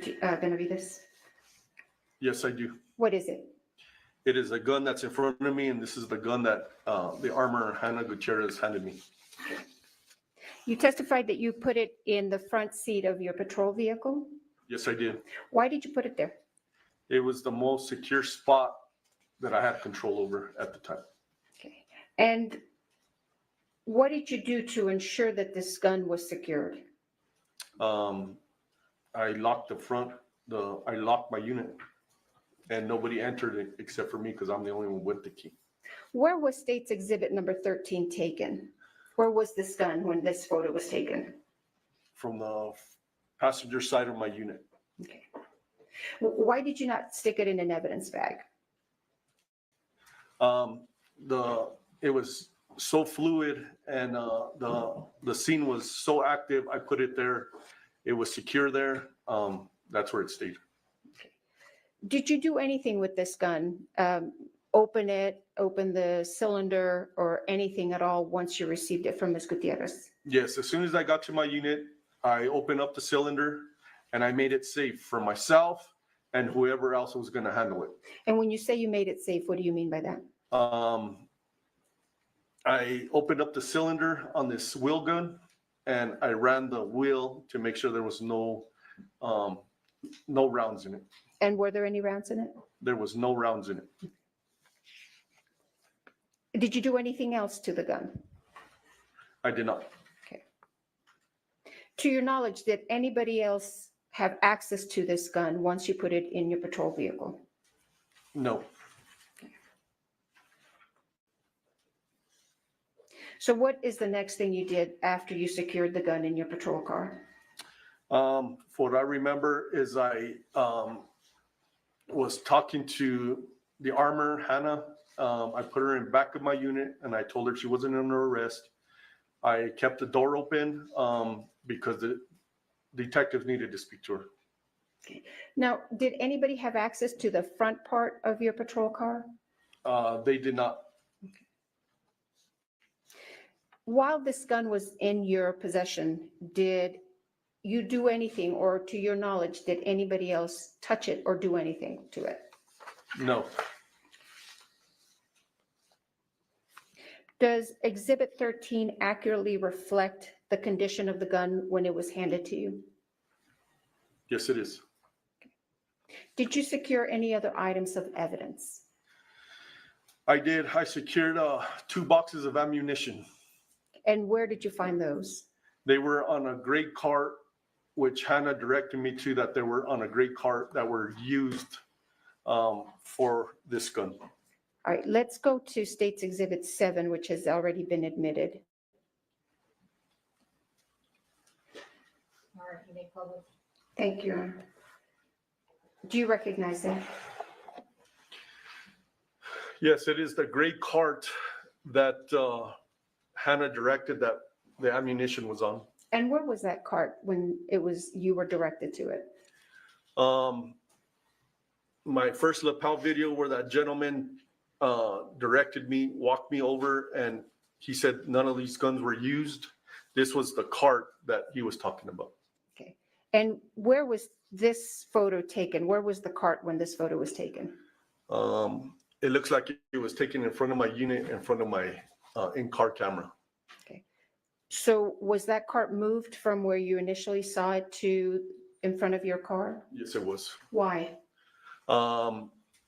Hannah had, she directed that the ammunition was there. So there was a gentleman that officer services, because I was dealing with Hannah, and I watched him bring the cart from where it was to me.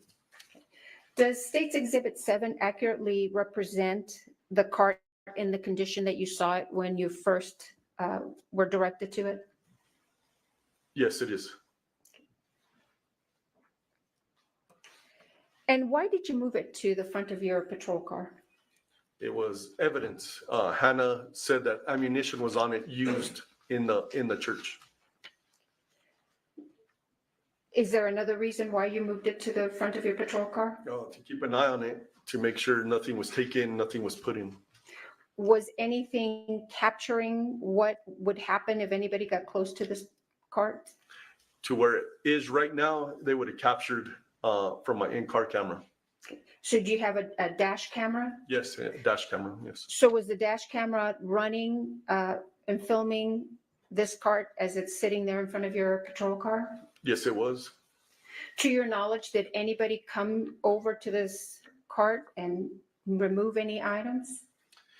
No, not when it was sitting there, no. Okay.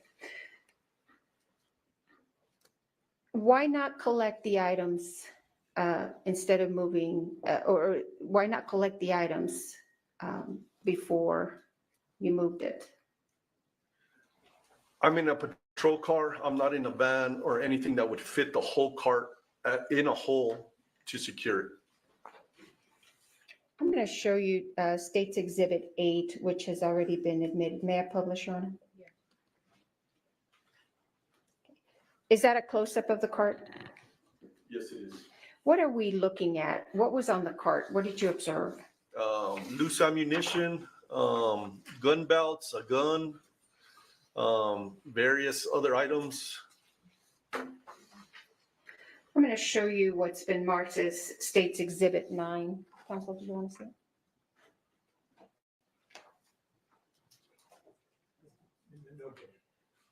No objection. May I, Your Honor, I move into evidence State's Exhibit 9. Yes. May I publish? Yes. Do you recognize that? It's State's Exhibit 9. Yes, I do. What is it? It is a wheel gun. Is there anything else that you see there? There's car keys, there's loose ammunition. Okay. And is this on the cart that we just saw? Yes, it is. And again, what did you do to preserve this evidence? Like I said, I kept it in front of my unit for my dash cam to capture if it got tampered with. Now, was there a perimeter established on this scene? Yes, we did. We did a perimeter of yellow crime scene tape, and we tried to preserve everything that was in the church and everything that was out as in film. Is that what we saw, the yellow tape around the cart? Yes, it is. Okay. And to your knowledge, were people allowed into the area that was enclosed or encased by that yellow tape? People were not, unless you were a deputy.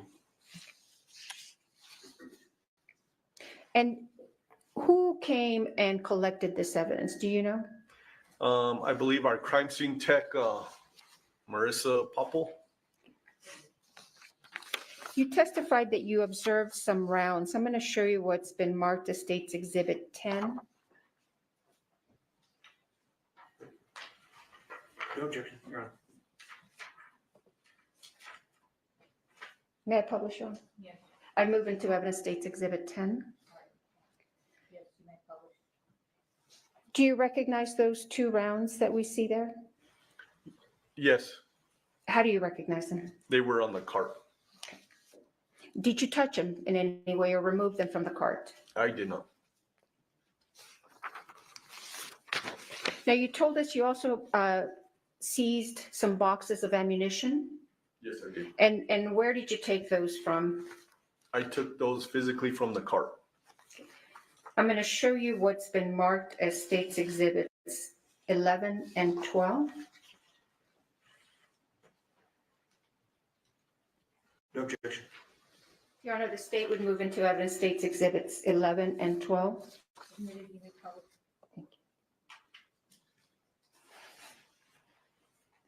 What are we seeing here on State's Exhibit 11? That is the front driver's seat of my marked sheriff's unit, and there are 2 white boxes on my seat. And where did you get those boxes from? I physically took them from the cart, from the gray cart. Why did you take those from the gray cart? Those were the 2 boxes that Halyna Gutierrez, the armor, told me that were used. Did you see what was inside those boxes? I assume there were bullets. Why remove just those boxes and not the other stuff on the cart? The armor, Hannah, she pointed those out, and those were the ammunition used for the gun.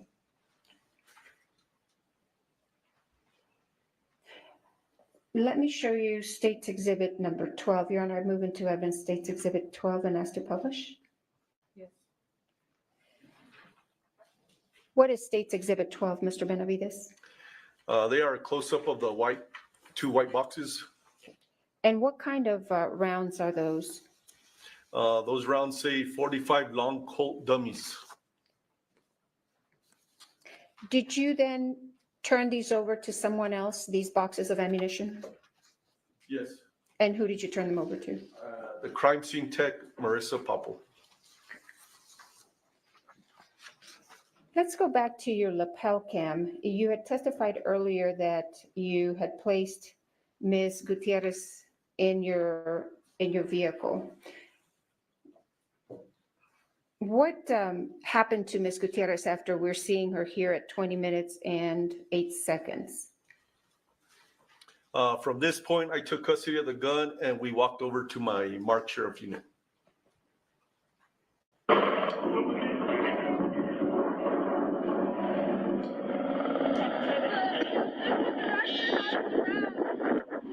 sorry, let me pause it there. This was the wrong copy.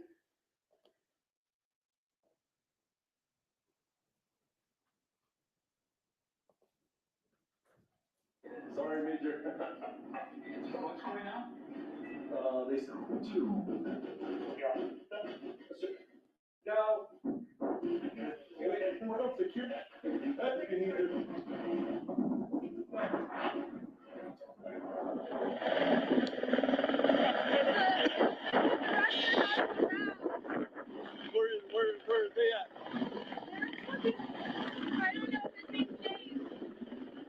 What are you being directed to at this point?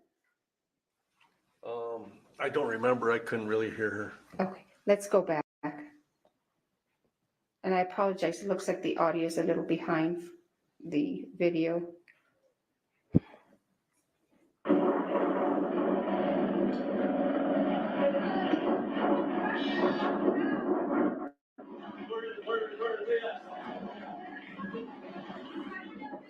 What were you referring to when you said, where are they at? She was telling me about the rounds. And where are you headed at this point at Uh, 20 minutes and 16 seconds? That is my unit that I'm looking at right in front of me.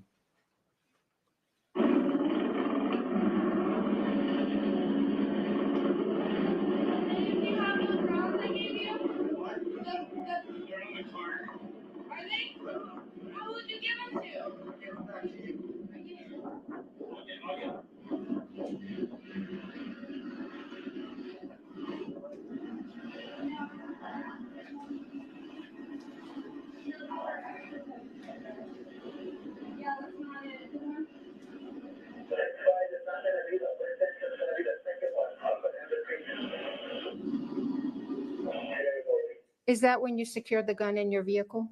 That is the front of my unit on the passenger side. Yes, it is.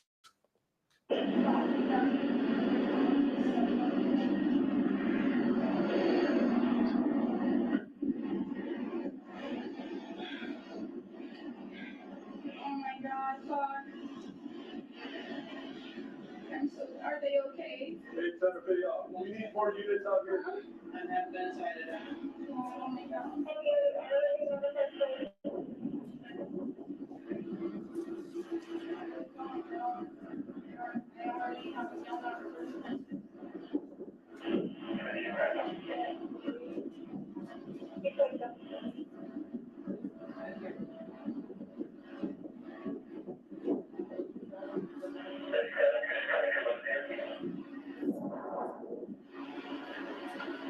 What is happening right now?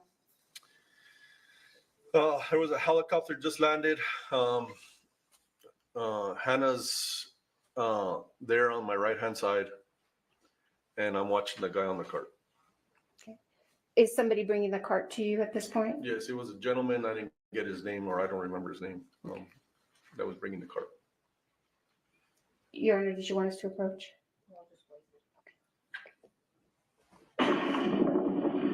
Are these the rounds here?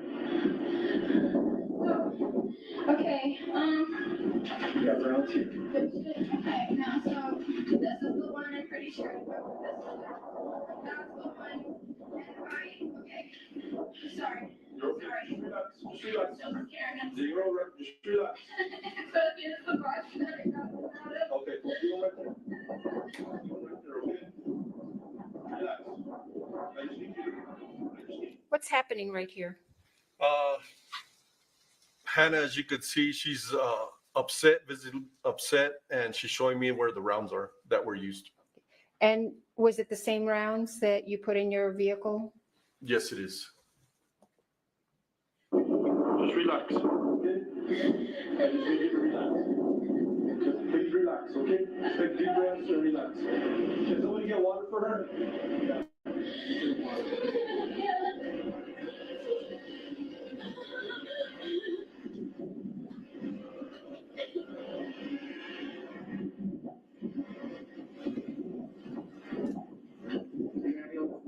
No, the helicopter's here for her.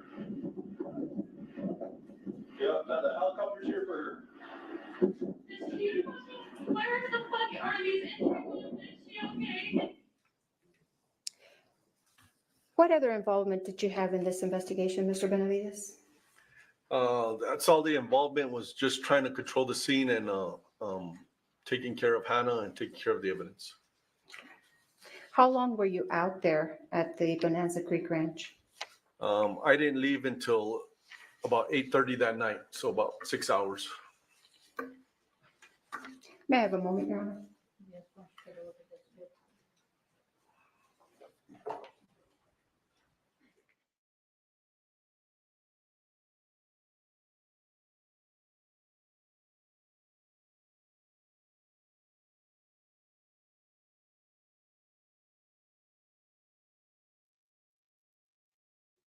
Another sidebar.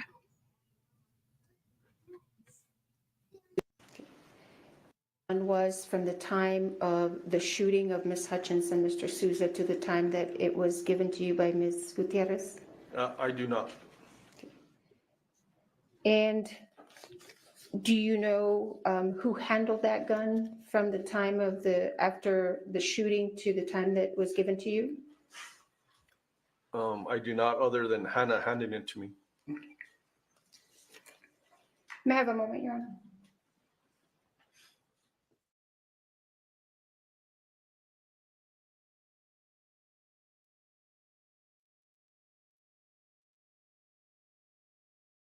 Thank you, Mr. Benavides, and you can take those gloves off unless you want to keep them on.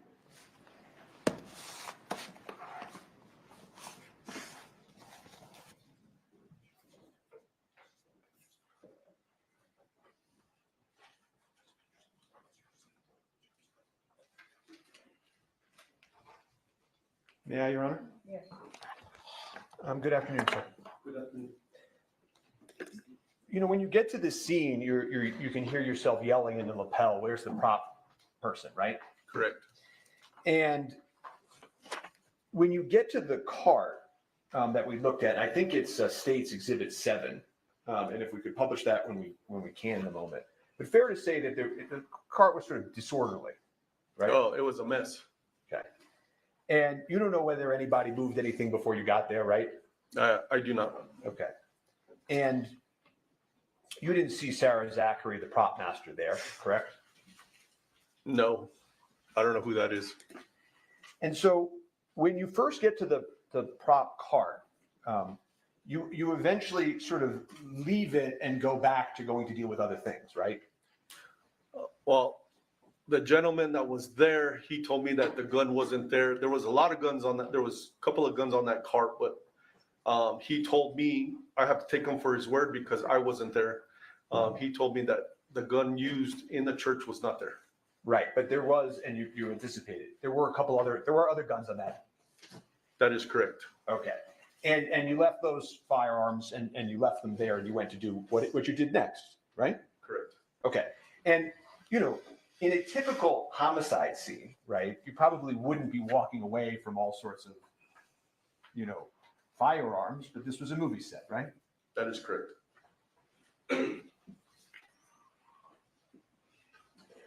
And an empty prop gun without live ammunition isn't going to hurt anybody, fair? I do not know, but Objection mischaracterizes the evidence. I mean, other than if you drop the empty gun on your toe or something, an empty gun, a completely empty gun, isn't going to hurt anybody, true? a complete, yeah, of course.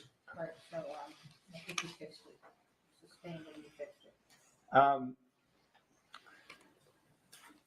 You know, and then you go back to the armorer and she hands you the firearm, right?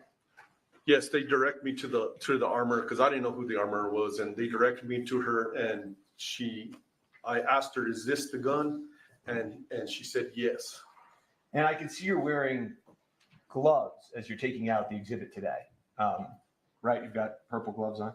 Yes, sir. Okay. I don't think you have to keep them on, by the way, if you don't want to keep them on. I didn't know if you wanted to see the gun or not. No, okay. I don't have to see it right now. But the reason I'm asking this is, and I don't think you talked about this in direct, but the day you took the gun, you weren't wearing gloves, right? That is correct. Okay. And but you were sort of careful when you took it, and you sort of you took it without touching the trigger. So if somebody wanted to swab the trigger for DNA, they still could. Fair? The way I handled it was trying to be as safe as possible because I didn't have a holster for it. So I was trying to hold it so I didn't pull the trigger because I didn't know if it was empty or loaded or not. And because you handled it that way, also somebody could have swabbed the trigger for DNA, right? I guess so, yes. Okay. Do you know if law enforcement ever swabbed the trigger for DNA? I have no idea. So there was a question posed to you about, you know, the prop gun, when you got it was empty, fair? Yes, when I cleared it at my unit, it was empty. But you don't know what happened exactly to the ammo that was in it at the time of the incident, right? No, I do not. And somebody told you that Dave, the first assistant director, head of safety, had the rounds, right? Objection, assumes facts not in evidence. He's asking him. It's just a question. Do you know that? I don't know who Dave is. I don't remember any of their names to this date, Okay. other than the victims. Well, do you remember somebody telling you that the rounds were back at the cart? I believe Hannah was talking to somebody and they directed it to that they were on the cart. And was that a male? Yes, I believe so. Okay. And you don't know as you sit here today whether that was Dave Hall's head of safety of the set? Yeah, I don't remember. No. Okay. I don't know.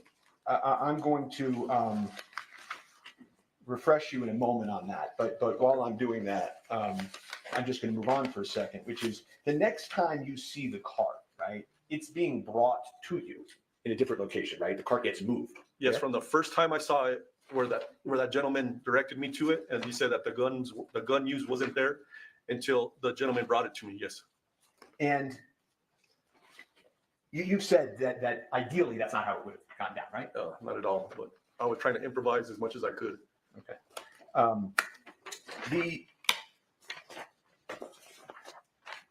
There were eventually, when you get the prop cart back, the sort of third viewing of the prop cart, there was ammunition on top of the cart. Fair? Yes, and that's what I saw when I first saw it. And you saw it again when the cart came back, right? Correct. And at one point, you actually sort of reached down and touched some of the ammunition. True? I believe I picked them up and put them down. I didn't know if they were live. I didn't know anything. So. And another civilian came over and picked one up and showed you one was this and one was that, right? Yeah, he explained real quick, which it didn't register too much to me, but he was trying to instruct me what to look for, I guess. And if I could just show the witness, I assume objection to states 26. Okay. If I could offer, I don't know if I can do this. If I could offer states 26, or should I make it defensive? Your Honor, we have no objection to admitting our own exhibit, so thank you. Great. So I'll admit states 26. States 22? 26, Your Honor.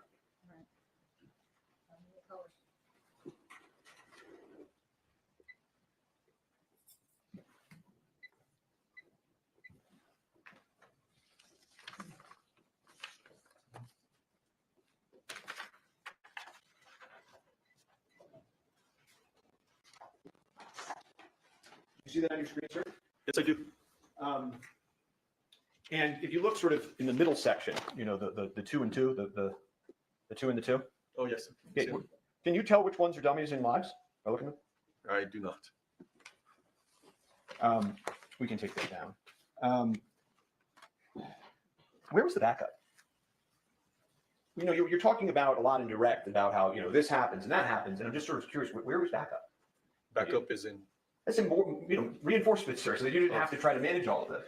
So that day I had 7 deputies, including myself, on duty here in Santa Fe County. I had Deputy LaFleur was a swing shift deputy, so he was coming into work. I believe he lives somewhere in Albuquerque, and he was coming into work when the call came in. And it was myself and the corporal who were available at the time. So there was only 3 of us, and the rest were northern part of the county and the eastern part of the county and the southern part of the county. And you called backups for the state police, right? I did. And they, that request for backup was denied by supervisors, correct? As if I remember correctly, yes. Or they didn't have. I don't remember if they said they didn't have enough, or they didn't have availability, or the supervisor just said no. Well, didn't the supervisor say that they believed this would likely be unfounded and was probably an accident? Objection, Your Honor, hearsay and assumes facts not in evidence. If this is a proper question, obviously, because I'm asking why the backup didn't come in if he knows that.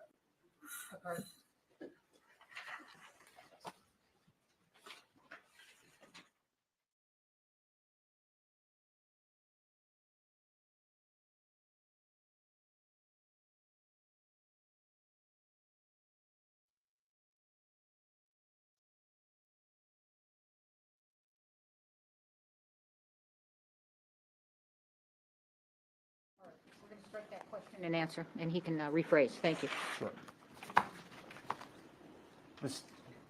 Thank you. When I say strike, that means disregard the question and the answer. Thank you. You called for the state police and they didn't come, right? Yes. And that would have been your supervisor's call, not yours, correct? My supervisor? No. I'm asking. No. Whether or not that request went to the state. No. That wouldn't have been your supervisor's call? That wouldn't have been my supervisor's call, no. Did you make that call direct? I asked dispatch to talk to state police to see if they could send people to help me with the scene. Yeah. The perimeter that you talked about did not include the prop truck, correct? Yeah, I didn't know what any of that was. I was just trying to take care of what happened in the church. Right. So, but just so that it's clear for the members of the jury, you later learned that cart that we're looking at rolls up and goes into a prop truck that housed the rest of the firearms and ammunition. Objection, speculation. If you know. I did not know that. I did not. No, I know you did. I know you're saying you didn't know that then. I'm saying you did become aware later that there was a prop truck, right? Objection, hearsay, and speculation.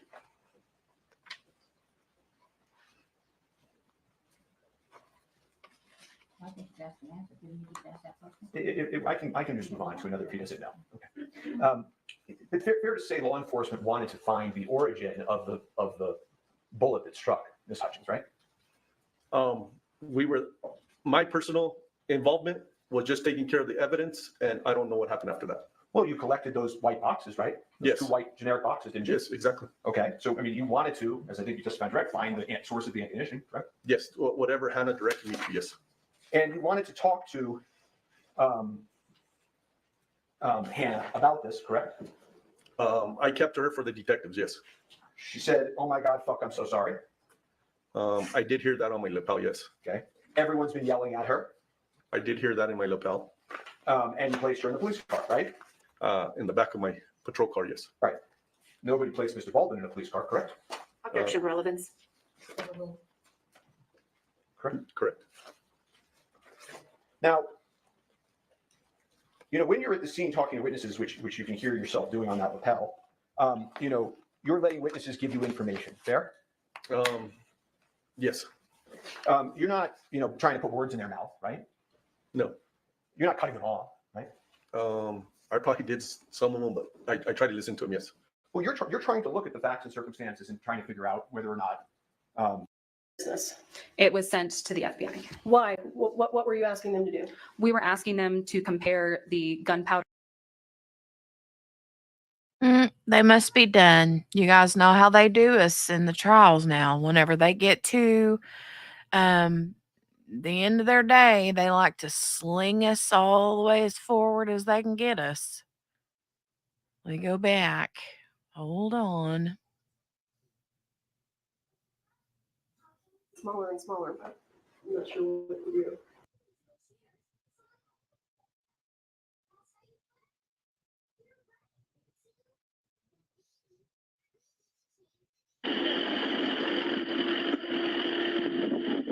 What is it that you are pointing at with this gentleman here? There was guns laid in the open on the cart, on this gray cart.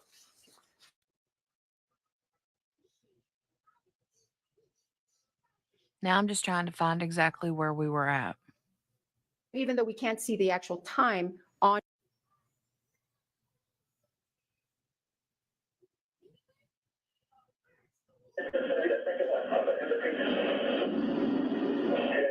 Is that when you secure the gun in your vehicle? That is in front of my unit on the passenger side. Later, that there was a prop truck, right? Objection, hearsay, and speculation.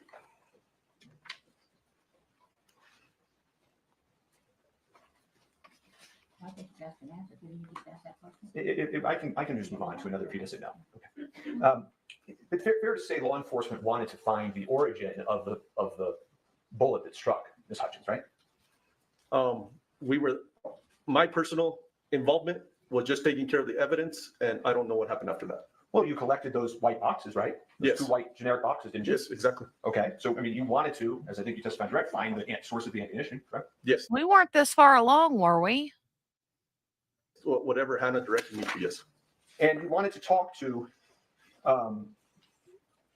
Hannah about this, correct? Hold on, you guys. Be patient with me while I try to get to. I do not, other than Hannah handing it to me.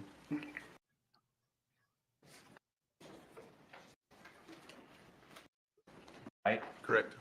And if we could publish that when we can in a moment. You eventually sort of leave it and go back to going to deal with other things, right? Well, the gentleman that was there, he told me that the gun wasn't there. There was a lot of guns on that. There was a couple of guns on that cart, but he told me I have to take him for his word because I wasn't there. He told me that the gun used in the church was not there. Right, but there was, and you anticipated, there were other guns on that. I remember this part. Purple gloves on? Yes, sir. Well, do you remember somebody telling you that the rounds were back at the cart? I believe Hannah was talking to somebody and they directed it to that they were on the cart. And was that a male? Yes, I believe so.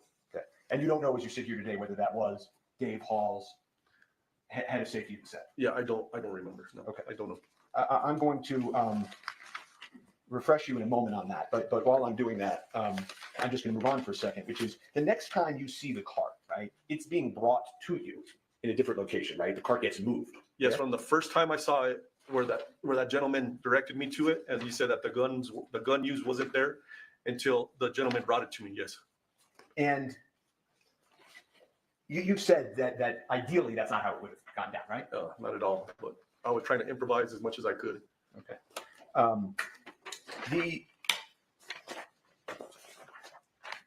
There were eventually, when you get the prop cart back, the sort of third viewing of the prop cart, there was ammunition on top of the cart. Fair?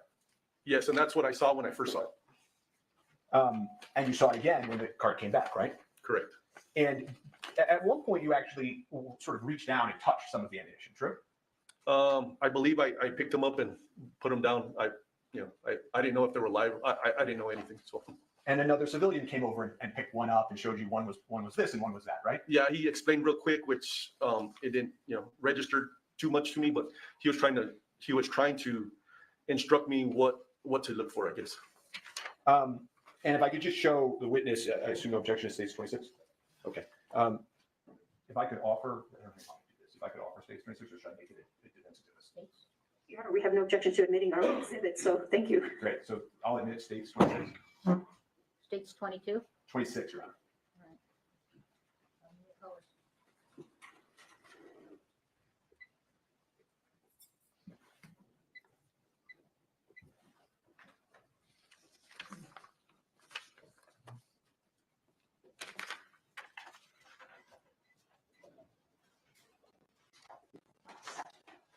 You see that on your screen, sir? Yes, I do. And if you look sort of in the middle section, the 2 and 2, the 2 and the 2. Oh, yes. Okay. Can you tell which ones are dummies and lives by looking at them? I do not. We can take this down. Where was the backup? You're talking about a lot in direct about how, this happens and that happens. And I'm just sort of curious, where was backup? Backup is in. That's in more, reinforcement, sir. So they didn't have to try to manage all of this. So that day I had 7 deputies, including myself, on duty here in Santa Fe County. I had Deputy LaFleur was a swing shift deputy, so he was coming into work. I believe he lives somewhere in Albuquerque, and he was coming into work when the call came in. And it was myself and the corporal who were available at the time. So there was only 3 of us, and the rest were northern part of the county and eastern part of the county and the southern part of the county. And you called backups for the state police, right? I did. And they, that request for backup was denied by supervisors, correct? As if I remember correctly, yes. Or they didn't have, I don't remember if they said they didn't have enough, or they didn't have availability, or the supervisor just said no. Didn't the supervisor say that they believed this would likely be unfounded and it was probably an accident? Objection, Your Honor. Hearsay and assumes facts not in evidence. It's a proper question. Obviously, they're asking why the backup didn't come in if he knows that.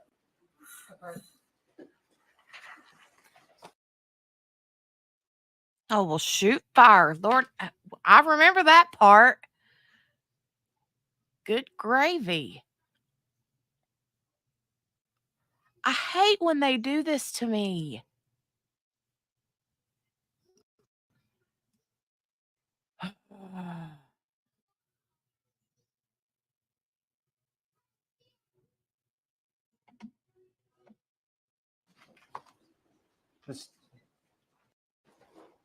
You called for the state police and they didn't come, right? Yes.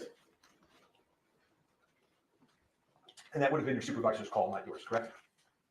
My supervisor? No. I'm asking. No. Whether or not that request went to the cities. No, That wouldn't have been your supervisor's call? that wouldn't have been my supervisor's call, no. Did you make that call direct? I asked dispatch to talk to state police to see if they could send people to help me with the scene. The perimeter that you talked about did not include the prop truck, correct? Yeah, I didn't know what any of that was. I was just trying to take care of what happened in the church. Right. So, but just so that it's clear for the members of the jury, you later learned that that cart that we're looking at rolls up and goes into a prop truck that housed the rest of the firearms and ammunition. Right? Objection, speculation. If you know. I did not know that. I did not. No, I know you did. I know you're saying you didn't know that then. I'm saying you did become aware later that there was a prop truck, right? Objection, hearsay, and speculation.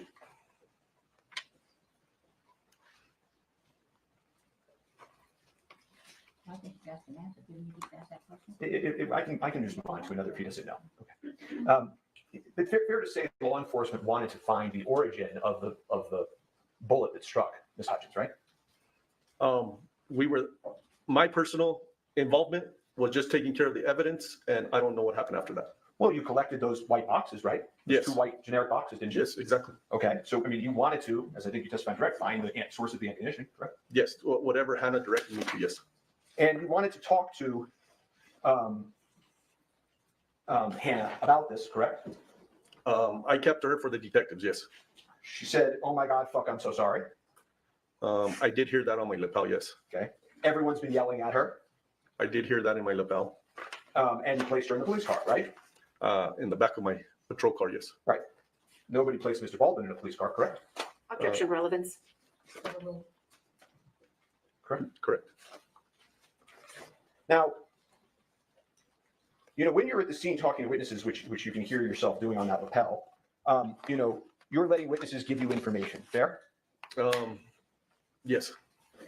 You're not, trying to put words in their mouth, right? No. You're not cutting them off, right? I probably did some of them, but I tried to listen to them, yes. Well, you're trying to look at the facts and circumstances and trying to figure out whether or not a crime occurred or whether this was an accident. Fair? All I was trying to do was preserve the evidence for the detectives. That's all I was trying to do. And you understood that the detectives were trying to rule out that it was a crime, correct?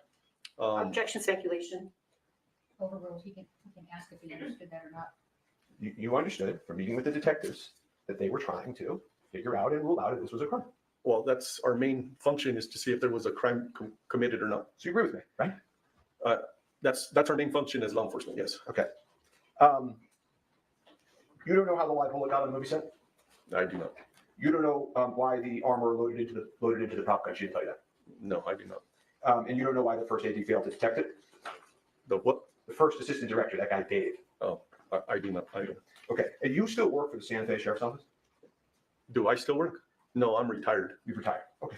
I have nothing further for this witness at this time. All right, thank you. Redirect. Yes, Your Honor, briefly, thank you.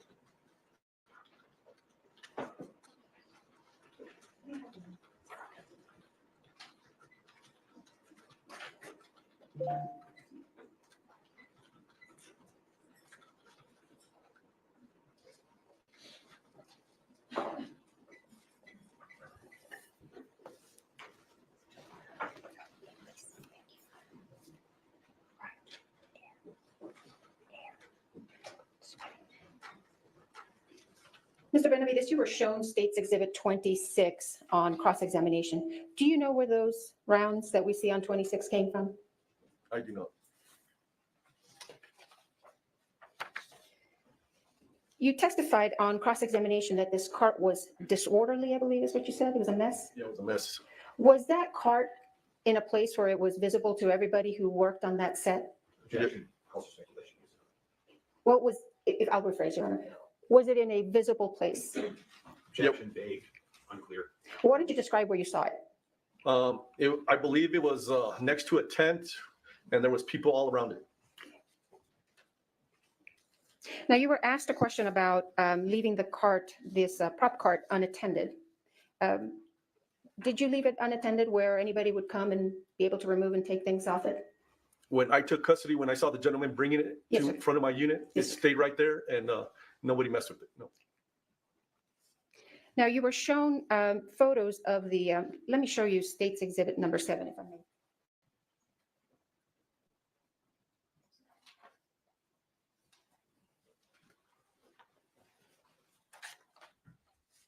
showing you State's Exhibit number 9. Did you have any reason to believe that was a fake gun? It was a movie set. I did not know if it was fake or real. How about State's Exhibit number 6 that you have in front of you? When you took that into custody, did you have any reason to believe that that was not a real gun? No.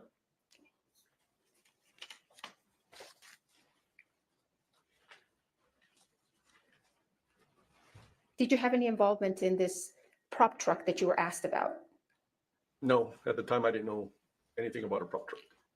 Why did you place Ms. Gutierrez in the back of your police car? She was the main person that was handling the firearm. And common sense told me that detectives wanted to speak to her. Were you asked about where to place Mr. Baldwin? No, I believe Deputy LaFleur asked me, but there was so many witnesses on his side. I just told him to keep him separated from everybody and everybody from each other as much as possible. Now, is the reason he was not placed in a police car because he wasn't the suspect?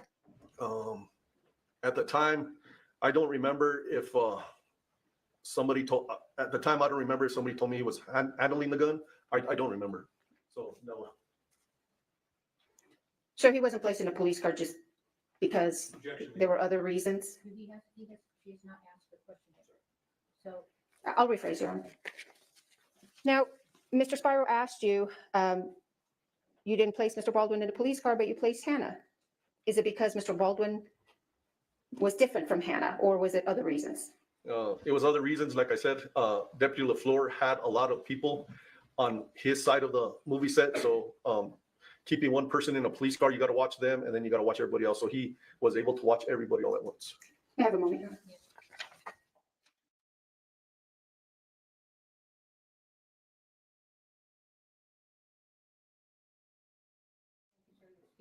All right, we're going to take our bathroom break. We'll be back at 3:15. Please don't talk among yourselves or anyone else about the evidence received here in court. We are in recess. Bathroom break. Bathroom break. All right.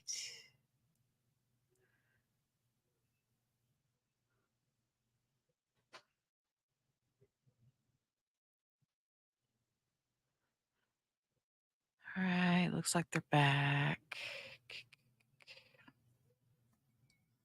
Do you swear affirm under penalty of law that the testimony you'll give in this case will be the truth, the whole truth, and nothing but the truth? I do. All right, have a seat, talk into the microphone. Let me see you. Good afternoon, Deputy Lujan. Would you please introduce yourself to the members of the jury? Deputy Joseph Lujan, Santa Fe County Sheriff's Office. Would you pull that microphone a little bit closer to you, sir? Thank you. How are you employed? With the Santa Fe County Sheriff's Department. And how long have you been with the Santa Fe County Sheriff's Department? A little over 10 years now. And what are your duties? I'm currently assigned to the Court Services Division. And how long have you been assigned to the Court Services Division? About 10 months now, I believe. And prior to that, where were you assigned? I was on the Patrol Division. And what does a patrol division do? We answer calls throughout the county, anything from DWI, crash investigations, criminal investigations, that type of thing. Were you on duty on October 21st, 2021? Yes, it was. And do you recall what you were assigned to do that day? Just normal patrol duties. And were you involved in the investigation into a shooting that occurred at the Bonanza Creek Ranch? Yes, it was. And what role did you play in that investigation? Deputy or Sheriff's Office personnel had already been dispatched to the scene at the movie set. Lieutenant Benavides advised that one of the persons shot was being transported to the hospital and requested a deputy respond to the hospital as well. Which hospital? The St. Vincent's Hospital here in Santa Fe. Okay. And was that deputy you? Yes, ma'am. Do you recall approximately what time you were dispatched or you went to the hospital? It was a little bit after 2 o'clock. And once you arrived at the hospital, where did you go? I arrived to the emergency room. And why did you go to the emergency room? We had been notified, or I had been notified through dispatch that the ambulance was transporting that subject to the emergency room. And so once you were in the ER, did you go into a room or did you wait in the lobby? What did you do? I arrived at one of the trauma rooms that's there at the hospital. What did you observe when you walked into the trauma room? A gentleman sitting on or laying on like a gurney hospital bed type thing in the upright position. He had an approximate half-inch hole to, I believe it was the right side of his shoulder. Do you remember his name? Yes, it was Mr. Joel Souza. And what did you do next? I briefly made contact with Mr. Souza in an attempt to collect preliminary facts surrounding what had occurred. Okay. And we're not going to talk about what Mr. Souza told you, but after you spoke with Mr. Souza, what did you do? I observed medical doctors administer some sort of medication to him, and then they retrieved a projectile from his shoulder. Okay. Were you watching this as it was taking place? Yes, it was. So did you watch doctors retrieve that projectile from his shoulder? Yes, ma'am. And what happened to that projectile once it was taken out of Mr. Souza's shoulder? It was placed into a plastic container. It was handed to me, and I kept possession of it.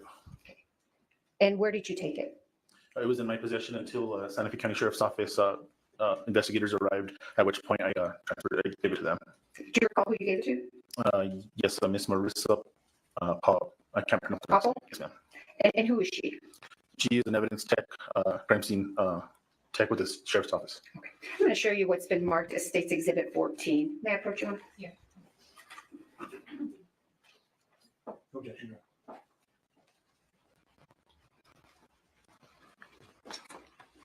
Do you recognize State's Exhibit 14? Yes, ma'am. What is it? That was the projectile that was retrieved by medical staff at the hospital out of Mr. Joel Souza. Does Exhibit 14 appear to be in the same condition it was in when it was given to you by doctors? Yes, ma'am. Your Honor, the state would move into evidence, State's Exhibit 14. Yes, Thank you. So after you provided this to the crime scene technician, did you have any other involvement in this investigation? Other than just writing a report, and that was it. May I have a moment, Your Honor? I have nothing further. Thank you, Deputy.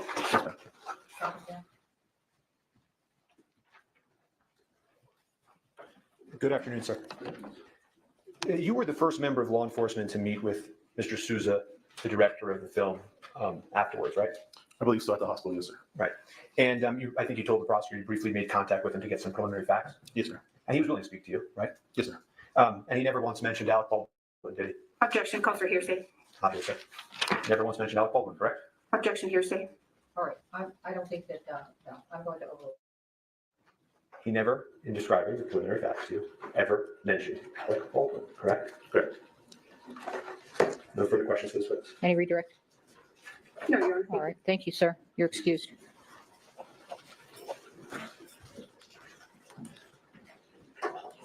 The state calls Marissa Popple.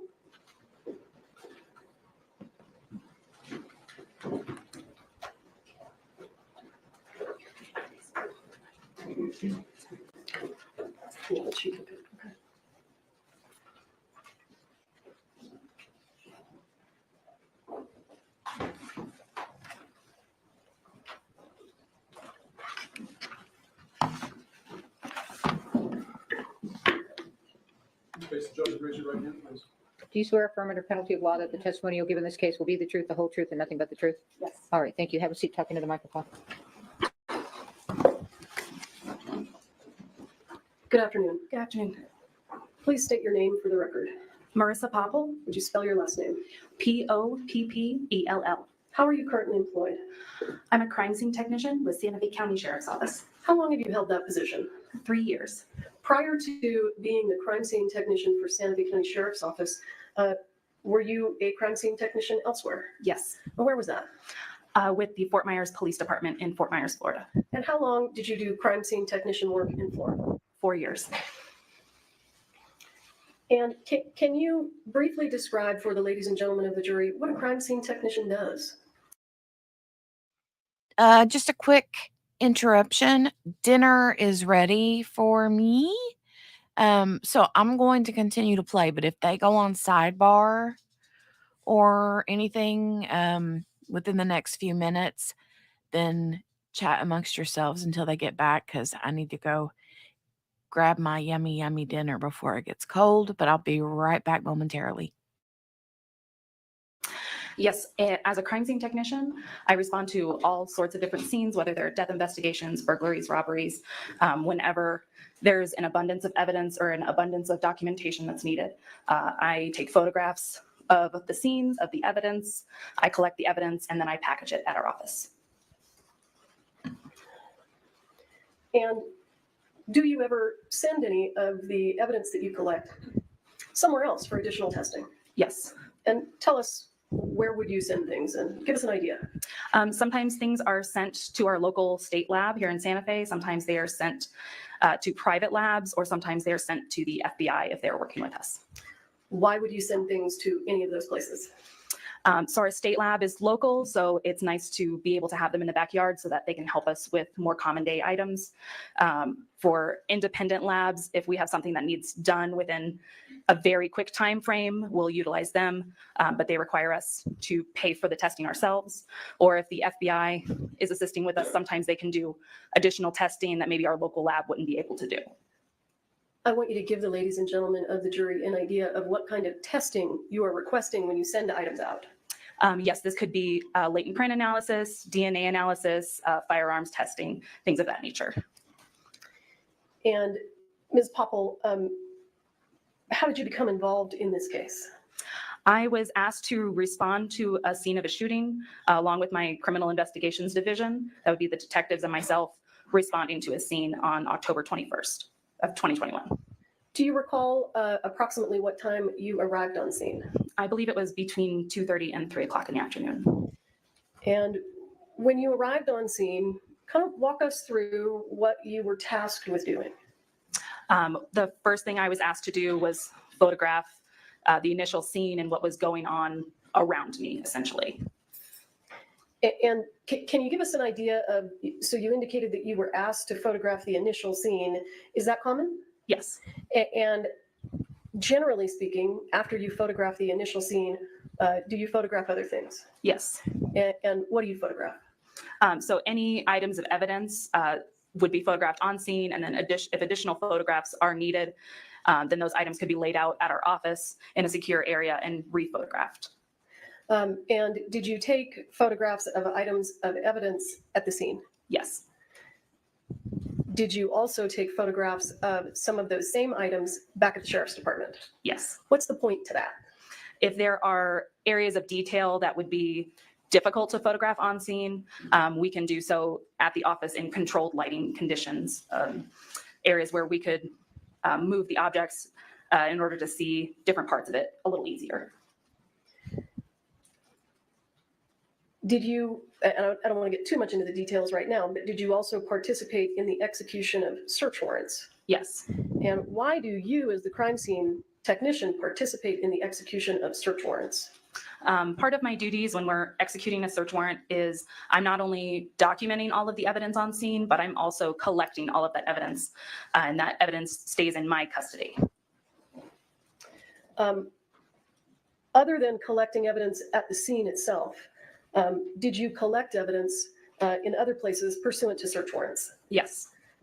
Go ahead and explain to the jury the different places that you went to, just to kind of give them an overview before we get into it. I was asked to collect evidence at the initial scene at the church. I was then later asked to collect evidence out of a prop truck that was nearby, and then at an even later date, asked to assist with a search warrant at an office in Albuquerque. Can I have the Elmo? Let's maybe start that way. And the office in Albuquerque that you were asked to participate in a search of, what office was that? That was a PDQ warehouse. And do you know now what PDQ is? Yes, it's a prop supply company. And that's in Albuquerque? Yes.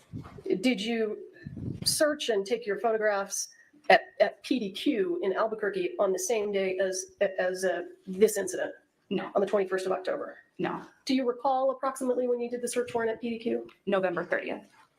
And the search warrant that was executed on that prop truck, do you recall when you participated in that? October 27th.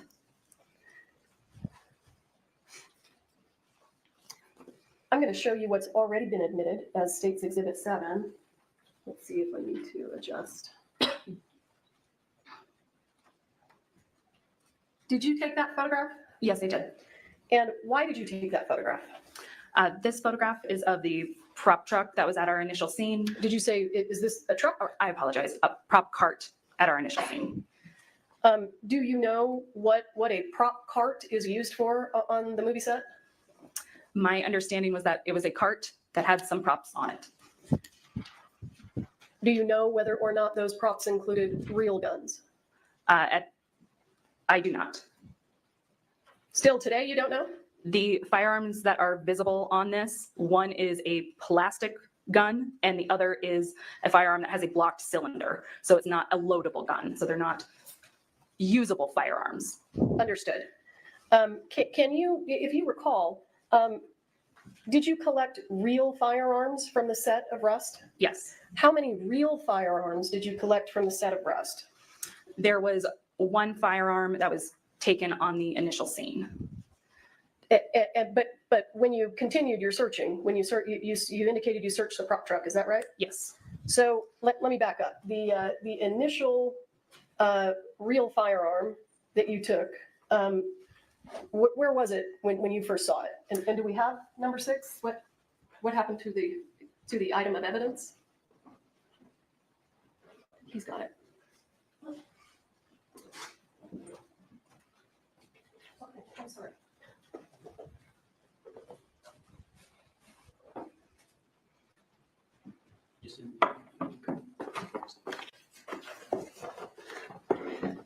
Ms. Popple, this is State's Exhibit 6, and it has previously been admitted into evidence.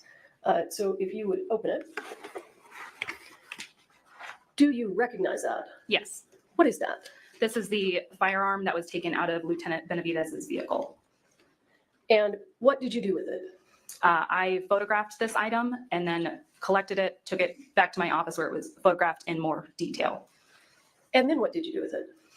It was submitted to the FBI for analysis. And why did you submit it to the FBI for analysis? What kind of analysis?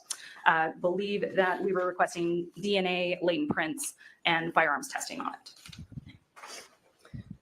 DNA, you said latent prints? Yes. For those folks that aren't involved in law enforcement, what does latent prints mean? So your fingerprints leave behind oils and waters on surfaces, which are then referred to as latent, meaning invisible. So we have your fingers leaving behind invisible fingerprints. And what was the other analysis that you asked the FBI? The firearms functioning test. And why would you ask the FBI to perform a firearms functioning test? We wanted to make sure that the firearm was in proper working order. From the time that you collected that from Lieutenant Benavidez's patrol unit to the time that it was sent to the FBI, where was it kept? It was first secured in my office and then submitted into our evidence vault. And when you say vault, does that mean that it's secure? Yes. And how long was it kept in the vault before it was sent to the FBI, if you recall? I don't recall exactly. I would say it was within that week that it was sent out. And when we send items of evidence to the FBI, how do you do that? Do you just throw them in a box and put them in the mail? No, a formal request was made to the FBI lab, and then they had an agent respond and take custody of the items. Who was that agent? I believe that was Agent Cortez. So does Agent Cortez come to the Sheriff's Department and take the items? Yes. Okay. And then at some point, do you get the items back? Yes. And do you recall when you got these items back? I do not. Okay. Were they away from the Sheriff's Department and at the FBI for a considerable amount of time? Yes. And I apologize, I have been corrected. I thought that State's Exhibit 6 had already been admitted into evidence, but I've been notified that it hasn't been, so I would like to move it into evidence. Pretty sure it has been admitted into evidence. It is, She didn't move it. no, she didn't. It's 57813. Yeah. You did not move it in. Okay, I'd like to go ahead and move it into evidence at this time. No objection. All right, State 6 is admitted. You may publish. When you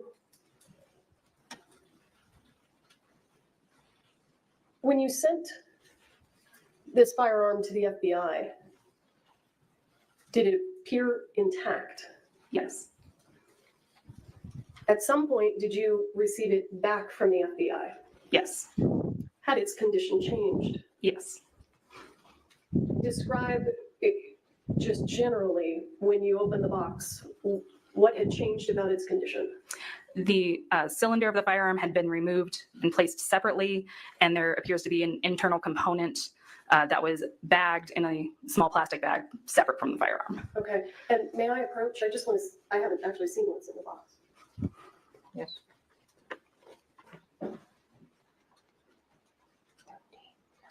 I think that maybe what I'd like to do is have it moved to the elbow. Can I move it, or does someone else have to do that?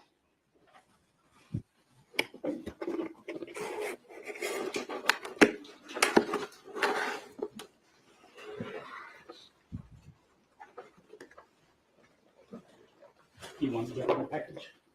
Let's open it and set it right there so that the jury can see what we've been looking at and talking about as best we can. Thank you, sir. And just to be clear, this is the same firearm that you collected from Lieutenant Benavidez's patrol unit? Yes. And is this generally the condition that it was in when you received it back from the FBI? Yes. I see that there's a little plastic bag. Can you tell us what's in that plastic bag? So there are 3 small metal broken pieces in the plastic bag. Okay, but other than those broken pieces, was the firearm in generally the same condition? Yes. Okay, thank you, sir. And does this stay at the courthouse overnight? Yes. Okay, so I don't know if you can sit back there with it. Okay. Yeah. Okay, great, thank you, sir. I want to go back to State's Exhibit 7 if we can. This cart, did you go through the items that were on it? Yes. And did you photograph them? Yes. Can you give the jury an idea of what's on that cart? Because it's kind of hard to see everything.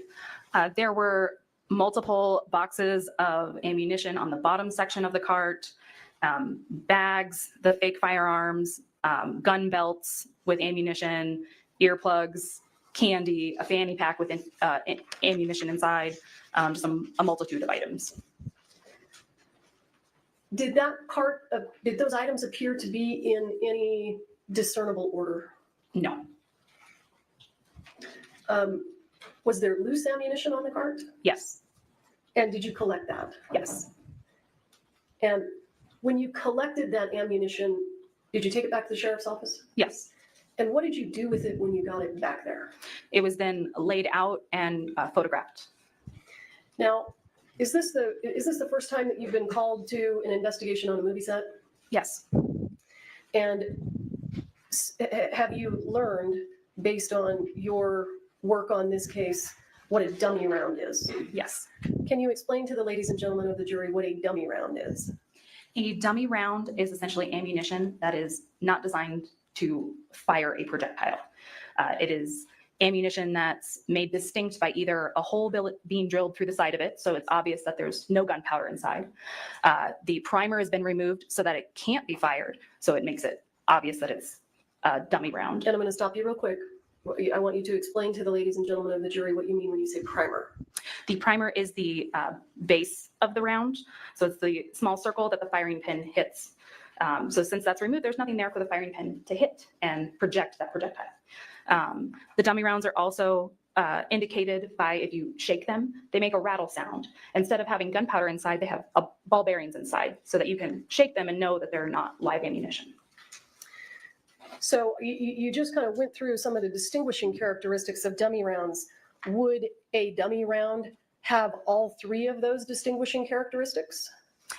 No, it could have 2 out of the 3, but I haven't run into any that have had all 3. So approximately how many dummy rounds did you end up taking into evidence?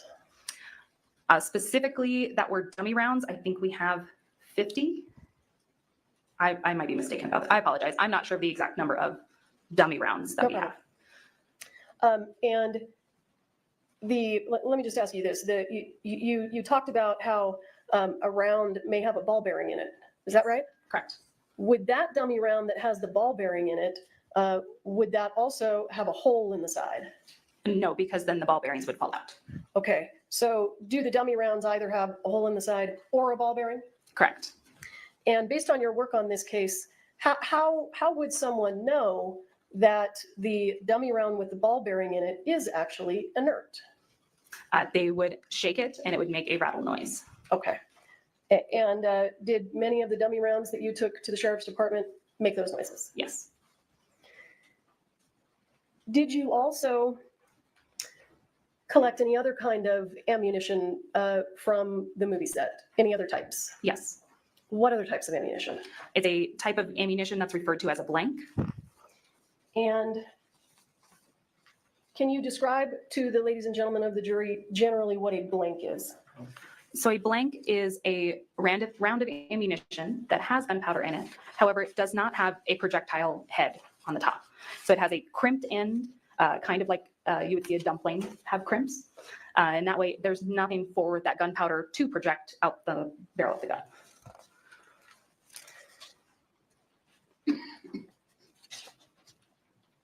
And when you collected all of this ammunition, you took it back to the sheriff's department? Yes. And at some point, did you examine closely all of the ammunition? Yes. And did you develop any suspicions? Yes. What suspicions did you develop? There were several rounds that when shaken did not make the rattle noise, and they all had a silver in color primer at the end instead of a brass colored primer. And did the primer appear to be intact? Yes. And did those have a hole in the side? No. You indicated that you had some suspicions about them. What was your suspicion? My suspicion was that they were live rounds. And what did you do with those live rounds, or suspected live rounds, rather? They were sent to the FBI for testing to see if they were live rounds or not. So you didn't take them apart there at the sheriff's department? No, I did not. Can you describe to the ladies and gentlemen of the jury what a casing is, or a spent casing? Once a live round is used in a firearm, the casing is what was encasing that round. So in a regular firearm, it was what would be ejected out of it, out the side. In a case of a revolver, it's what's left in the cylinder. So the projectile has come out of the firearm, and the casing is what's left behind. Did you collect any spent casings from the scene? Yes. How many did you collect from the initial scene? 1. I'm going to show you what has been, I believe, previously admitted into evidence as State's Exhibit 10. Is that a photograph that you took? Yes. Let me make it, there we go. And can you tell us what we're looking at? Yes, this is a close-up image of the top of the cart. There was a spent casing on top of the cart, which is what we see up top here, where it has no projectile head on the end. And then there was another round next to it. Let me move this. As you sit here today, do you recall whether that round was the one that we're looking at that appears intact? Was that a dummy round or a live round? That was a dummy round. Okay. So in addition to collecting this ammunition, did you also collect other items of evidence? Yes. Did you collect any gun belts? Yes. And let me also ask you, and let me show you, if I have it here, I'm going to show you what's been previously admitted into evidence as State's Exhibit 12. Do you recognize that? Yes. And what are we looking at there? These were 2 boxes of ammunition that were inside of Lieutenant Benavidez's unit. So let's talk about exactly what we see in the photograph. Do you see the white box that says 45 long Colt dummies with a very small JS in the middle? Yes. Did you open that box? Yes. And what was inside that box? There were rounds inside of the box in a foam insert. Some of them were marked as 45 LC. Some of them were 4440 rounds. And what's the difference between 45 LC and 4440? They are different caliber rounds. And were there any rounds inside that box that you suspected to be live rounds? Yes. How many? 1. Let me ask you this. How many rounds altogether did you discover that you thought were suspected live rounds on the set of Rust? 5 and the spent casing, so 6 in total. And I want to talk a little bit about where those rounds were located. So we've got one that you suspected came out of this box. Is that right? Yes. And just so that we're clear, the box on the right in the photograph, what was inside that box? There were blank rounds inside that box. And were they all legitimately blank rounds? Yes. And give me just one moment to pull up some additional exhibits here.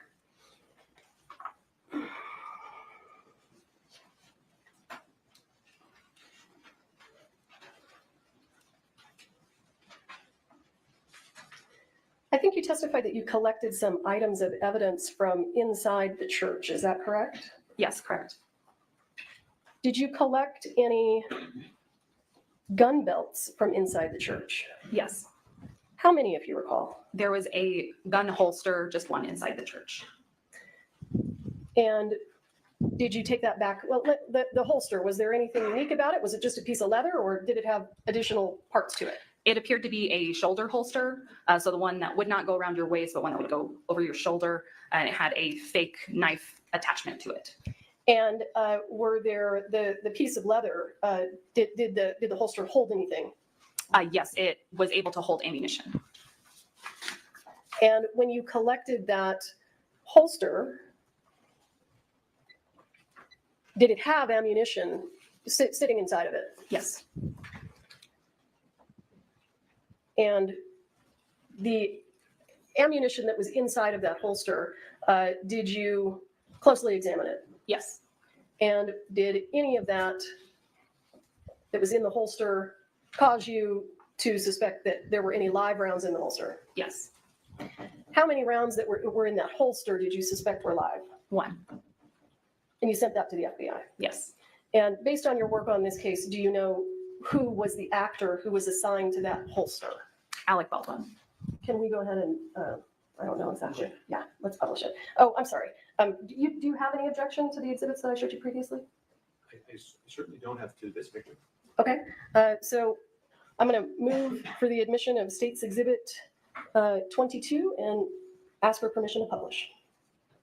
All right. Hearing no objection, page 22 will be admitted to be published.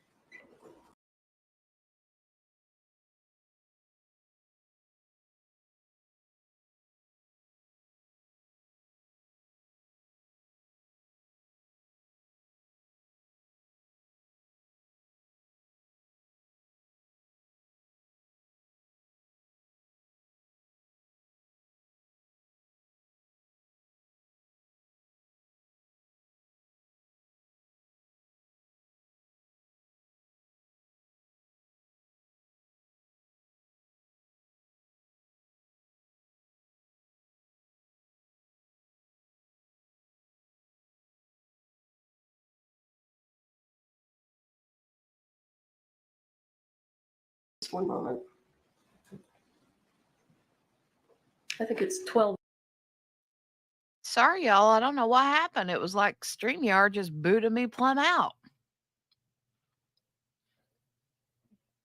I don't know what the problem was. I was just sitting here minding my own business, eating my yummy Texas Roadhouse steak and chicken.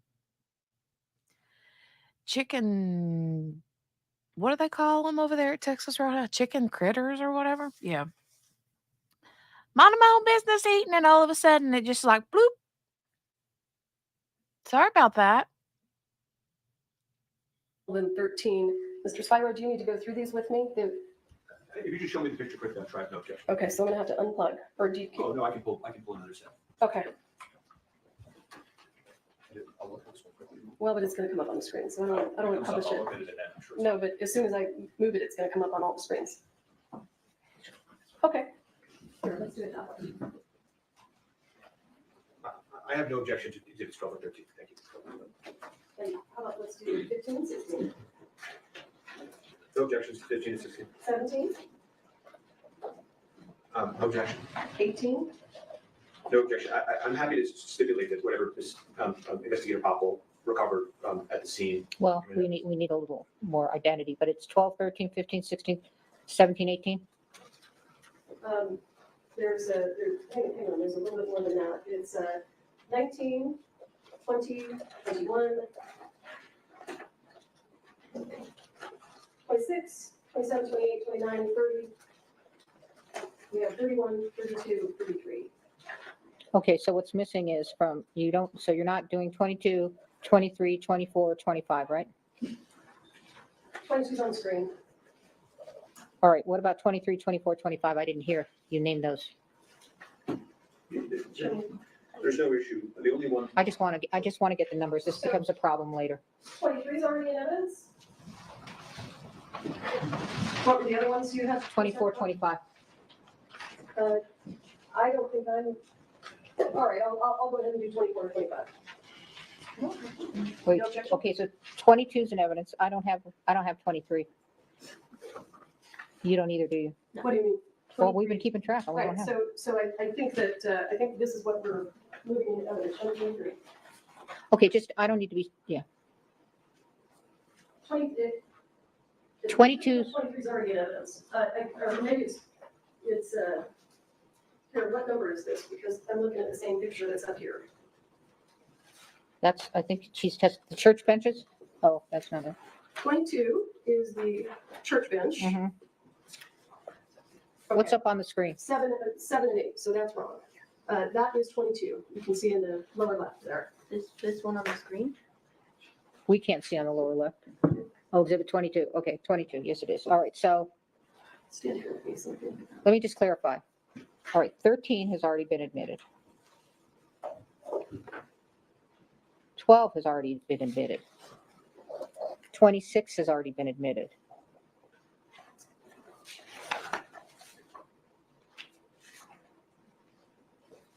You're tracking me as well, right? Me? Mhm. Okay, so what we don't have, 14. 14 has been admitted, so 15 through 21, 22 was just admitted. We don't have 23. That's fine. I'm not moving for the admission of 23. I think it's a duplicate. Okay, let me just, all right, we don't have 25. We do have 26. Right. So did Okay. you want, so you said, what about 25?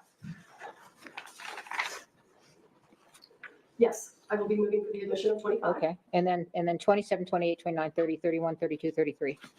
Correct. Okay, so on the record, the court is going to admit 15, 16, 17, 18, 19, 20, 21, 23, 25, 27, 28, 29, 30, 31, 32, 33. Your Honor, there's objections, as I think the court might remember, to 31, 32, 33, they're not relevant.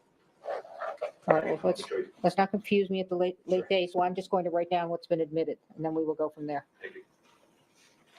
Okay. This gets to be a real mess later, so 15. So we got 15.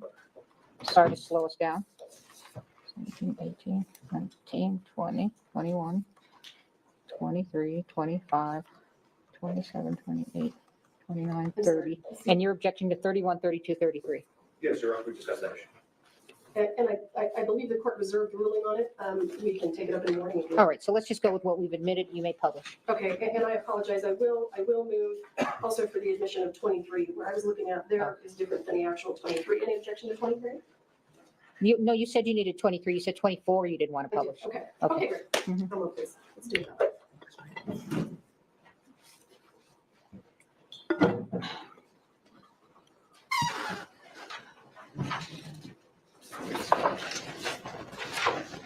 Okay.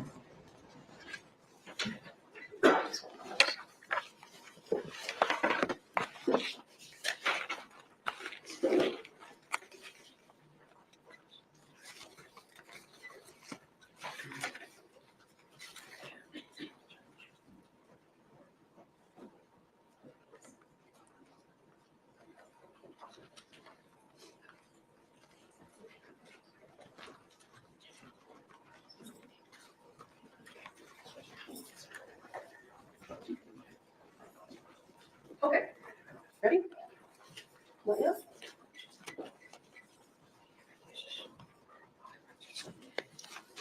Okay. Do you want to approach? What's this? Court's 4? This is court's 4. Court's 4.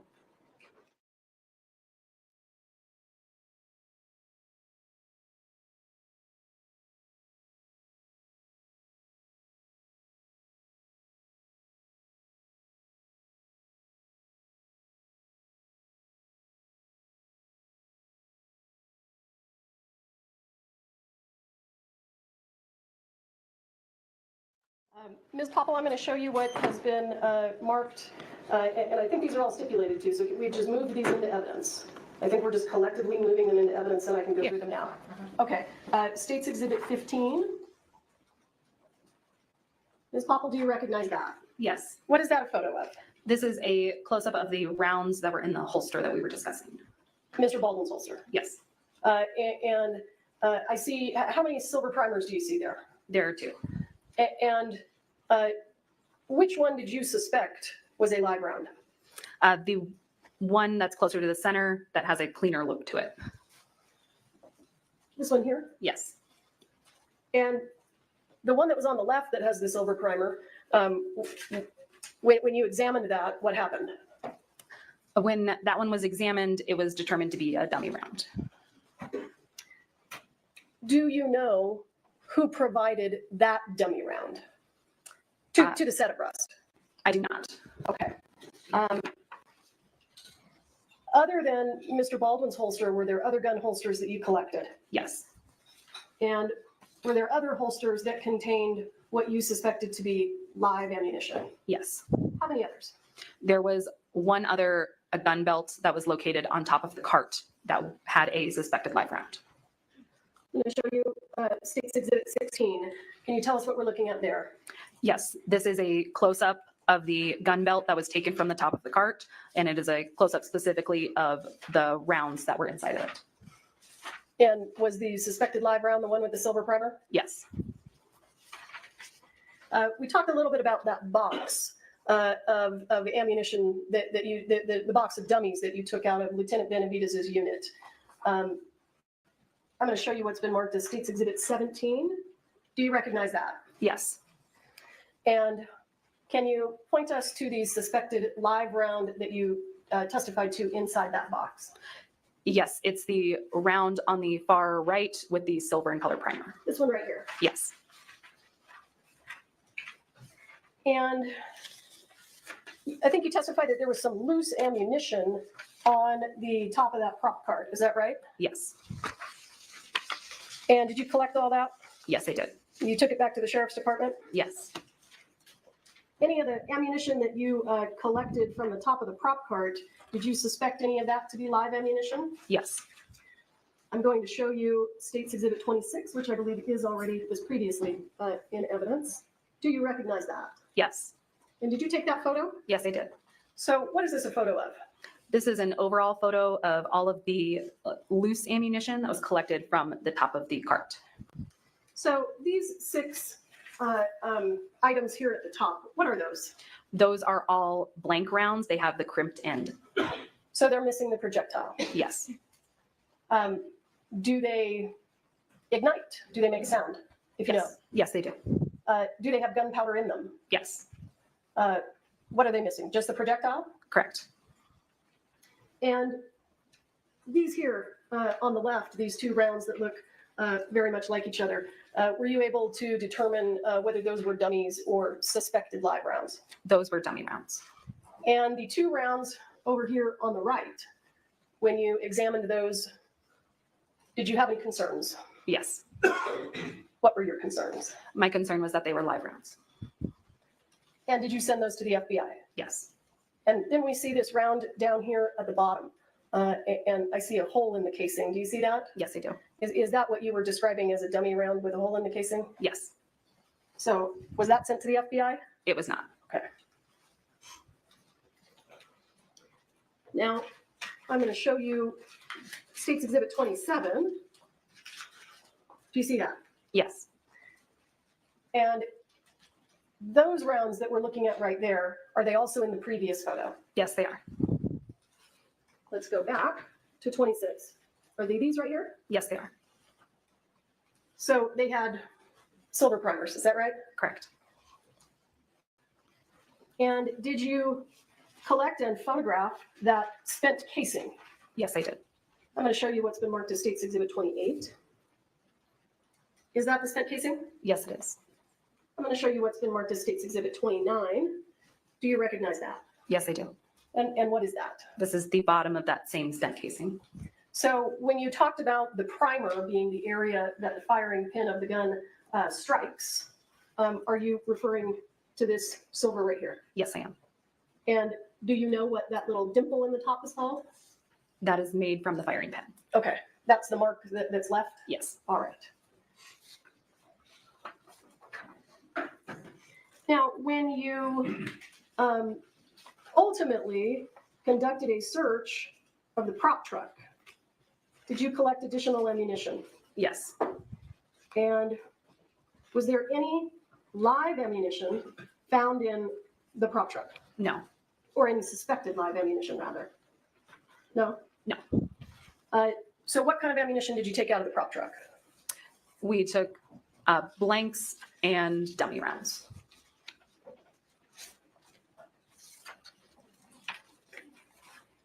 Do you remember approximately how many? I would approximate 1,000 to 1,500. Did you closely examine each and every one of those? Yes. Hang on, here we go. I'm going to show you what's been marked as State's Exhibit 19. Do you recognize that? Yes, I do. And where was that located? This was located in a bag on the prop truck. And when you say on the prop truck, because we weren't there, can you describe this truck? I apologize. It is a storage truck, so almost like you would see a moving vehicle. It has that amount of storage in the back area of it. And does it have a door that comes down? Yes. So you found this inside that prop truck in a bag, is that right? Yes. And did you go through the contents of this box? Yes, I did. And there were no dummy rounds? I'm sorry, there were no suspected live rounds? There was one round that did not make a sound, so it was sent to the FBI as well. But okay. I'm going to show you what has been marked as State's Exhibit 30. Do you recognize that? Yes. And what is that and how does it relate to? We are still live, Margaret. It should be finished in what, another 30 minutes, 35 minutes, something like that. I hope you had a good nap. I'm going to have me a nap momentarily. I got my belly all wooled up. I'm all fulled up. To the previous photo that we saw. These are the rounds that were inside of that box, but they were taken out of the box and laid out to be photographed. Is there anything unusual or noteworthy about these dummy rounds compared to the other dummy rounds that you found on set? Yes. What is that? The dummy rounds found on set had this almost new shine to them. These rounds that were located have this antique look to them. And do you mean that kind of brown color, that sort of antique color on the brass? Yes. And was one of these dummy rounds located in Mr. Baldwin's bandolier? Yes. Let's just jump back for a moment. I'm going to show you what's been marked as State's Exhibit 23. Just for completeness, can you tell us what that is? Yes, this is a close-up of the jacket and holster that were found on the bench inside of the church. And I'm going to show you what's been marked as State's Exhibit 25.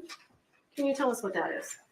This is a projectile that was recovered from Joel Souza's shoulder. And how did you get that? Okay, and also this right here, whatever this, I've seen her do this a few times, put her hand under her armpit like this with her thumb out. And it's given me,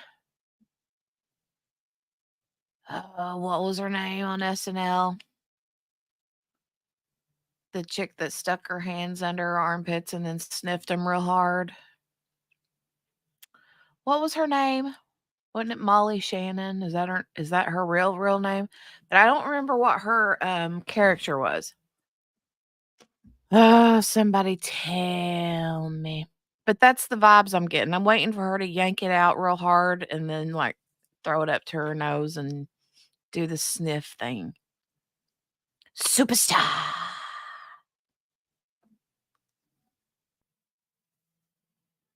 You know?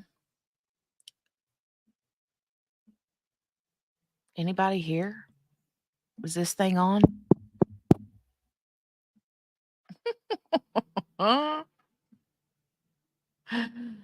Is this thing on?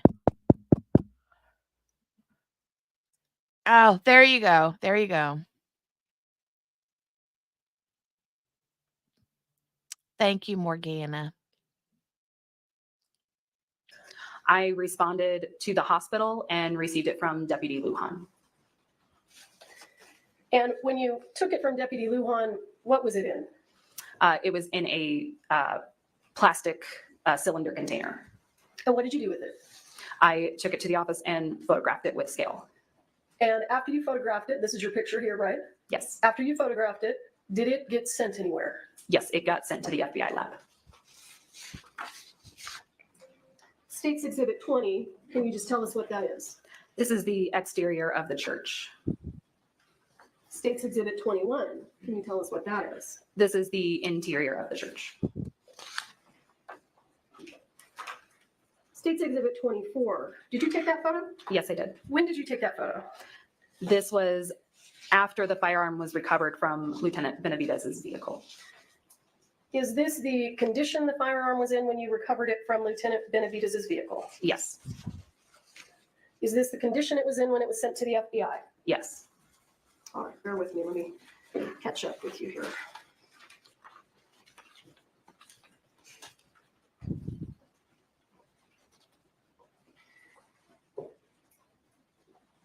Did you participate in making the decision about which items of evidence were going to be analyzed at the FBI?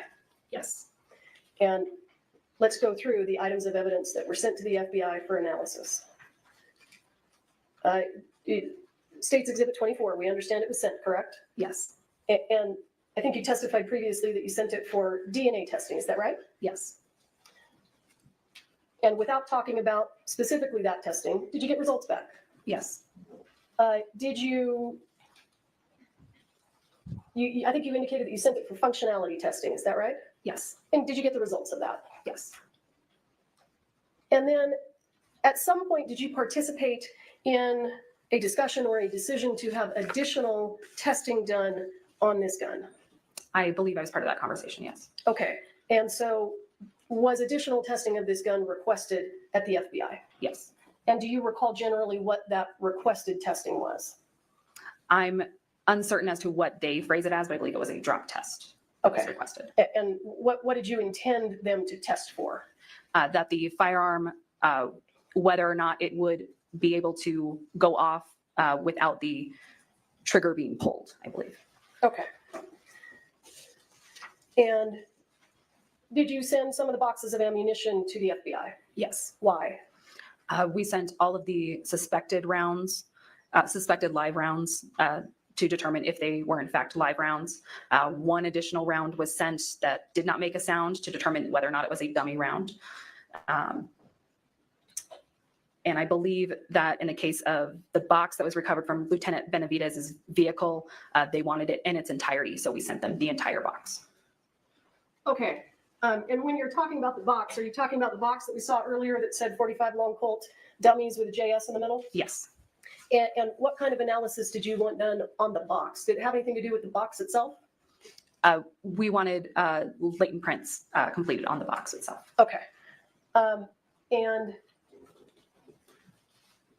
is it customary, if you can explain to us how this works, is it customary that the Sheriff's Department swabs items of evidence for DNA? There are times where we will swab items for DNA. However, most labs, when we are requesting that they assist us, they want the items in their entirety. So they want to complete the swabbing themselves. So with regard to State's Exhibit 24, which is a photograph of the firearm, with regard to that firearm, did you swab it for DNA? No. Why not? Because we were sending it to the lab and that determination had already been made. We wanted to send it in its entirety to the lab. So was it swabbed at the FBI? Yes. And in terms of, it sounded like you did another search. You did a search of a business in Albuquerque. Is that right? Yes. Do you know why the Sheriff's Department wanted to search that location? It was my understanding that because the owner of that business had assisted in supplying dummy rounds to the set, that we wanted to ensure that we weren't finding any additional live rounds. And to determine that, we needed to search that warehouse as well. And what was that person's name, the person who owned that business? Seth Kenny. And was Mr. Kenny there when you conducted the search? Yes. And did you find live ammunition inside that business? Yes. Visibly, in terms of the details of the ammunition, did it appear to be identical to the live ammunition that you collected from the set of Rust? No. What did you do with the live ammunition that you collected from PDQ, Mr. Kenny's business? It was sent to the FBI. Why? What were you asking them to do? We were asking them to compare the gunpowder inside of the rounds found at PDQ to the gunpowder found inside the live rounds on set. Why? We wanted to determine if they originated from the same place. And did you get the results back? Yes.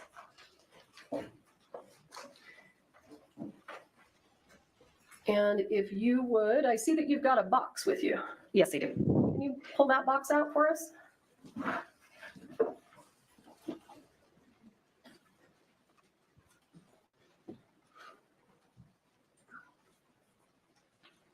She came equipped, huh? May I approach? Yes. Let's have a look at what's in your box.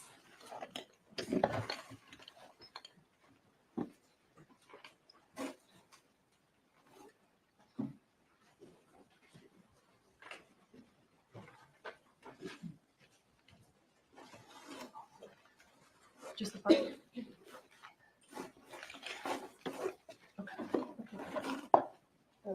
Can you move it?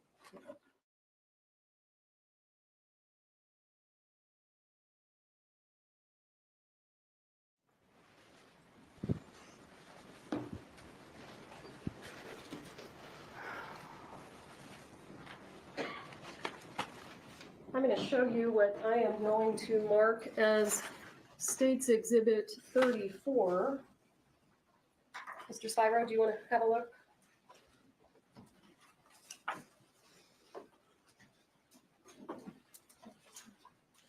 I think because it's in the box, I don't have a. Do you want to come up here and have a look?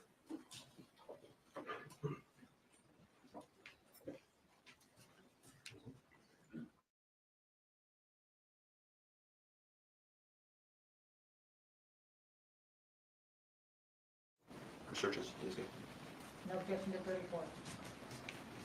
Okay, I'm going to show you what I've marked as State's Exhibit 34, and I would ask you to tell us what we're looking at here.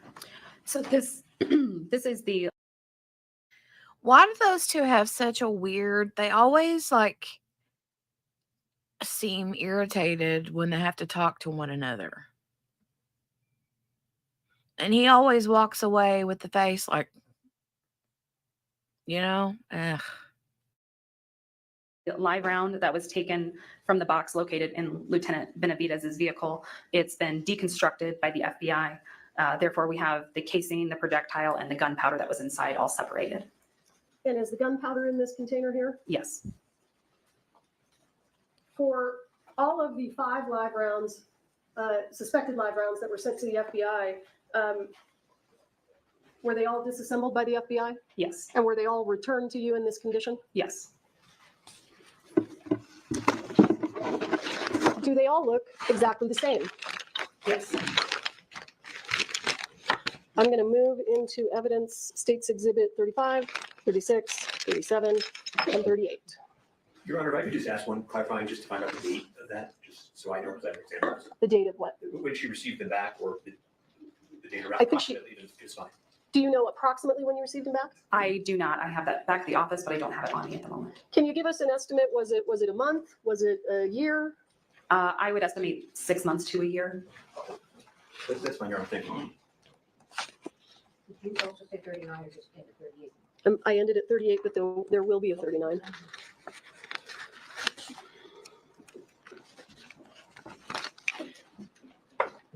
You said they all look the same, right? Yes. Is that true also of the powder in the little container? Yes. It all appears to be the same. Correct. And I'm showing you, sorry, I keep throwing them down, 35, 36, here's 37, here's 38. The live rounds that you sent to the FBI that you collected from PDQ, did those live rounds come back in kind of this same condition, disassembled? Yes. And Are you able to zoom out? oh, here. Is the glare, would it be easier if I just handed it to you? It's okay. Well, can I approach and I'll hand you what's been marked as State's Exhibit 38. Yes. For the record, these have all been admitted and published. Yes, they all returned in this such a condition. So the live rounds that you took from PDQ, did I ask you to bring those here today? You did not. Do you have them back at the Sheriff's Department? Yes. And when they were returned to you from the FBI, they were deconstructed like this, right? Yes. So you had a casing, a projectile, and a container of powder. Yes. Did the container that holds the gunpowder just visibly, did it appear the same or different than the live rounds that came from the set of Rust? It was different. And you could just see that with your eye? Correct. And I'm going to show you what has been, or what I will mark right now as State's Exhibit 39, just for completeness. And what is that? This is the spent casing that was located on top of the cart. Okay.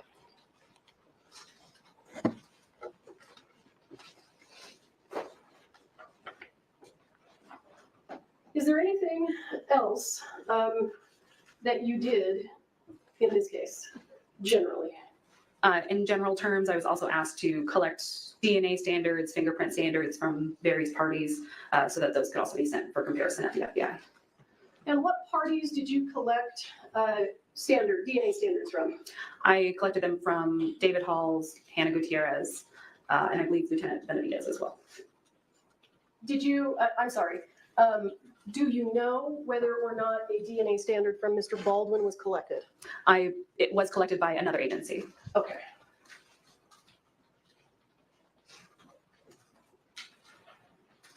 Bear with me.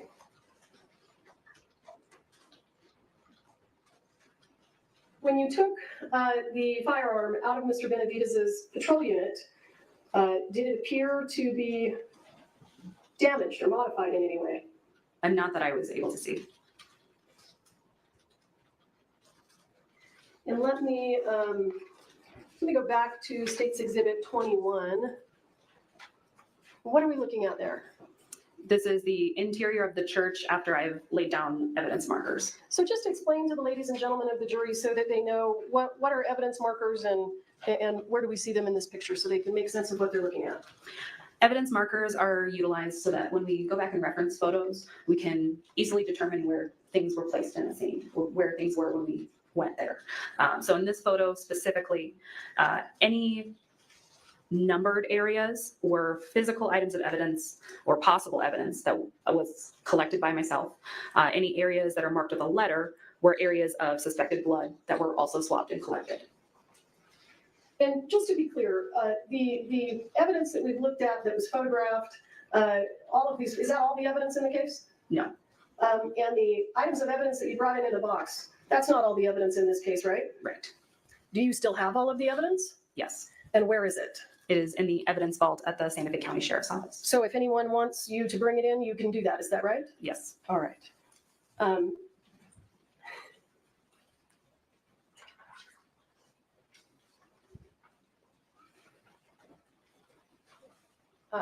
Thank you. I will pass the witness.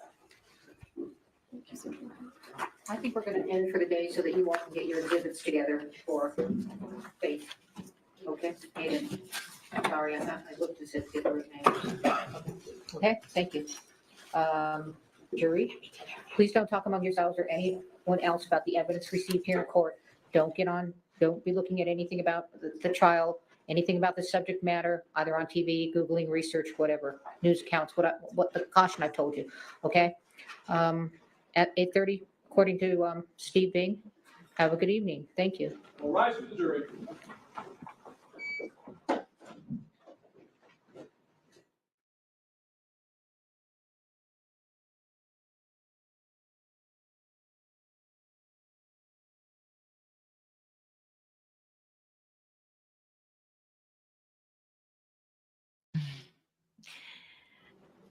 All right, all right, all right, all All right, right. be seated. Is there anything we need to put on the record before we recess?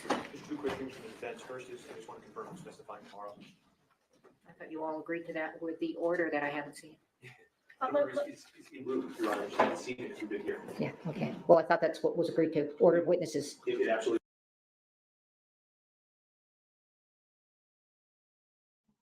You guys, I can't with.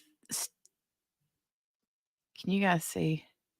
You can't see my cursor. Look at his glasses. Look at Stephen Baldwin's glasses. I can't with those. No, no, no, no. No on those. Those are no. No. Mm-mm. Your Honor, I just haven't seen it if you've been here. Yeah, okay. Well, I thought that's what was agreed to. Order of witnesses. It absolutely was. I just wanted to confirm as we're running out and everything's changed. Nothing's changed. Okay. All right. Anything else? If I could just beg the court's indulgence to quickly look at Exhibit 6, which I wasn't able to see when they opened it. The firearm. Exhibit sticks? Firearm. Oh, 6. That's just not all it is. Where is it? Is it here? It's not here. No, Martine Oh, you took it to save it. Never mind. You can, I could ask Corporal War, if It's okay. Deputy Apodaca. I have my glasses on. Are you sure? I was trying to catch it, but it's okay. I'll Okay. save it. All right. I'm happy to call him up. I can get it. Worked hard enough today. Thank you. Okay, anything else? Ms. Morrissey? No, Your Honor. Okay. All right, have a good evening. Thank you. Okay. Yeah, the part down the middle, Brenda. Oh my God. You guys, okay, hold on. QB, you have words?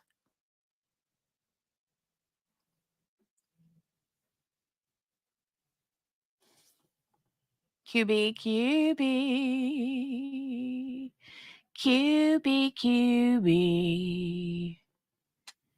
Do you have words, ma'am? QB. She says, I'm here. Do you want to come up here and chit chat for a little bit before we go for the night? Parting words, thoughts? I got my belly full. But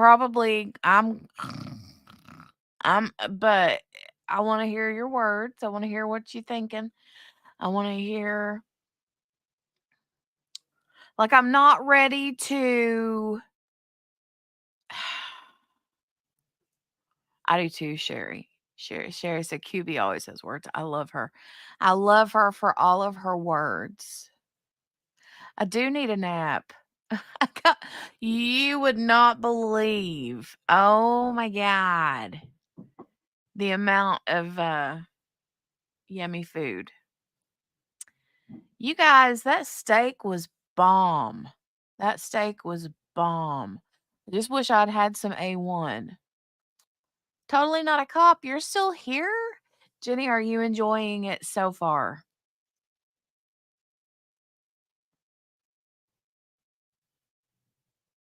Do you want the truth?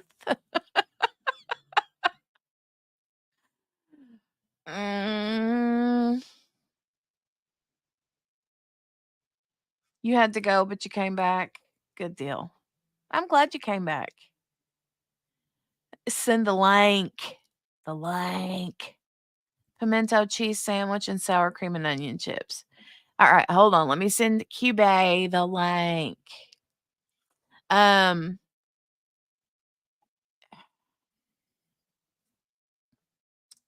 I'll wait till QB comes up here, and then why did it say an error occurred?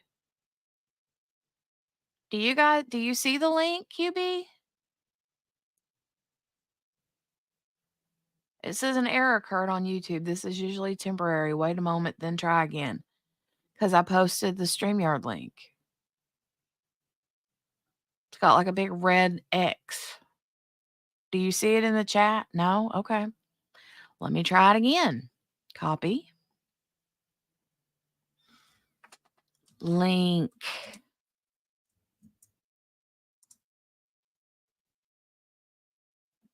Okay, looks like it worked that time. Maybe it was because the time before I didn't actually type anything in. I just posted the link. I'm just gonna be flat honest to Totally Not a Cop and QB and everybody else in the chat. Still, so far,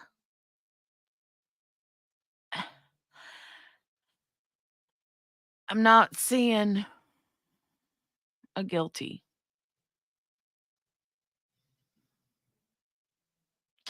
I think the fault lies upon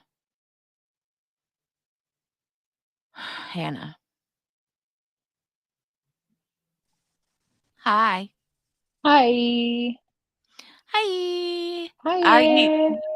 I got my belly so full. Look at this. Hold on. Man, let me Look. tell you what, I'm jelly. You should be. God, it I was love me so some Texas Roadhouse, like Oh. so much. Here's the rest of the Ma'am, can I lick your sauce. plate? Well, I mean, I have some. Do you want to see? I have a bite or two of steak left. Have you ever tried their pork chop? No. Girl. The French It's fries, like, still got French fries. and But the the other best thing, part. oh, the honey butter and the roll. Is that what you got? Ma'am. Okay, here's the thing. Smells like beer. Smells like beer. Very yeasty. Right. What? Who was that? Was that Golden Corral? It was like the big fat yeast rolls. I was like, that is not even. That should not be a thing. I don't know. The fluffier, the better, man. I love The a good thing yeast roll. about Texas Roadhouse that I used to love was that they had steak on the kids menu. Really? Yeah, I think that's them. Texas. I think it's Texas Roadhouse. Maybe it's Longhouse. No, I think it's Texas. Anyways, regardless. So, yeah. So today was me. As far as information went, I think that um, you have to think of but for. Okay, but Mhm. for this, would this have happened? Totally Not a Cop changed his thing again. That was his profile picture. This is the profile picture he had I earlier didn't see that today. one earlier. I saw the one in the baseball cap earlier. Mhm. So yeah, I don't know. I don't know totally. I don't know. Uh, mm, so, and what I mean, but for, okay,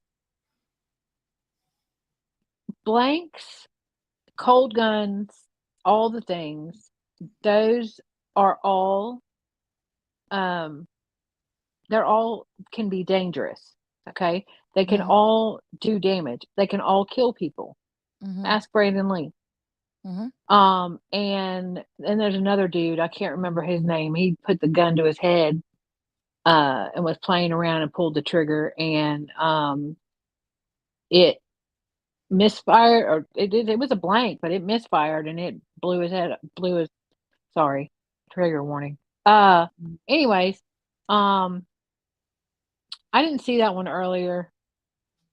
I'm just gonna call you totally, and Chad will call you TNAC. Tonight. I say Totally Not a Cop.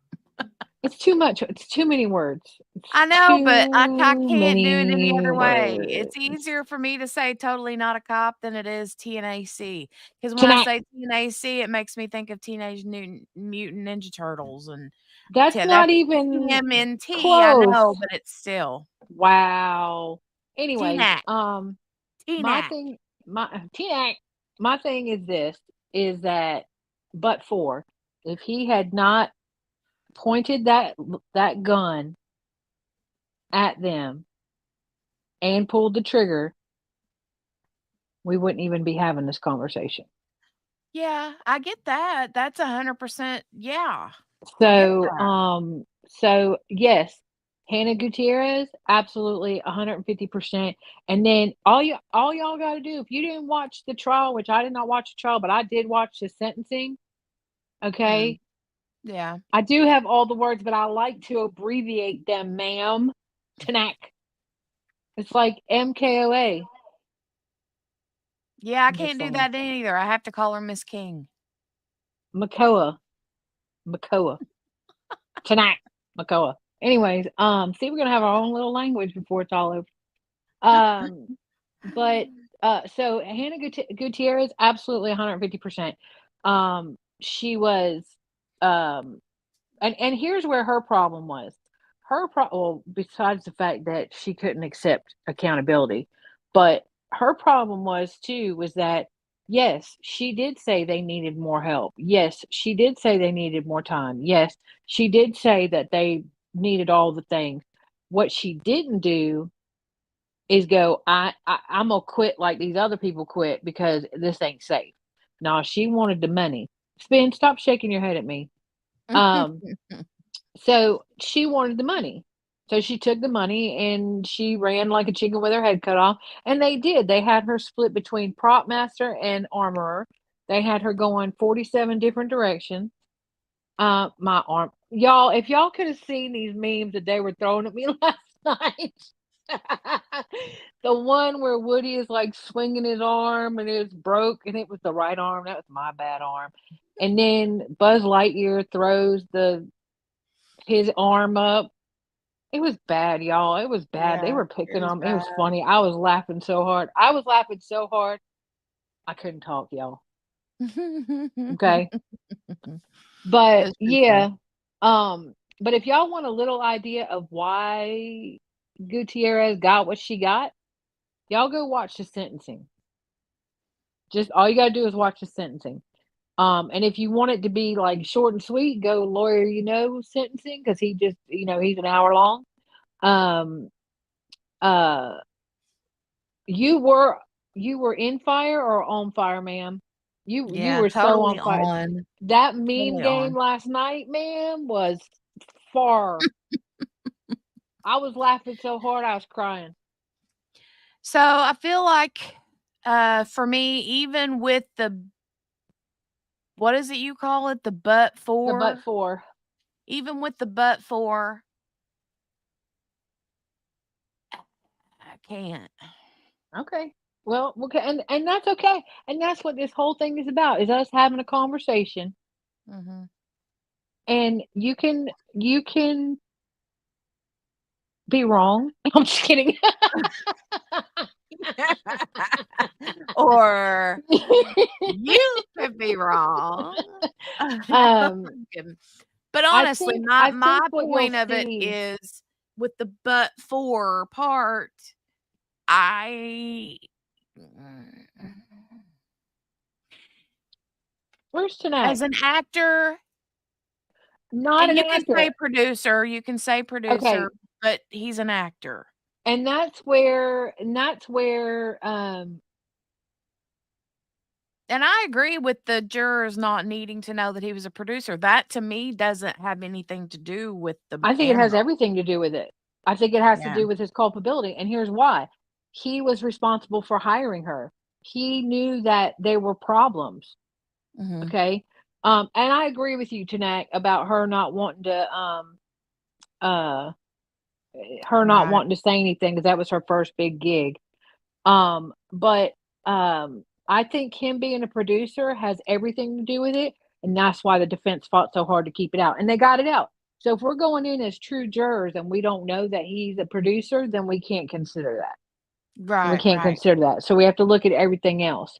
But wait until you see some more stuff.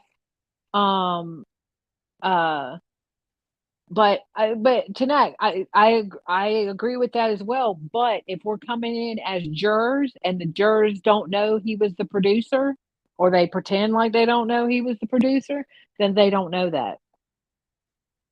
Yeah. And so, but I think you'll see how he was behaving. Hmm. And he did set the tone, and he he was going off script. He was doing his own thing. He did not need to be all Mr. Man and cocking the gun and, putting his finger on the trigger and pulling the trigger and doing all the things. He was But just see, for like, me, I'm so sorry. Go ahead. no, go ahead, girl. Go ahead. No, I Girl, shouldn't this have. your I show. don't need to interrupt. You go. Continue. Finish your We're thought. not I tell my kid this all the time. You're not interrupting. We're having a conversation. Continue. I love that my TV is behind and I see you waving your hands now. It cracks me up. So, yeah, so I don't know. I mean, we're day one and I really I watched the pretrial stuff. That was Mhm. it. Mhm. I did watch Gutierrez's I watched the lawyer, I watched his thing on her sentencing because I was trying to figure out I was trying to figure out a couple things. I was trying to figure out why they swooped her up. Mhm. Like when they found her guilty, she had not been in jail, and the judge was like, "Yeah, you about to be remanded right now." And her mom went to crying, and everybody and her dad was like pacing, and they were like, Mhm. "What the what?" And I think it was her lack of accountability. Mm. But then, the I'm trying to talk and read the TV screen at the same time. See, this is Yeah, like with totally he not a didn't cop. That is where I'm going with it. Is the but he part didn't have to where pull the trigger. They told him not to pull the trigger. They told him not to put his hand that he wasn't supposed to put his fingers on there. Bro, you need to stop changing your picture, man. That's a nice one. They're all nice. They're all nice. Um, Yeah, I but like like it. um the blah blah blah blah blah blah blah blah blah. The shot, they don't have to have their finger on the trigger. They don't have to pull it. Um, you did go way back for that one. But my thing, QB, is if it is a gun on a movie set, anybody should be able to get up there on that set, point that gun straight at you, pull the trigger, cock the hammer, all of That's it, not how and guns it work, not Jenny. do anything. But I could be wrong. I could be wrong to that. I could be wrong. Um, I just didn't think that. Well, okay, I don't know. I thought I heard that. I could be wrong. I'm willing to admit that I could be wrong. I do think I heard someone say that he was told not to pull the trigger and that He had done it a couple times I when think he was that pointing it was at mentioned. somebody.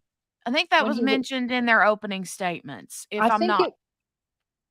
if I'm I not think mistaken. it was because he was pointing when he was pointing it at people. That he was not to pull the trigger when he was pointing it at people, but he was using it as a pointer and he was doing all these things. And so, And see, that to uh, me tells me that he thinks that that's completely but, unkillable. but Jenny, you're a gun family. You don't do that. Yeah. You don't do that. Even if even if you just check the dang thing was unloaded, you don't point it at somebody. You don't ever point a gun at somebody. Ever. Ever. You never know what could happen. You never know what could happen. But it is a gun on a movie set.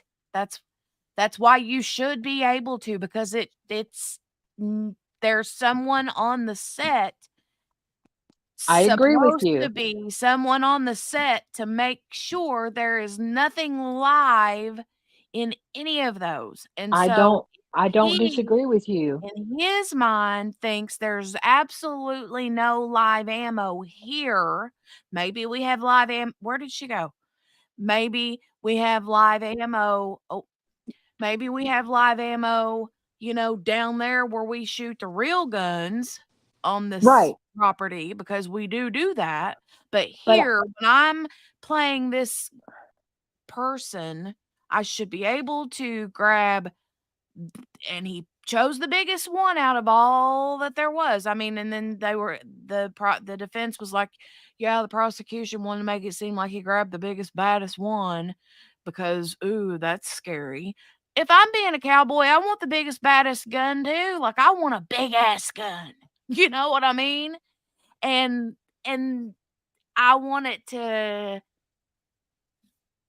I just feel like I should be able to do whatever with it, and it's not going to do anything to anybody.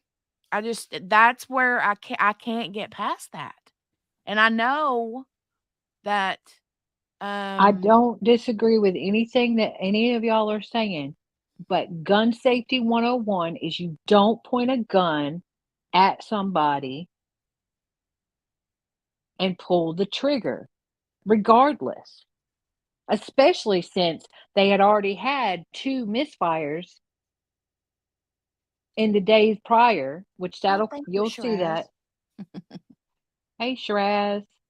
So, but what do they do in those movie scenes where they literally have a gun up to somebody's head and they, you know what I mean? How are you not pointing a gun at somebody and pulling the trigger when they're literally pointing a gun at somebody's head and pulling a trigger? I Movie don't. magic. Hey, Shiraz. Did you make it out okay? Are you good? Dummy rounds are easily identified from live rounds. And you're right. I mean, and we saw they that are. here in the evidence. We saw that here in the evidence, right? Yep. And I so agree. that tells me if he even looks down and sees those in his thing, he's gonna be like, "Oh, we can't use this one. This is live. What's this doing here?" But But that's the because thing. He didn't look at it. because he didn't, then that tells me that he trusted her because she was doing her job.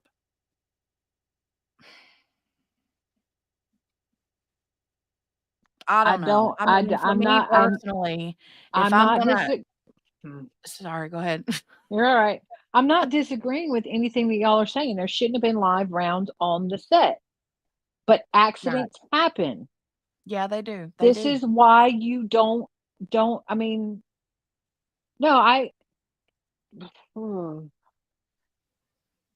dummy rounds are easily seen. You can hear them. They got the whatchamacallits in them, the BBs in them or whatever. They got the holes drilled in them.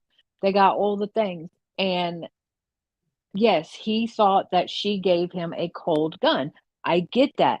But this is the reason why we don't point guns at people and pull the trigger.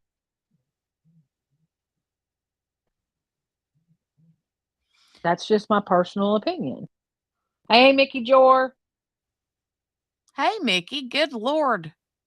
Mickey's here? Yep. Oh, there she is. Wow. There she is. So, I don't know. I feel like if but for. But for. If but for. but for. If but for. So, Shiraz, I see you popping in here too, honey, and I haven't got to say hi to you. Hi. I'm glad y'all are good, Shiraz. My parents their neighbors had some big old trees come down, but other than that, they were good. I'm telling you what, we had so much rain. So much rain. But And maybe that's where, Tanak, maybe that's where my brain is having a hard time because I do know that he was the producer. I do know that he was in charge of all that stuff. I do know that he was doing things that he knew he wasn't supposed to be doing. I do know that she told him several times not to you are surrounded by mods.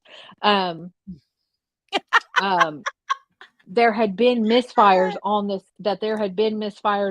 set, that all these things had happened. And so and that's where it would be difficult. We don't bite hard. That's funny. You forgot a word, Morgana. We don't bite hard. But anyways, and maybe that's, hey, Laura, maybe that's Totally not a mod. You are totally too, not a mod. Shiraz. Look, you got a wrench, man. What are you talking about? You got a wrench. We need your links, ma'am. We need your Oh, links. I get it because he's totally not a cop, but he's Right. probably a cop. Totally not a mod. Oh, So she's yeah. probably a Okay. mod. Yeah, no, I agree. And that may be why I'm having a hard time with it, because I do know that, and I mean, to be honest with you, if they would have tried to seat me for this jury, I'd have been like, nah, homie, I'm out. I'd have been like, yeah, I want in, because I literally, and that's one difference between me and you, because you do know more about it than I do. Like I didn't know about I mean, I knew he had a part to do with the making of it, but I thought that it was more of a, here, I'm going to put money into this and my name's going to be somewhere in it. Plus I'm going to play a role in it. Right.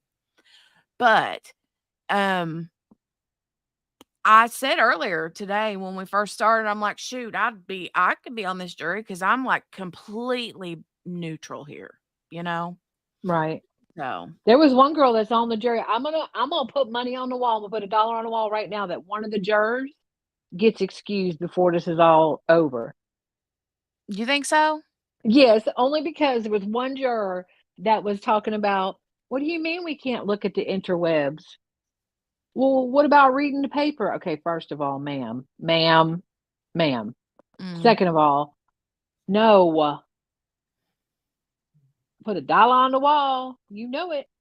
I got Put a dollars all over dollar, the place. put $1 on the wall. Dollar. But yeah, I mean, and that may be where I'm having a hard time, is because I do know what he was responsible for. I'm sure they do. I'm sure they do, Tanak. They don't like me neither because I know too much.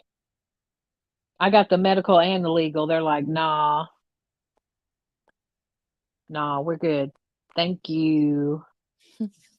Um, but anyway, and I mean, I don't know. I'm gonna try my hardest. I'm gonna try my hardest to not let the fact that I know that he was the producer and that he's a prima donna and that he likes to be in charge and all those things. I don't buy that he didn't say nothing to her because he didn't want to hurt her feelings. Because I have a feeling that Mm. Alec Baldwin likes to hurt everybody's feelings if it makes him feel better about himself. Yeah, I don't think that he would have cared to have said, I'm I gonna don't check this. I don't buy that at all. So Mm-mm. but we'll see. I mean, I'll keep an open mind. I just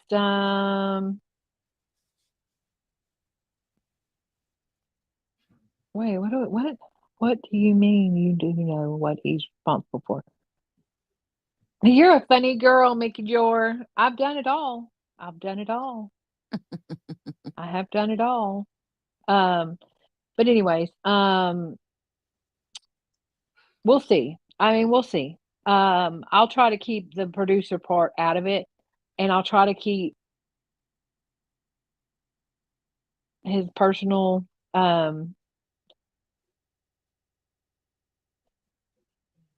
I Oh, I think thought he had honestly, 7. Shiraz, I think it was fair. I think it was beyond fair, and I think she should. I think that if she would have taken some responsibility, if she would have kept her mouth shut when she was sitting between sentencing and um or conviction and sentencing, I don't think she would have gotten 18 months. See, and I was shocked by the 18 months. When I saw that today, I was like, wait, if he That gets was the sentenced, it's max. only gonna be 18 months? Her sentence is only 18 months and she's responsible. But they're saying that he could get the max 18 months if he's found guilty. Right. That's the same as what she got. And I'm like, okay. I mean, 18 months is 18 months, but I mean, I thought not knowing anything that he was looking at 10 to 20 years or something. Well, see, I have and no that's what idea. like people are comparing it to the Crumleys, and they're like, oh, they killed somebody and they got 18 months, and the Yeah, Crumleys that's got 10 to different. 15 years. No, But that's no, way I different. still no, I don't think that. I don't even think that's yeah. No, that's what we were talking about, Shiraz. The producer and the HBIC. Um, yeah. I don't know. I think I'm gonna try to keep the producer thing out of it. I think we're gonna see more of how he was as an actor, quote unquote, on the set, Mhm. Mhm. and the things that he was doing. Um, and he is, but Chaloon, they can't. They took. Oh, he's gonna take the stand. He's gonna take the stand. I'll put another dollar on the wall. Ain't no way. Ain't no way that he ain't gonna tell his truth. Everybody Ain't no said he was way. going to. Everybody said he would probably take the stand. That's what I've been seeing all over the interwebs. On Twitter, He ain't I've no seen that. way. Ain't no Ain't way no he won't way. take the Nope. stand. But we'll Yeah, see. so Chaloon, in the pretrial motions, the defense argued that his role as a producer shouldn't come into it, and they won that argument. So yeah, they cannot say anything about um they can't say anything about him being a producer, just that he's an actor. Mm. Um, but I'm reading all the comments. Sorry. The charisma of a pufferfish. Somebody earlier today said he was prickly. Or no, they were talking about her. Somebody said that the Oh yeah, yeah, prosecutor was prickly, and you're prickly. right. Yeah. But he's got the personality of a pufferfish too. I mean, he's complete. None of those Baldwins are They're all a nice. bit. Yeah, they're all. Yeah. They're all pretty much, So Nicole grumpy on bears. But Nicole in the pretrial hearings with all the lemonade motions, they they I was waiting for you to laugh. The motions in lemonade, one of them was that the producer part couldn't come into it, that it didn't play a role, which I think it played a huge role.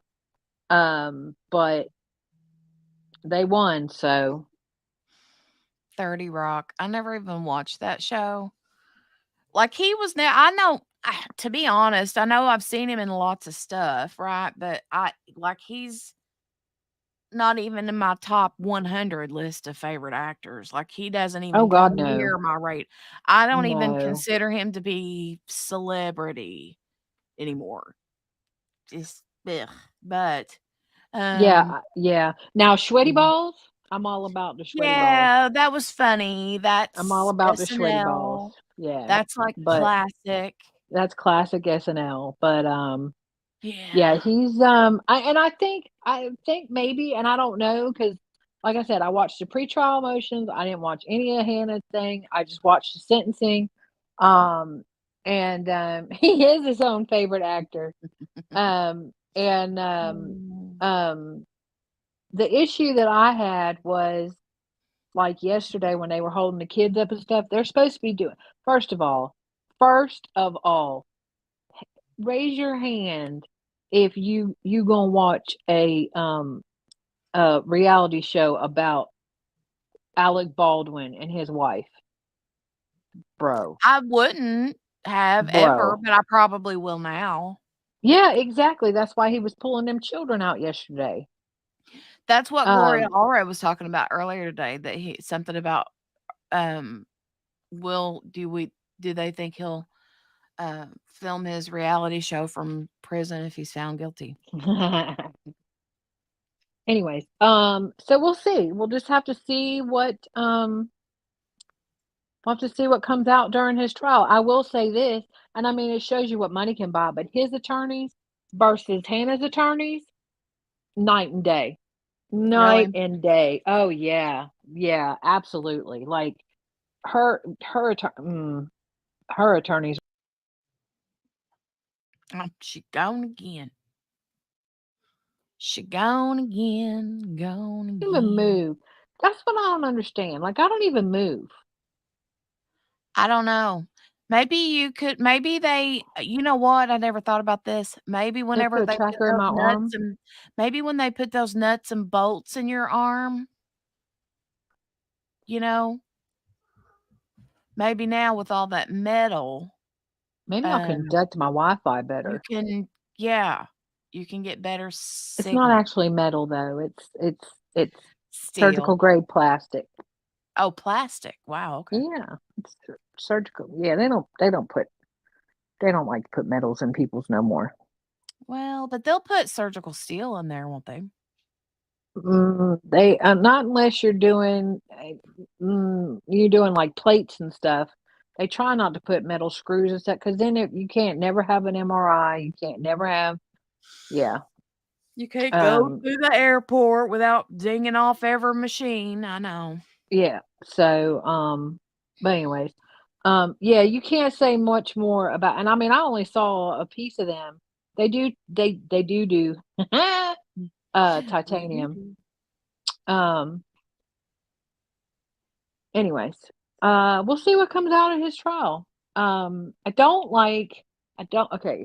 Nancy Grace,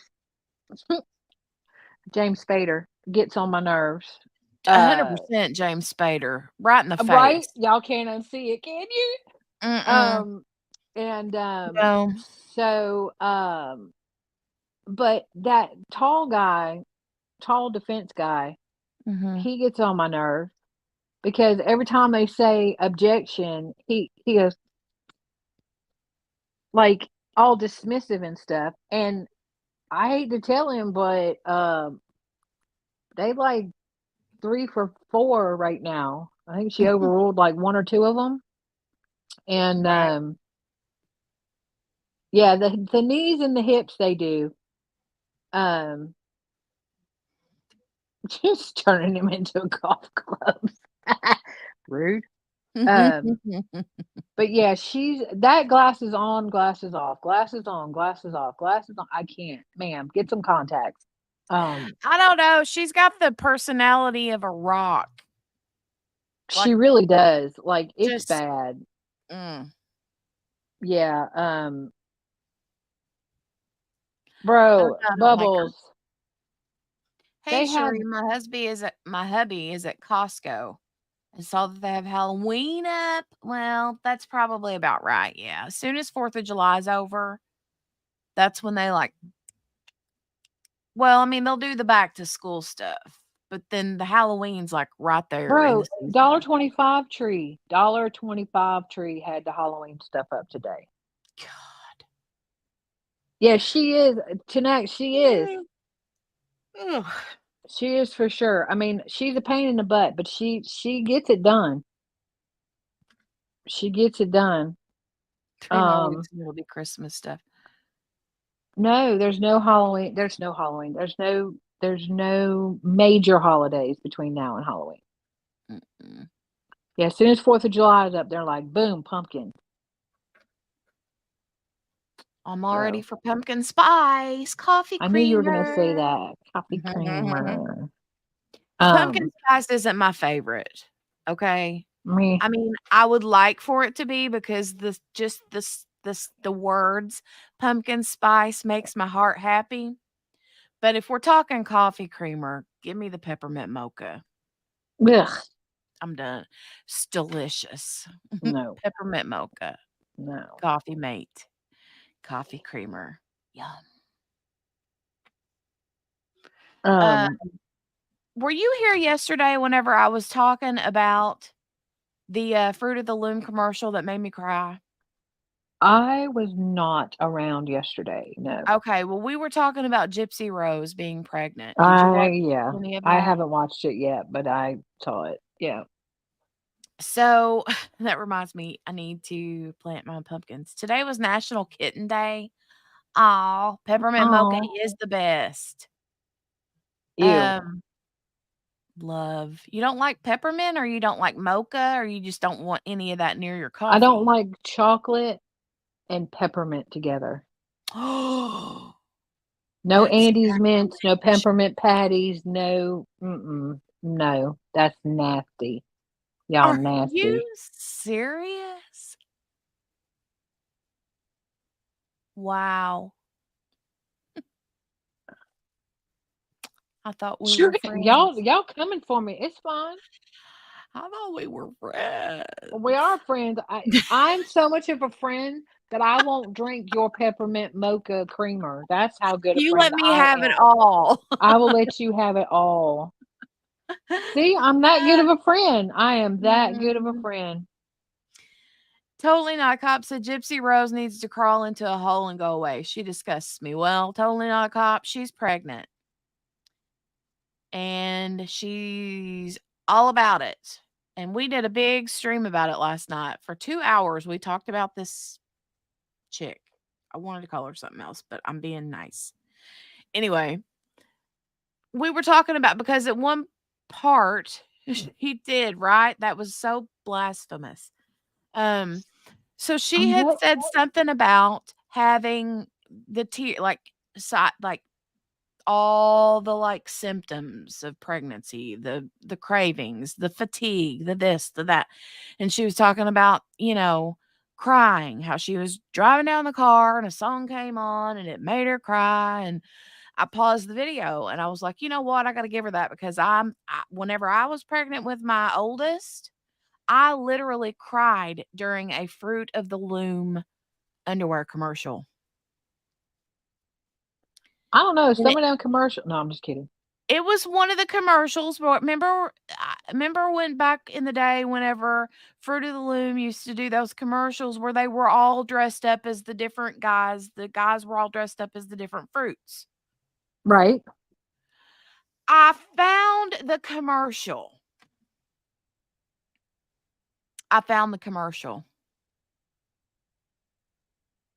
But I'm scared that if I play it, I'll get in trouble. Girl, spins don't waste your money unless you want to feed man-child some mints. He'll eat them. Hold on, let me go find it and I'll show it to you. Yeah, send them to Morgana because, no ma'am, absolutely not. Ugh. Blech. Blech. Peppermint patty? No. Tanak, go tell your friends she needs 51 more people. Actually 52. I think it's got to be over 500, right? Okay, can you guys see this?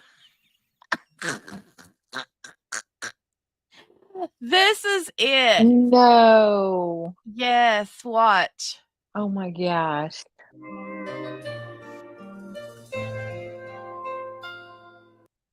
All right. So I'm gonna have to like stop it every few seconds, or they will. No, I'm not monetized yet. Totally Not a Cop. So they'll probably ding the crap out of me. Oh shoot, and it's been over 6 hours. But let me like turn the volume down. And then I'll like see it shows and I was having a son. I knew I was having a boy. And then right here it talks about this kid watching his dad go off to work and how he loves him and Daddy wears his t-shirt. Oh, wears geez. his I remember this t-shirt. commercial.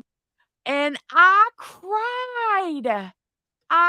Talking about getting a pet hamster, and then you gotta love your underwear. I mean, look, I mean, it was a sad commercial, and I cried so hard every time this stupid video came on or commercial. I remember this Oh commercial. my god! And then I I would miss the Fruit always of the cry. Loom guys. I always cried on the Christmas like Maxwell House commercials for the Bro. holidays. That's not normal.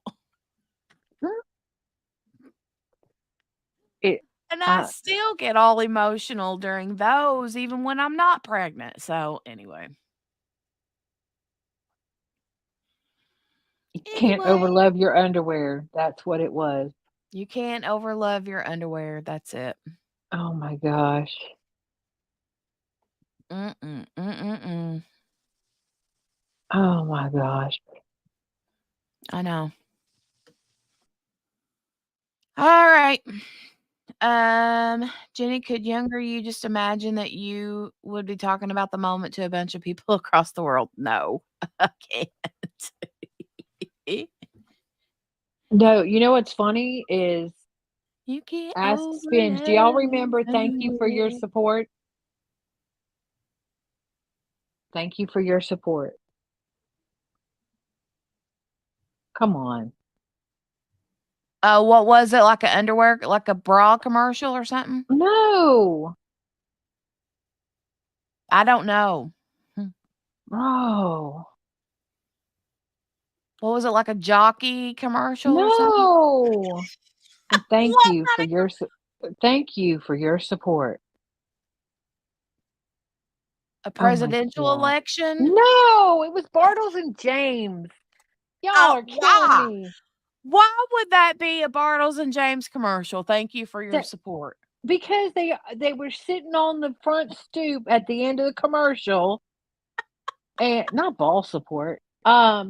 And and they were like, and thank you for your support, bro.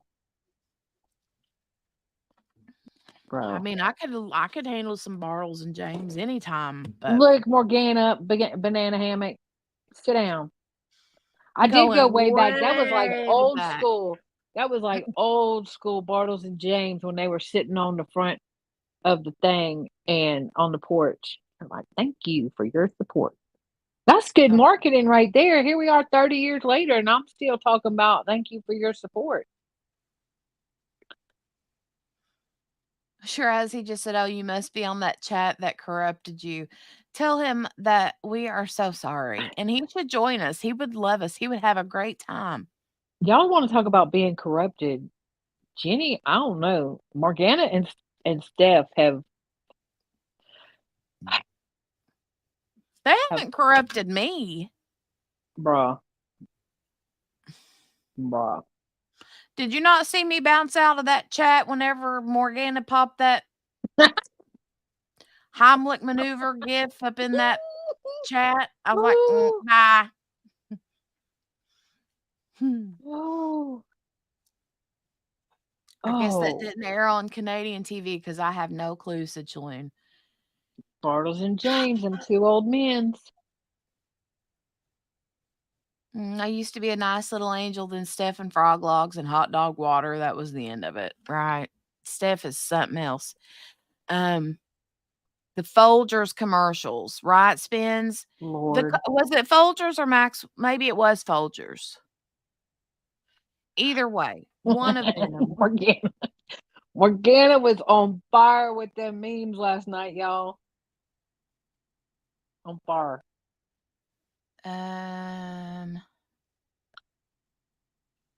You're giving All right, commentary, Tanak, so it come falls back and under hang out food. with us. Come Totally back not a and hang cop. out with us. Yeah. I mean, I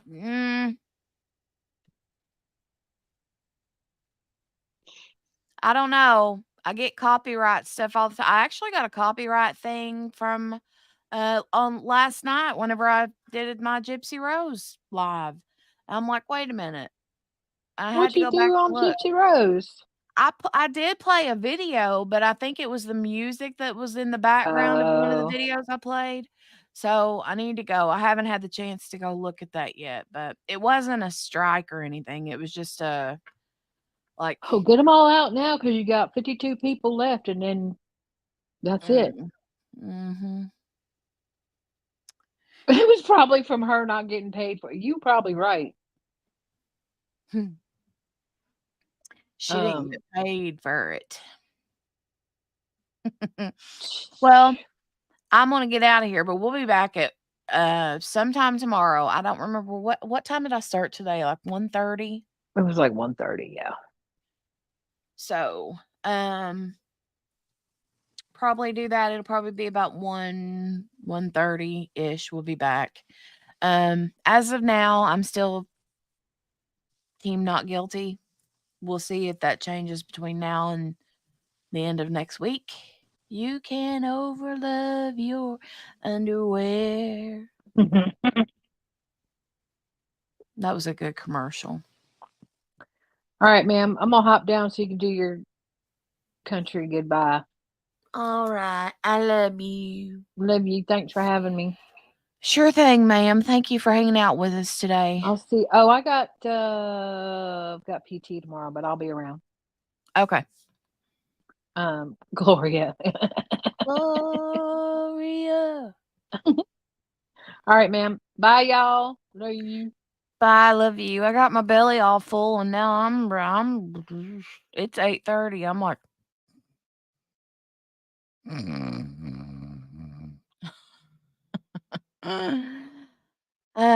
Sure thing. You keep us, Margaret. You keep us in the loop on the pupsters, okay? Want to know how things are going and how he's doing tomorrow, okay? Yeah. All right. I love you guys. Make sure to give the video a thumbs up before you leave. Subscribe if you happen to pop up over here and decide that you like our crew. And yeah, subscribe, like, share us with your friends. And and hashtag replay if you watch us back on the replay. All right. All right. All right. All right. Totally not a cop. It was great to have you back today. Totally great. Totally not great to have you back today. See what I did there? Ah. All right. I love you guys. Bye. Bye.